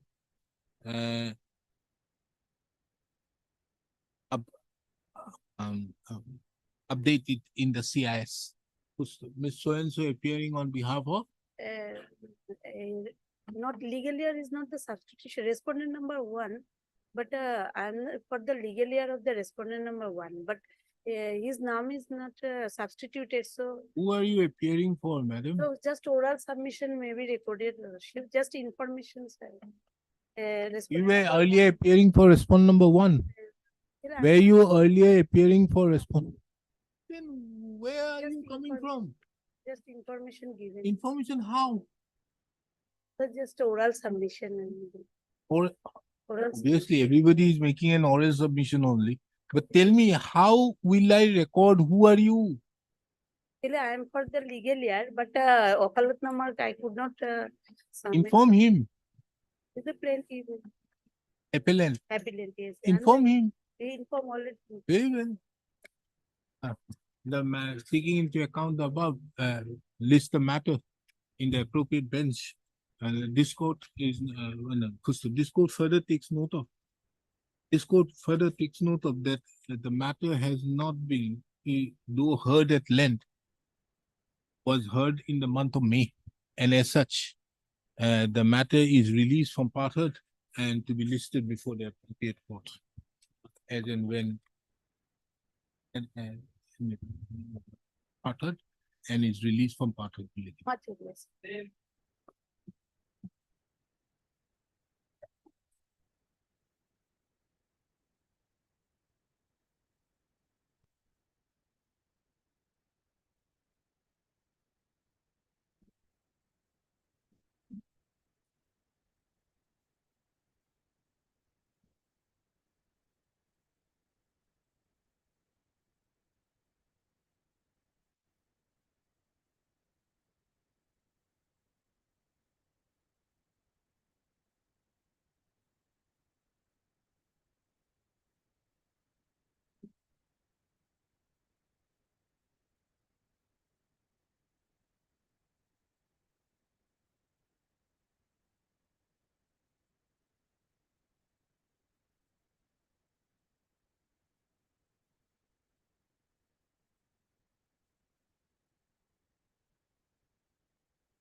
Yes, I forgot everything. Tell me. So the 3524, those fresh questions your lordship has seen. So the defendant second appeal, Lord. Plaintiff had filed the suit, Lord. Plaintiff claims that one Nagor Ali was the original owner. Lord. Now, Nagor Ali was married to Safia Khatun, Lord, and they had 2 daughters.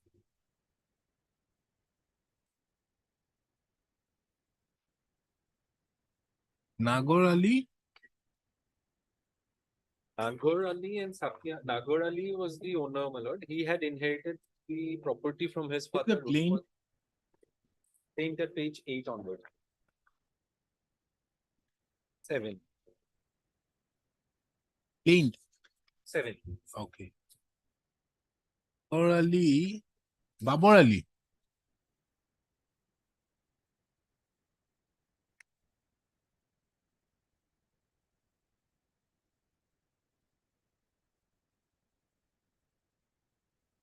Nagor Ali, my lord. Para 3 onwards, your lordship will find the flow of title. Originally, the suit land belonged to plaintiff's grandfather, Rusmat Sheikh, who reclaimed a bigger area and obtained pattas. Therefore, he died, leaving behind his son Nagor Ali. Okay. Son also died, leaving behind his own wife, Sophia Khatun Bibi, along with 2 daughters, Suruj Banu and Tara Banu. Now, Suruj is the plaintiff. Thank you. Now, respectively, And defendant number 5 is the Tara Banu. Yes. So Tara. he had Sophia Khatun was there. Sophia Khatun, they say, got remarried and went away, relinquishing her right as a wife of Nagor.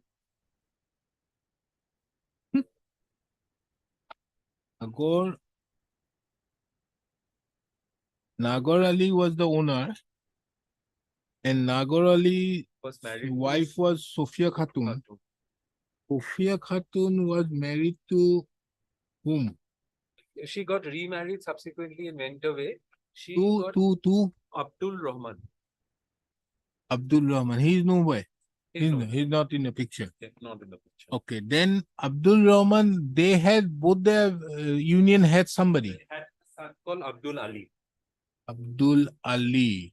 And he's nowhere here. No, he's not there. And Now, my lord, the plaintiff says that we have partition. So the plaintiff says wife had relinquished, the 2 daughters remain, and they so divided it among themselves. Plaintiff says that she stays elsewhere, so she allowed her sister and her husband, the brother-in-law, to cultivate. And then they say that they have dispossessed me, they have not given me any crop share, and therefore I am entitled to my share of 50%. That is precisely their case. So plaintiff claims that I am entitled to 50% of the total land since my mother had already remarried and relinquished her share. So the only heirs that remain are defendant number 5 and plaintiff, and I have 50% share. That was the case set up, and then they say that Keramat Ali, who's the defendant number 6, Keramat Ali, defendant number 6, who is the brother of the husband of defendant number 5. okay. It is his doing that she was deprived of her share, which is why she files the suit. Now the suit was He's the brother of the husband of the defendant number 5. Okay. Now, my lord, And why, who are defendant number 1 to 4?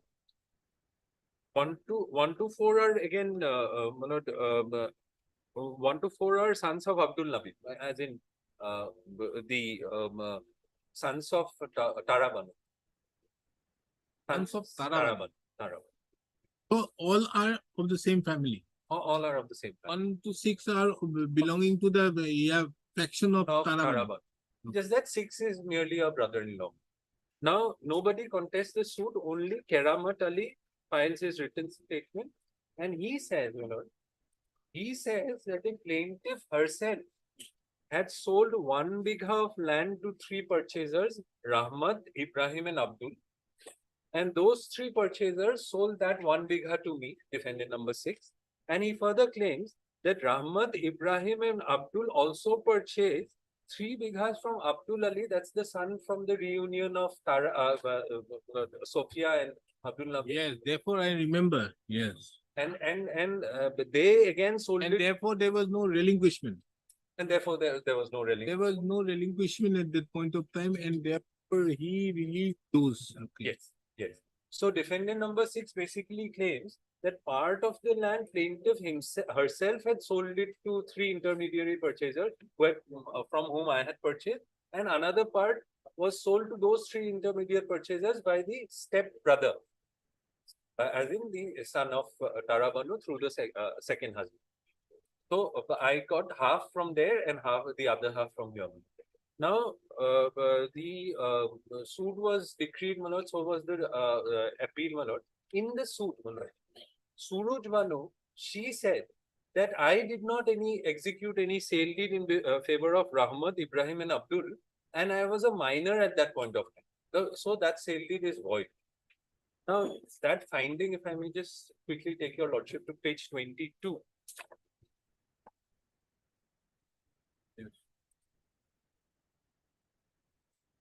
Is by the trial court or the This is by first? the trial court. The trial court holds, my lord, because none of these sale deeds were under challenge.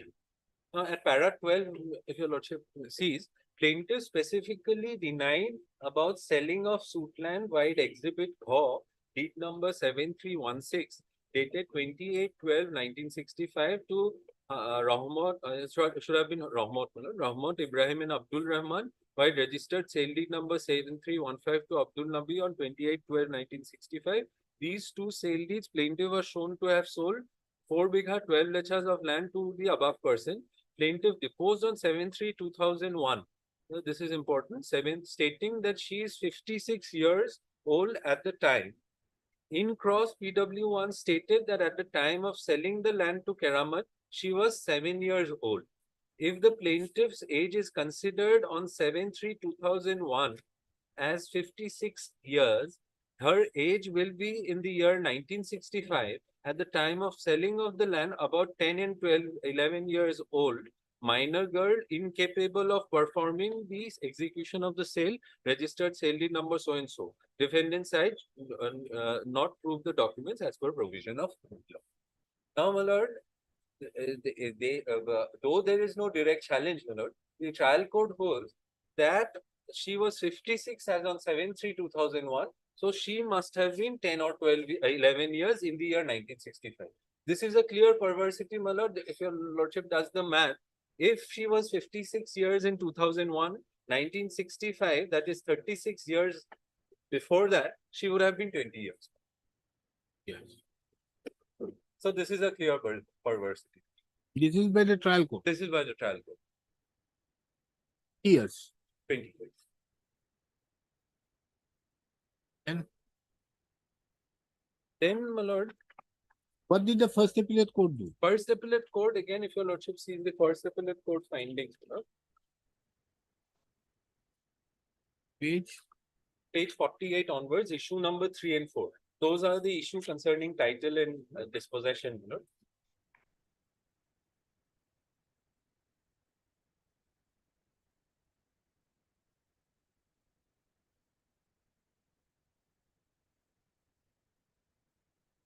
Page 51, because my lord, now to dislodge these sale deeds, plaintiff perhaps has to prove that she did not sell it to those three intermediary purchasers. She was a minor, and secondly, she has to also show that my mother had actually relinquished, and therefore my stepbrother could not have had a share. Now, page 51, the appellate court deals with that issue regarding relinquishment by the mother. From the top, my lord, as per the evidence, page 51, as per the evidence of the plaintiff, Sophia Khatun was their mother, and after the death of their father, she remarried and went away relinquishing her right. However, the plaintiff could not produce any document to show that her mother relinquished her share in their favor. In her cross PW1, PW1 has admitted that Abdul Ali is the son of her mother, and as per the chitta, her mother Sophia Khatun Bibi gifted her share to Abdul Ali. It is misspelled as Abdul Nabi, someone else actually. As such, the claim of the plaintiff that her mother Sophia Khatun had relinquished her share in her favor and in her sister is not correct. As such, the name of Abdul Ali also appears in the certified copy of the Jamabandi, which is exhibit 3. The predecessor of the appellant Keramat Ali claimed that Suraj Bani on 28/12/1965, while registered deed number... And if it is a case of relinquishment, it has to be by a registered deed. It has to be by a registered deed. And Then, my lord, insofar as sale in my favor, only the thing that is faulted with is there was no mutation. The predecessor of the appellant, Keramat Ali, claimed that Suruj Banu on 28/12/1965, while registered sale deed number so and so, sold 1 bigha covered by Dag number 241 of Patta number 140 of Batamari Gaon, Moza so and so, to Rahmat Ibrahim and Abdul Rahim.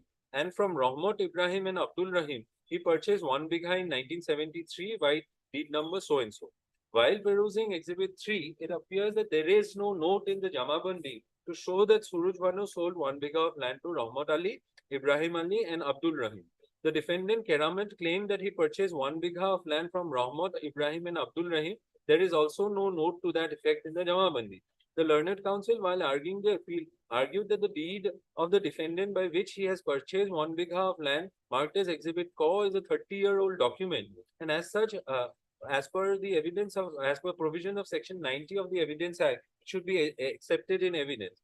However, Exhibit Q was executed on 14/9/1973, and the instant suit was filed before the learned court below on 8/3/99.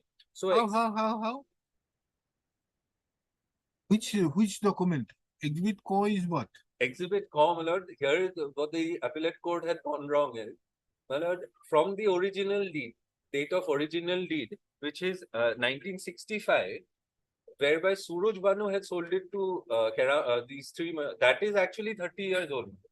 Now, the appellate court says the subsequent sale deed by those three. That you have produced. 73 document you have produced. I have produced. Therefore, there it has to be on the basis of 65. 65, that's correct. But Exhibit Q is what? Exhibit Q is the purchase by my sale deed from where I purchased. 1 bigha. From Rahmat Ibrahim and Abdul. And that sale deed you have brought in. That I have brought in. And the other document was just 65. 65, that is also brought in as Exhibit Q, but that discussion is not there as to why presumption of 30 years should not be drawn in so far as Exhibit Q is concerned, because that's the parent deed, Malam, from where subsequently I buy it in 1973. So Exhibit Q, as claimed by the learned counsel, is not 30 years old document, and as such it has to be proved as per provision of law. The defendant number 6, Keramat, since deceased claimed that he purchased another 2 bighas from Ibrahim by the Exhibit Q bearing sale deed number so and so. The defendant examined the scribe Abed Ali's defendant DW5 to prove the execution of the deed. As per the claim of the defendant number 6, the said 2 bighas of land were purchased by Rahmat Ibrahim Abdul Rahim from Abdul Ali. So the said 2 bighas of land has no connection with the share of the land which falls in the share of the respondent plaintiff Suruj Banu.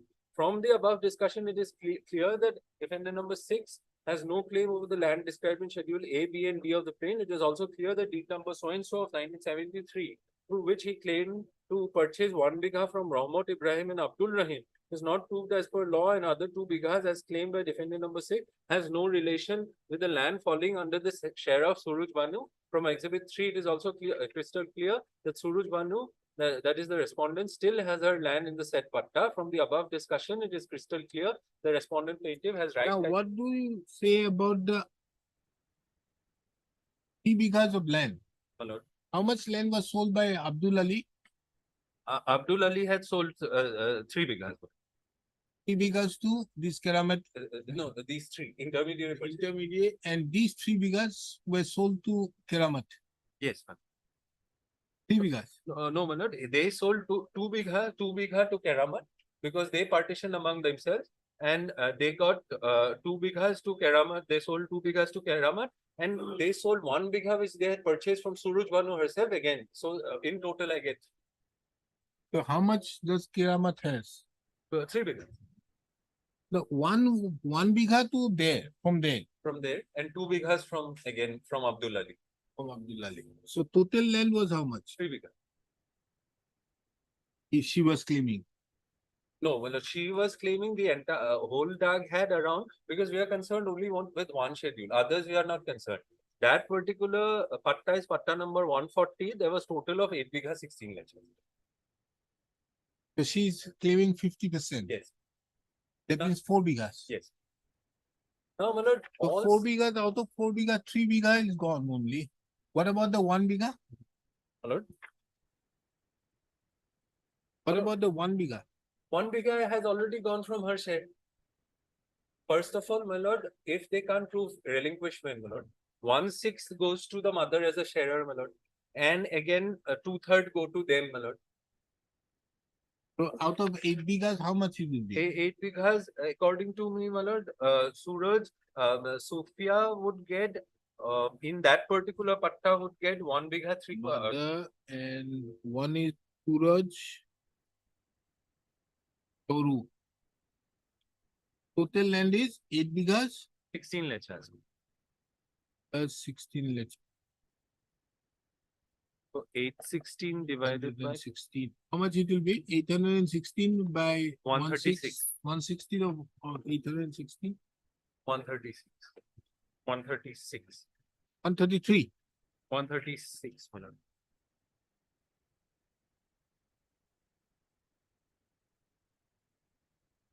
So that comes to 1 bigha 2 katha 2 lechas. There is a problem of the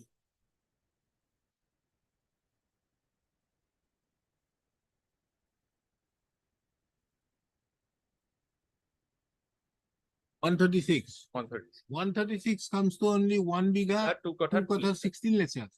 Then how did Abdul Ali sell 2 bighas? My lord, now that is where I was on, my lord. Now, if they would have said, because this is not the only dark, my lord. There are altogether 4 pattas. So it's a question of partition, my lord. It could, unless they partition and they show ki out of the total land, Abdul Ali had sold in excess of his share, then my sale deed at best would be voidable to the extent of the excess land. But my sale deed will not be totally void ab initio. And at best, they could have said that he has sold in excess and therefore we want to partition our land. And secondly, my lord, all said and done, my lord, all these sale deeds, my lord, none of them are under challenge. My lord. Now, if she wants to claim 4 bighas, Whatever may be, would Abdul Ali sell more than that? in this particular, my lord, He could not have sold 2 bighas. he could He not could have at best sell 1 big- bigha, 2 kata 16 lechas. Yeah. That is one. Now, apart from that, 1 bigha has been sold by the, how So- much the other 2 gets? 2/3 divided by here is 3 bigha 2 katha 2 lechas. My lord.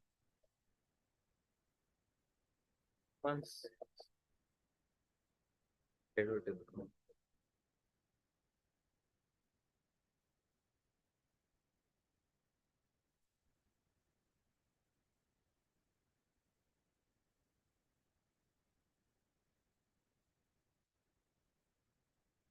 so each person, he has a right over 3 bighas, 3 kathas, 12 lechas. Okay. Yes. So of which, let us assume 1 katha has been sold, 1 bigha. 1 bigha. My lord. She still has 1 bigha, 2 kathas, Correct. 3 kathas, 12 lechas. Then she has to sue for partition.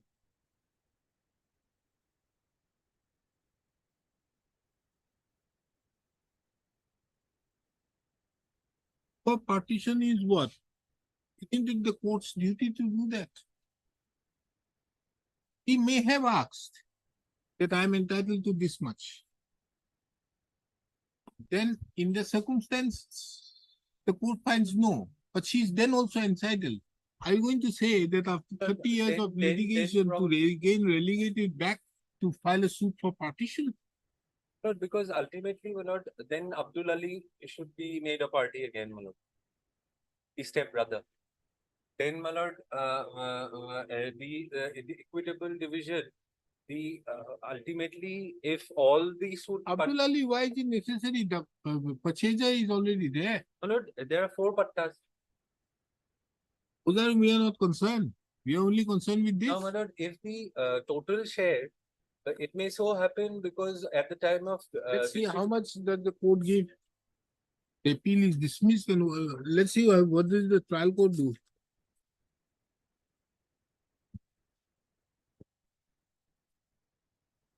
Page 27 is the It is 26 decreed is that the order. post and so and so declaring that the plaintiff is the owner of the land described in schedule A, B, C, D of the plaint having all the right title.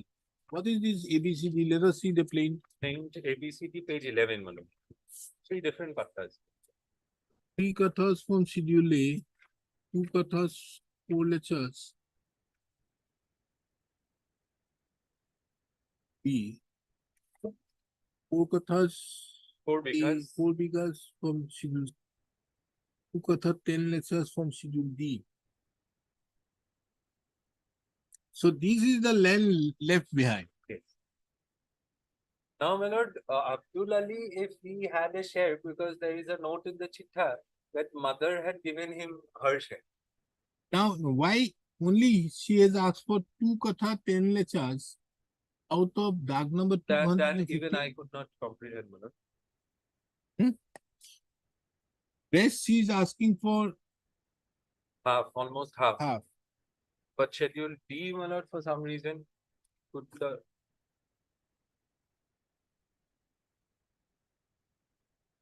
And Keramat Ali's right is in dark number 140, patta number 140. 140. Others, what has happened? Others, my lord, no one is contesting. Nobody. So others, there is no quarrel. She has a right to get the decree as regards ABCD, ABC, ABD. ABD. My lord, so far as I'm concerned, defendant number 6, he stakes claim only in schedule C. So the sale which is being made to you Yes. at best of 1 bigha is okay. 1 bigha is okay. But as regards the other, could not have been more than that. Probably, my lord, but then again, my lord, we'll have to calculate Abdul Ali's share, composite share in the entire 4 pattas. My lord. No, what we are not concerned with Abdul Ali not challenging it. My lord, I would And say Abdul Ali is not a party here. Abdul Ali is not a party. Does it? So if it is Abdul Ali is not a party out there, if we come to a finding that there is no relinquishment, Yes, my lord. Then he has a share in all 4 schedules. So his cumulative share would be naturally more than 2 bighas. My lord. So my sale can nevertheless remain. but you intact. sale is only in respect of 140. Yes, true, my lord. Then how can he sell But for these other lands? adjustments could have, had it been a degree of partition, suit for partition, these adjustments would have made and I would have saved my entire land. How? Because if he claims, if Abdul Ali's share is intact, my lord, and his cumulative share comes more than 2 bighas, my lord, then he will relinquish perhaps elsewhere in the other pattas, my lord. Oh, no. And from where did you get another plot of land? 1 bigha. 1 bigha, I got it from Suraj Banu herself. From 140. Yes, So you have only from 140. I have only from 140. So 140, you could not have more than 1 bigha, 2 bighas, 2 kathas, 16 lessons. That's all. If Abdul now if Abdul Ali would have been here, the entire picture would have been different, my lord. Because if Abdul Ali had. But you did not raise that issue. Never raised the issue of non-joiner of Abdul Ali. I have said, my lord, but Why you can't say that? You have to say it. my lord, I've said that in page 30. And that issue has not been framed. And that issue has not. Not been necessary framed. on You the have not other- agitated that. Abdul Ali is actually son of the second husband of Sufia Begum, your lordship. That being the position, your lordship, he does not come within the lineage, your lordship. That is Nagar Ali. Nagar Ali is 2 daughters and the wife. And whatever wife's share is, say that is gifted to your lordship Abdul Ali. Even then, your lordship, the remaining land, your lordship, it is divided into 2 shares. That is the 2 daughters, your lordship. No, Mr. Ali, we are He is okay. out. Then he is out, your lordship. No, Mr. Ali, I'm okay with 1A, C, and D. A, B, and D. Only issue is as regards C. Correct. Now, the question involved out here is this. If it was a relinquishment made by your mother, your stepmother, The real mother. No, relinquishment by the real mother in favor of 2 daughters, that is the plaintiff's case. Now, according to the evidence, your lordship, and the quotes below your lordship that there is no relinquishment deed. So it is not effective. So whatever share inherited by Safia Begum, your lordship, that has been gifted to her son, your lordship, to second husband. Abdul Rahman, your lordship. That's why also her share goes to Abul Ali. Remaining land, your lordship, if it is divided into two daughters, your lordship, that is the case, your lordship. So I am claiming only 50% of that. And the court has No, understood. But his specific case out here is that if there was no relinquishment, Yes, your case was of relinquishment. relinquishment, but If there was no relinquishment, then whether Sophia Begum would not have any entitlement in respect of Schedule C. Because that is the total land of 8 bighas, 16 lectures. oh, it may be so, your lordship, and from the total land also her share might go, your lordship. No. Here you are saying only these are the 4 lands which are there. In your plain, this is your land. So far, land of Sophia Khatun is concerned, your lordship, she will get her share out of the total patta, your lordship. Understood, very well. She will So get her share from her the share other. is not confined to this 240, your lordship. Not confined to 240, your lordship. What 240? 240 dark, your lordship. 140 or 241? 240, your lordship. Oh, 241, your lordship. 241. Her share is not confined to 241. It is actually confined to the entire patta land, your lordship. Understood. But what has happened is you say that this is the Rustom Ali's, this is the land, ABCD, which was inherited by Nagar Ali. Nagar Ali left behind his wife and 2 daughters. His wife, Sophia Khatun, remarried another person, and after remarrying and relinquished all the properties, that is ABCD, for the 2 daughters. That is the case. Now, therefore, you are saying that you want half of it, of what other side is claiming, Toru Begum and Keramat Ali is doing. Your lordship, Sophia Begum gifted property to her son, your lordship, to second husband, from which that there is no written document, your lordship. The gift has also not been proved, your lordship. No person has been examined, your lordship, nothing of that sort. Anyway, your lordship, if she had any share in the said patta, your lordship, that has already been given to say, your lordship. From where? Lordship, out of the patta land, your lordship. Which not land? Dagwise, not Dagwise, your lordship. Forget Dag, your lordship. So that means you are not entitled from each dag. We have to subtract everything from each dag. Then No, from Sophia Khatun. I'm coming, your lordship. I'm coming, your lordship. Now they are saying, your lordship, that it is 240, 241. From that 241, this Abul Ali transferred land measuring 3 bighas, your lordship, in favor of Rahmat Ibrahim. 2 bighas. No, 3 bighas, your lordship.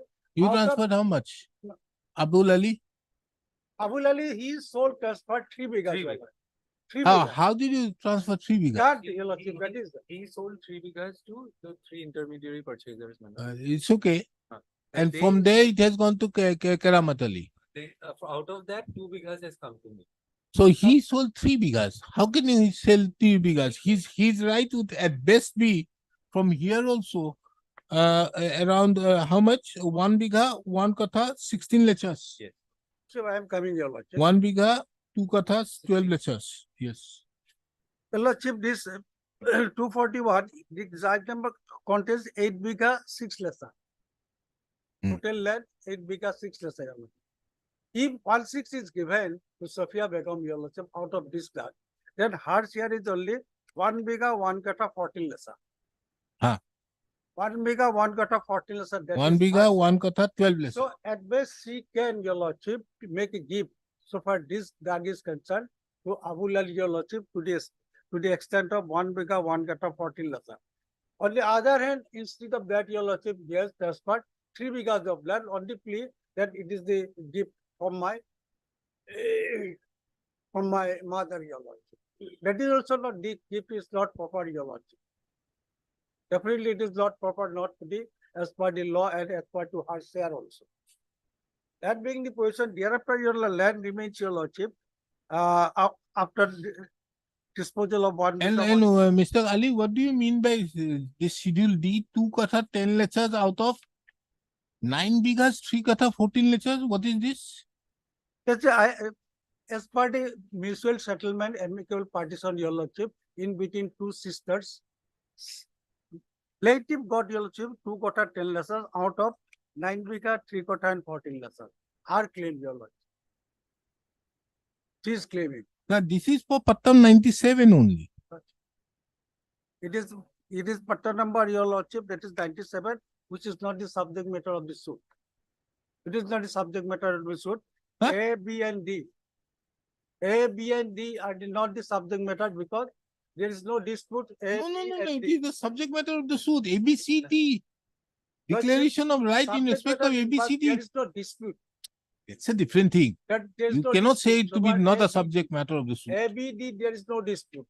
It's Dispute not a is- dispute, it is a different thing. But I'm trying to understand. In all Schedule A, Schedule B, Schedule C, you come up specifically of having 50% of the land. You are claiming 50% of the land. Lordship, that is there. In fact, she is claiming an area, lordship, that is her share. Not 50%. It should have been. It should have been her share to the extent of, your lordship, 5 bigha 3 kotha 2 lectures, your lordship. And that being the position, your lordship,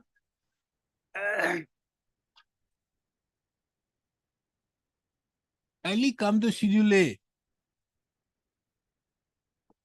Schedule A, your lordship, that is, total land is 1 bigha 1 katha. Of which you are Out- claiming 3 katha 1 lecture. Half. 3 kathas. Half. Half.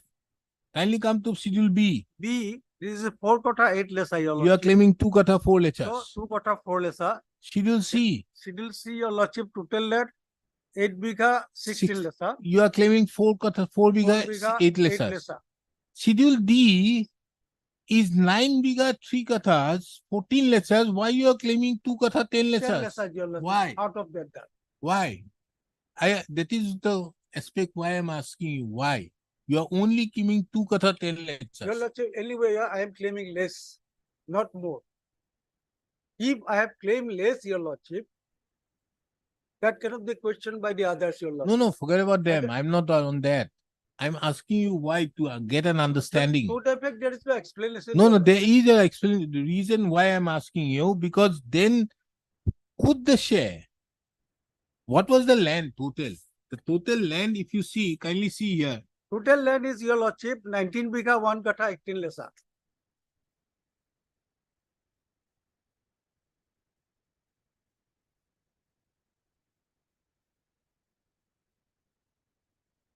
Your lordship, this is second appeal, your lordship. Whatever has been decided, your lordship will find from the findings. There is no legality or perversity, your lordship. No perversity. So for the age is concerned, I have considered without that. There is a perversity to the effect that he has looked into 1973 No, I am document. not on Why that, has your he not looked into I have considered to 1965? that perversity does not reverse the result, your lordship. It does. No, your lordship, because that is not one point or issue, your lordship, in the case. Issue is, your something else. That whatever land I have, your lordship, claimed that has been actually appropriated by this defendant number 6, Keramat Ali. And he has actually kept the land, your lordship, without giving me anything. That is the case, your lordship. Keramat Ali and the plaintiff suit is in between now, your lordship. So far, defendant number 1 to 5 is concerned, they have not contested, though they are the main defendants, your lordship. So they have admitted my claim. They have admitted my claim, your lordship. Who? This defendant number 1 to 5. Because after service of some months, they have not contested. But you have not made this person a party, Abdul Ali. Abdul Ali, your lordship, I have not made party because I did not know. Huh? I did not know, your. Who sold it? I did not know that Abdul Ali actually sold some land to this Rahmat Ali. Ibrahim Ali and Abdul Rasid, Your Lordship. After filing of the written statement? Anyway, Your Lordship, these are factual matters because there is no document. How can I challenge Your Lordship? Had it been a registered document or something? Are the sale deeds not the registered documents? Not. Huh? 1965 No, is no, a no registered document, document. Your Lordship. What are you saying? 1965 is not a registered No, document. that is the sale deed, Your Lordship. Yes. That 1965 deed is a sale deed Sale deed. and it is in favor of this Rahmat Ali, Ibrahim Ali and Abdul Rasid. Understood. That document, according to them, Your Lordship, it is 30 years old. So it should be presumed that it is genuine. All right. From that document, they have purchased this depend number 6 purchase. So depend number 6, by a document he has purchased, Your Lordship, he has not proved it. It is the finding. He has proved that 1973 No, document. 73 has not been proved, Your Lordship. Are That is why, Your Lordship, both the court has held. No, that no, it is 73 not proved. has been proved. It is not proved. Just it is 73 marked, is a Your document. Lordship. It has been marked, not proved. No, no, no. Marking is marking only will not this do. document. 73 is proved. That the last time I have looked into. 73 has been proved. Yes, Lordship 73, that is annexure. I am It's a bit common. Annexure says yes, annex exhibit it's for Your Lordship. 73 they have proved it. They consider. Exhibit for Your Lordship.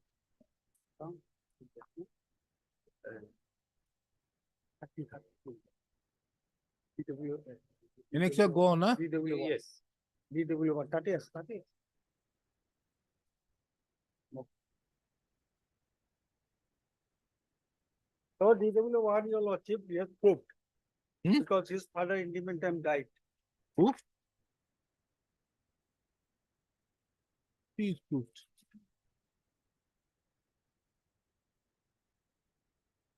We are marking a document, Your No, Lordship. me That was marking the all proved. he is what?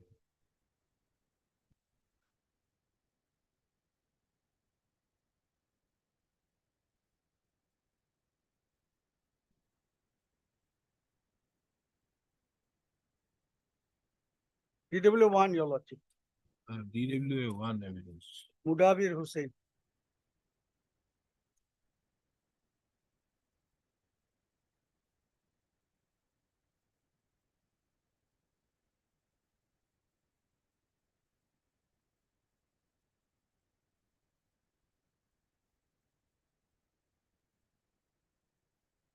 Is the evidence on affidavit? এই মাটিটো মই পঢ়ি দিছো ইয়াৰ এই মাটিটো ৰহমত আলী ইব্ৰাহিম আলী আৰু আব্দুল ৰহিম তিনি ককাই ভাই পৰা মোৰ বাবাই দলিল ৰেজিষ্টাৰ কৰি কিনি লৈছিল অনুমান 75-76 চনত বাবাৰ জীৱিত কালতে উক্ত দলিল আদালতত দাখিল দিছে প্ৰদৰ্শক ক এই দলিল Where you are reading which one?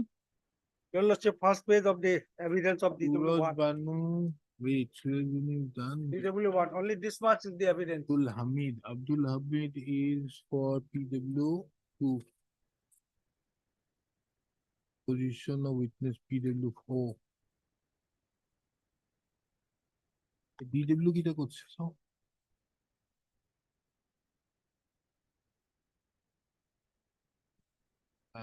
wait. Yes, let's see DW1 if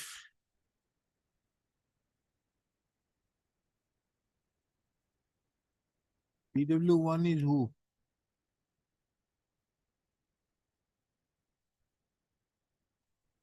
Mohammad Mudassar Hussain Loskar. Who is he? Karamat San.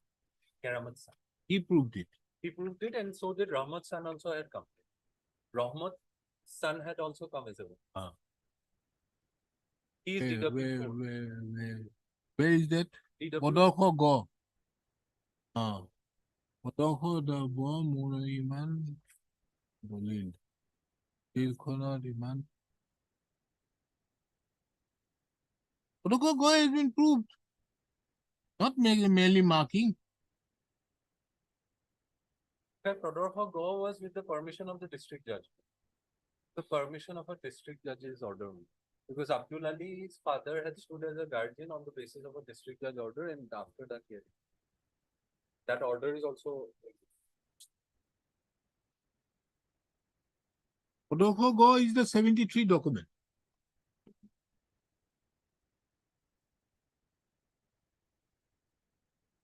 How much land has been sold by Kodoko Go?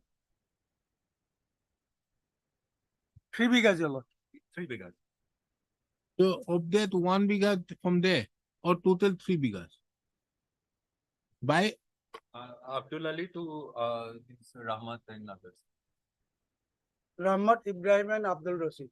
3 bighas. Out of that, your lordship, amongst them, there is a partition. As per that partition, Ibrahim Ali got 2 bighas. That 2 bighas has been sold to his dependent number 6, Karamat Ali. by exhibit? By exhibit, your Kho. lordship, it is Kho. Oh no, go. Go. The Ko is the first sale lead, my lord. Go, your lordship.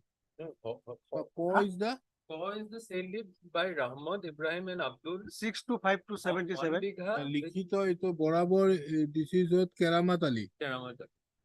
This is by This is by Rahmat, Ibrahim and Abdul of the 1 bigha which they had purchased from the plaintiff. okay. Oh, that one. And this is 73. This is 70. This is 73. And this has been proved. This has been proved. It has been proved. In And, fact, and which has DW4 has not been proved. DW4 has 65 identified. document is which one? 65 is 65 is Kho. huh? 65 is Kho. Oh, You know, the exhibits are jumbled up.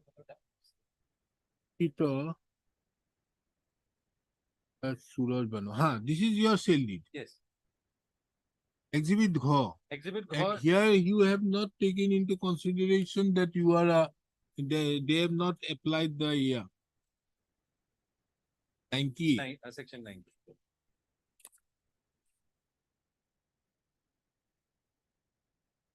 And what is this 84 deed?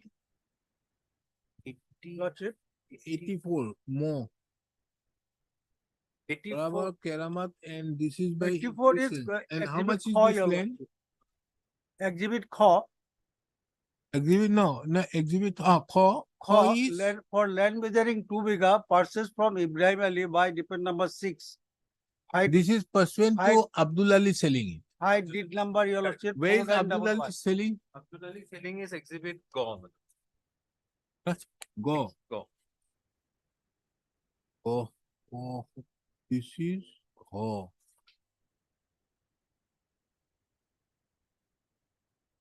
This Kho. Where you go? Kho is there. Yes. It go. Call Abdul Ali. Now this document has been proved. Exhibit Go. Yes.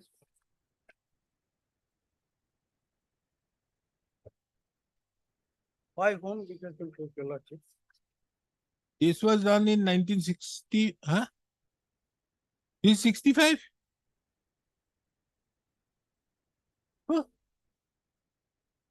Your lordship, 65 document is your lordship exhibit Kho. No, understood. What is this document? Or Exhibit Kho, right? What is this 65? This is a certified copy. No. No, that 65 is another, that I don't, so that is another where Suraj Banu had sold to Abdul Nabi. That is also not understanding. Abdul Ali. Abdul Nabi. Abdul Nabi. Abdul Nabi is the husband of the elder Taraman. sister of Taraman. elder sister. This is This- also not This understanding. is in respect of which The same 241, 140, here 3 bighas were sold.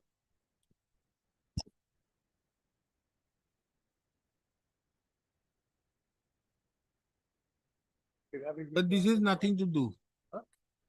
This has nothing to do. No, it has something to do, my lord, if they are sold, my lord, and They are selling a lot of land. Lordship, this court has given specific finding, your lordship. It is a second appeal concurrent finding, your lordship. No, this is So for this- this is a fit case for remand. Absolutely, I mean, say. There is no point for remand, your lordship, because No, evidence is remand. complete, your lordship. This is remand. And what is this Rahmat Ali by Ligita Nabalik Abdul Ali? This is exhibit Go. That's an exhibit Kho. And who has proved this exhibit Go? Exhibit Kho also, my lord, Rahmat son has done it. It is cell deed number 625277 executed by Abdul Ali to 6252, guardian in favor of Rahmat Ali, Ibrahim Ali and Rahim Ali. By Abdul Ali, your lordship, Through his father. through his father With guardian, the your permission lordship, of the district judge. This one. Yes, Rahman Ali, your lordship, The his permission father, is there. Abdul Rahman. at 3 biga. He sold. And from these 3 bighas, it has gone to this. 2 biga gone to the different number 6. Mr. Deka, we'll hear you again on the next Tuesday. Tuesday. Okay, next Thursday, 25th. And you kindly give me a chart of how the transfer has happened. Because I think everything has been jumbled up. The courts have not taken into consideration properly. It takes for remand. I don't remand, but what to do? So if remand your lordship, on what point your lordship shall be remanded? Remand is on the question because of the fact that the courts below, first court held that this sale deed is bad. Trial court holds that she was Lordship, 11 that years. is not now the question issue, your lordship. No, That is then admitted, there your is lordship. an issue. You say that you have not sold a single plot No, of that land. I think if it is Your resolved- entire case is that there was no relinquishment. Yes, your lord.